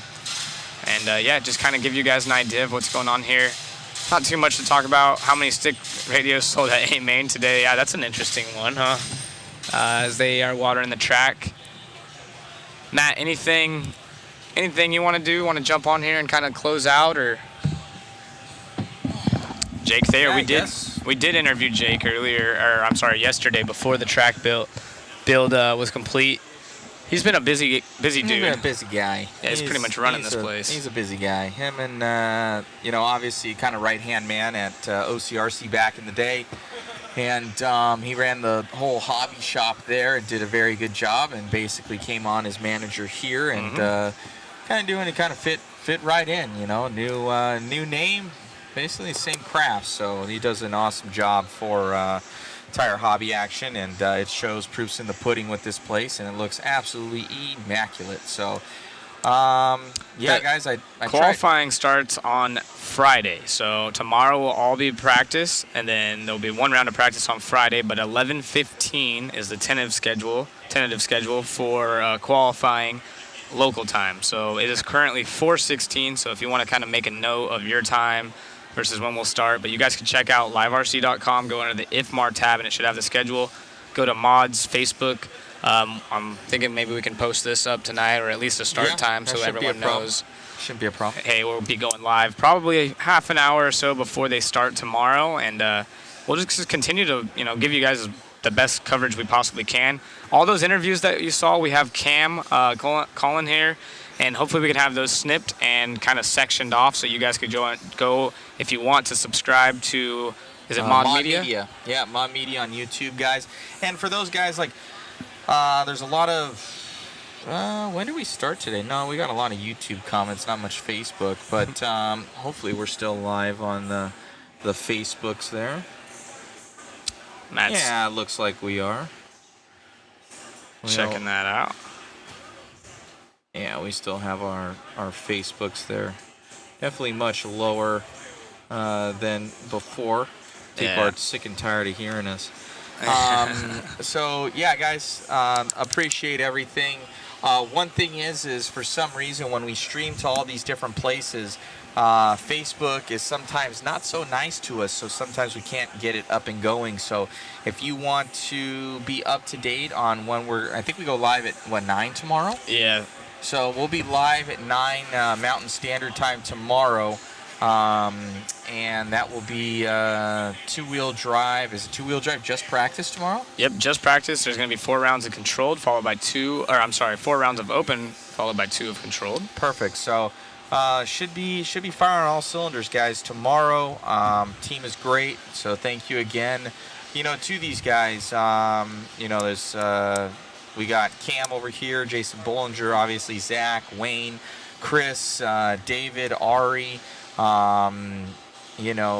Rob, and it's just been Giovanni. It's been a blessing, to bring you guys this coverage, and we've been able to have the budget to bring everybody on and make this happen, and I'm glad everybody's been enjoying it. It's grantedly so, it's a passion for me. I really enjoy, trying to help RC grow, and just you guys just tuning in really helps us out, and everything like that. So If you guys have any last-minute questions, they're shutting down here at 5 o'clock. We've basically been live the entire time that we've been here, kind of taking those interviews and something a little bit different. Yeah. Than what we're used to, kind of just straight racing action and kind of just getting racers, and it's been kind of nice. And again, if you guys are just now joining us, we will be clipping all of the interviews. I do believe that's the Best plan. as possible, at least. Yeah, and we had some awesome ones. We've had Drake up here. We've had Shin Adachi. We've had Frank Root. Who am I missing? Martin Bayer. You interviewed. Who else did you interview? Yep. We had Schumacher guys. we had on Brock Champlin. Yeah, Brock Champlin was up here as Trish. well. We had Trish from Trish Bits. Yeah, it's amazing. So yeah, thank you so much. We had you guys got Jason Rona the other day, and that was an awesome interview. Yep. No, it was really really good. So it's cool, guys. So it's good to talk to everybody. You guys kind of we see a lot of people all the time, and everybody has a story. You know, so it's pretty cool. The racers, thankfully, this is an indoor facility. They lock it up tight. Of course, there's some stuff that people will bring home, especially if they don't want anything happening in their cars or anyone sneaking through the pits. But for the most part, all these racers leave, 85% of their gear here. Yeah. And Chris giving us a little bit of love. Thank you, Chris. What's going on, Mr. Champlin? Appreciate having you. Reminds me of Supercross. Yeah, he That's was awesome. saying, he goes, you guys are better than the Supercross. I heard that somebody had comments. They're like, we're comparing you guys to, it was F1. Wow. And they were like, you guys are, and not even, a little boast right there, not but even hey, boasting nothing wrong. about it. It's pretty cool. I was like, that's a cool comment. They're like, you guys do a lot of good stuff other than, compared to them. So I was like, oh, that's pretty sweet. Well, again, we wouldn't have a job without you guys, so appreciate you guys even watching. And you know what? In all honesty, like, you guys are awesome, because I was just looking at the stream and had open practice. I'm like, I just want to watch this. I watch my own stream. We've done a lot of streams. I'll go back to them. I don't want to watch them. This one, it's been pretty sweet. So they're asking, I saw this twice now, no female interviews. We had Nana walk up not long ago, and I was going to try to see if she can interview. I'm not sure how good Nana's English is. Not What about, positive. I believe, is her name Antonia? Antonia, maybe her English is probably good, yeah? It's better. I think she's Portuguese. Yeah, I was going to say, maybe we can get her up here at some point. And then there's also Harley, I believe. She's Team X-Ray, so I believe I think those are the only three that I know of, but if we can get any of them up at some point, or if you guys are friends with any of them out there, let them know to come talk to us. We'd love to have them in the booth, especially tomorrow. It's another practice day, so it's not as crucial for us to be on the racing at all times, and there's a lot more breaks. So yeah, definitely want to get their take on the weekend. And let's see, is this the first time IFMAR has had a dual WC from 2 different world championships? I'm a little bit confused on the question. Maybe I'm just dumb. So are you mean like basically- 8 scale, 10 scale? Yes, 2 back-to-back. Back-to-back, yeah. Back to back, I believe it is. This is the first time. I believe it is. But the same he won worlds both event. electric and but something where they've been in 2 different facets, Right, like yeah. the 8 scale Nitro Worlds. Yeah, absolutely. That's for sure the first time it's been held at the same time. I'm pretty sure we've had that confirmed a few Yeah, times. because Pavitas had it in both 8 scale and I believe it was 4-wheel drive. Oh, then maybe I'm wrong. So it's just been a long time. No, but he didn't have it back-to-back, though. Oh, okay. He didn't We're have holding it at the same back-to-back. time. Holding it at the same time. Current reigning world champion Exactly. of both. I don't think so. I think he was the first one to do it. And we were joking, I'm sure you were listening earlier, but talking to Angaro yesterday, I mean, he's always been super free-spirited. I was there whenever he won his very first world titles, and he was getting teched. Everyone was going on you brought it up early, they call him on gyro. On gyro. And they were teching his car and stuff, and, his dad and his pit guy, I forget. Sean Ireland, one of our other interviews, he was saying, because we were talking about that, 'cause the whole, I heard gyro you game guys. thing, and he goes, yeah, it's in his fingers, it's pretty nuts. 15 more minutes here. 15 minutes. They're gonna kick us out of here, man. But even that first world title, when they were trying to do all that tech nonsense on him, he was just chilling. He was just like, meh, because he knew that there was no problem, right? Yesterday you saw him and he's carrying around his trophy, talking on the phone, and I went and interviewed him. I said, hey, well, who are you talking to? Like, I'm assuming friends or family. He's like, my dad was asleep. He just wanted to call and congratulate me. Like, no big deal. Yeah. Just another world title. Uh, pretty cool. Pretty cool. It's got to be frustrating to be his competition. I'm certainly glad I don't have to race him anymore. Yeah, you really had a chance, Zach. Yeah, I mean, that's the thing. You look at that and it's just like, this guy is so good that it's just not even a big deal. He built his car on Wednesday so good, dude. It's kind of a, yeah. You know, another guy I would be interested That's in to talk to. It's so disheartening. It's disheartening. I would love to talk to Cavallari and see how his weekend's gone, especially through all the different changes he's gone through, where he's at in his career and his life. I can go and pull him over. I was gonna say, if we can get Cav in for one before we I don't leave, know I'm if sure. I saw him down there earlier. Maybe Wayne will. Yeah, if you don't mind, we'll see if we can get Pudge up in this the one. Schumacher pit. And that would be cool. I'm trying to. I believe he had a white shirt on today. You know what we need to do right now? Eat. I'm starving. Well, that. But I need to have an interview with Shu. This will be his last day. He's coming up right behind us. We should get an interview with Shu. If you guys don't know Shu, we're getting kicked out. Larry's coming over here. He's Panda. He's got a faster pace than usual. Or he's bringing me a Coca-Cola. Shameless plug. Oh yeah, shameless. There we go. Drink Coca-Cola. And go to Larry's Hobby Action Raceway. Chandler, Good job Arizona. on that one. Yeah, I kind of Yeah, muffed you that kinda up. messed- I was you kinda reading. messed I was that reading the one. Brian It Kinwald was Classic, to be terrible. honest with That you. I was terrible. like, it's the So- 2013 Worlds, though, you know. So Fired. We're never going to get another Worlds again. What are you talking about? Just everything. We're getting interviews, all sorts of We're gonna stuff. try to get Cav up here. We're going to try to get Cab. I know we got 15 minutes. Like 5 minutes. I promise. I We'll need be to out. go get myself a Coca-Cola product. Or a Dasani water. Or a Dasani water. Monster. Or a Monster. Dr. Pepper. Or Powerade. Or any zero product. Any sort of thing from Coca-Cola. The RC diet is covered. I know. Sponsorship. Most definitely. Not all of it at once, so it's probably not healthy, but they are delicious. Dinner with Cav tonight. They do have water, though, so there's that. That's true. I don't think he's here. He's gone? Yeah, he's already We'll gone. just have to put him on FaceTime. I need to personally have a... You want to have one with Jason? I need to have one with Jason. Is he right here? He's Wayne, right behind us. can you get JB? I'm going to bounce out, guys. Appreciate you having me. I've had a blast so far, and I look forward to speaking with you guys tomorrow. So, I'll have you switch to camera to the main cam. You're up. Oh, no. Oh, yeah. And then we'll do like a sign off, and then I'll come over there and play commercials.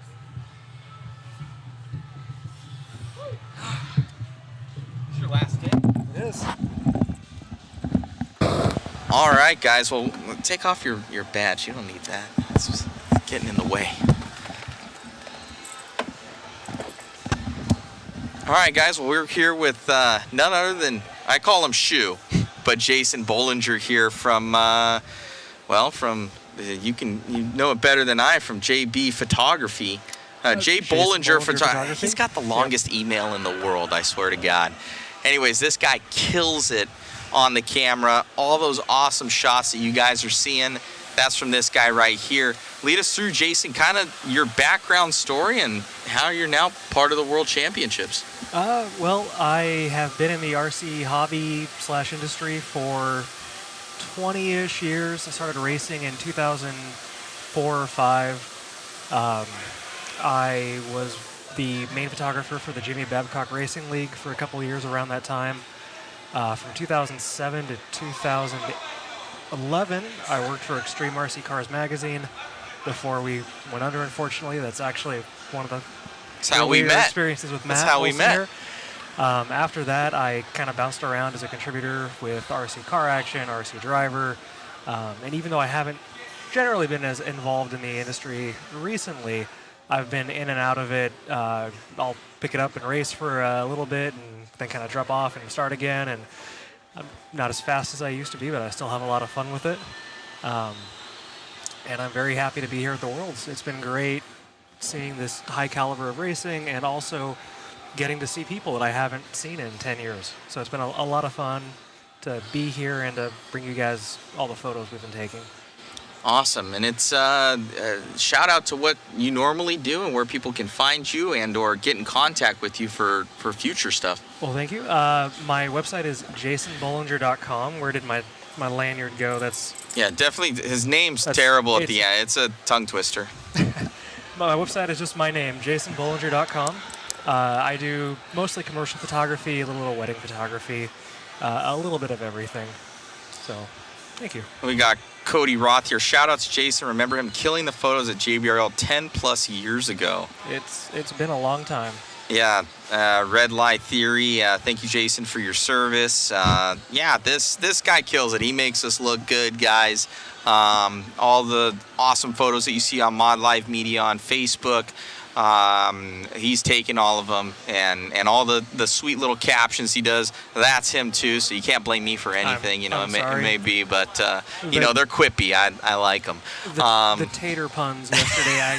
It's Go been and in my check out the system all week, and the I tater just one. had to get out of It's my actually system. it's good, clean fun. Don't get me wrong. Incredible work from Hot Rod Hobby. So shout out Jimmy Babcock. Thank you. Thank you, Ryan Dunford. Ryan Dunford shouting out. Yeah, it's been amazing having you on the team. Definitely upped our level. He did all the, if you guys see the little scrolling bar at the bottom, he helped us out with that, and just his work ethic and everything's been top notch. So anybody needs him for any sort of work, hit him up, and we know that we'll be using him in the future. I think he's going to possibly join us again at a J Concepts race coming up here at Hoosier. Planning on being at we'll see. Hoosier at the INS race in a couple of weeks. Yeah, because you're out of Kentucky? Eastern Kentucky, about 3 hours southeast of Hoosier. 3 hours from civilization is Jason. Well, I'm only an hour and a half from civilization. I live a little bit south of Lexington, but he tells me where he lives, and I'm like, you're in the sticks. You're way out there. My neighbors are cow farmers, and we sometimes have cows in our driveway when America. we come home, and it's very, very different from Very different life. growing up in Southern California, but I like it. Most definitely. Well, shout out to you've got your wife back home too, and she's probably She you're is. gonna have to kind of clip this one from Cam, to our interview with Jason Bollinger. She's holding down the fort right now. She is.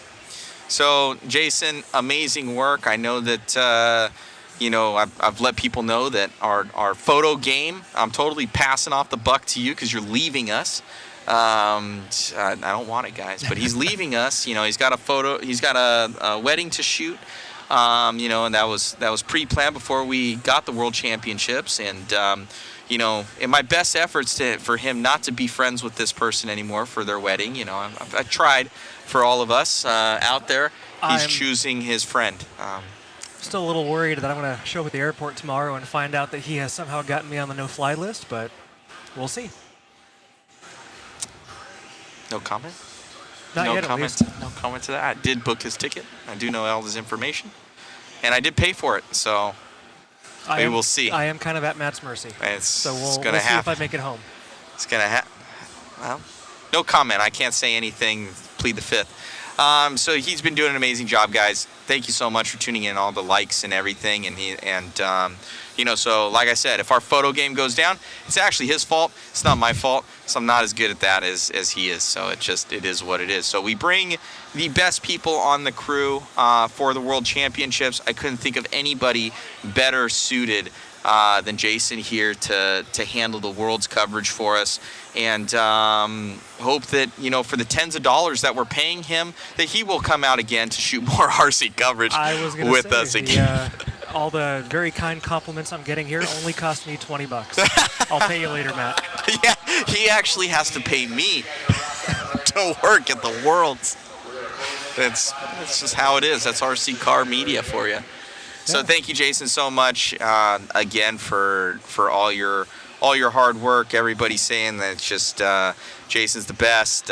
Super stacked images, great coverage. Mod is killing it for the highlights. Sorry, one of the comments here. Just send a look-alike to the wedding. I have not found anybody unfortunate enough to be close enough in appearance to me to go to that wedding. But if I have any volunteers, let me know. You can't. They could even look like them, but you can't stunt double. Perfection as far as the photos go. So I'm gonna try. We're gonna have. We're gonna see. But it is what it is. He's gonna get as much work as he can done for us, and kind of load up some photos, and we'll be posting them throughout as best coverage that we can get. So thank you, guys. We'll end it off pretty much with that, with Jason here, kind of signing off for the week. He'll be helping us out tomorrow, and then he's flying out. And it is what it is. So we greatly appreciate all his contribution to the Worlds, guys, and could not be happier with him, part of the Mod Life Media team. And pretty much it. We are 6 minutes away from being kicked out of here. So I think we'll end up getting out of the booth here. We'll probably play some commercials from our awesome sponsors like Stick It One, Team Associated, J Concepts, Sanwa, ProTech, A-Main, RC Raceworks, aka Coca-Cola, Roar, Angry Crab Shack. They give us 10% off if you're racing this weekend. P1 Paving and Construction, and of course Mod Live Media and Mod. So, Jason, any final words for everybody out there that you would like to say? Has your experience out here at the World Championships, probably one of the first big events you've done since in quite a while. This is one of the biggest races I've been to. I've been to a lot of races, but this is actually my first Worlds. It's been a great experience, and I'm really happy to hear that you're all enjoying the photos. So thank you guys so much. We'll jump out of the booth here. We'll probably get Robbie Rob on to switch it to a camera real quick, and we're going to get this one going. Be sure to check out the BK Classic, the Desert Classic, out here at this amazing facility at Hobby Action RC Raceway. We're jumping off the mics here. Thank you guys. Tune in with us at 9 a.m. Mountain Standard Time for some more heart-pumping racing action as we continue the charge for now two-wheel drive world champion. Thank you, Jason. Thank you. Good night, guys.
Whether it be chasing checkered flags, blasting through berms, or navigating the trail, AE has you covered. Team Associated, Element RC, Reedy Power, and Factory Team, vehicles, parts, accessories, and information can all be found in one place. So blast, slide, soar, and crawl with us at AssociatedElectrics.com.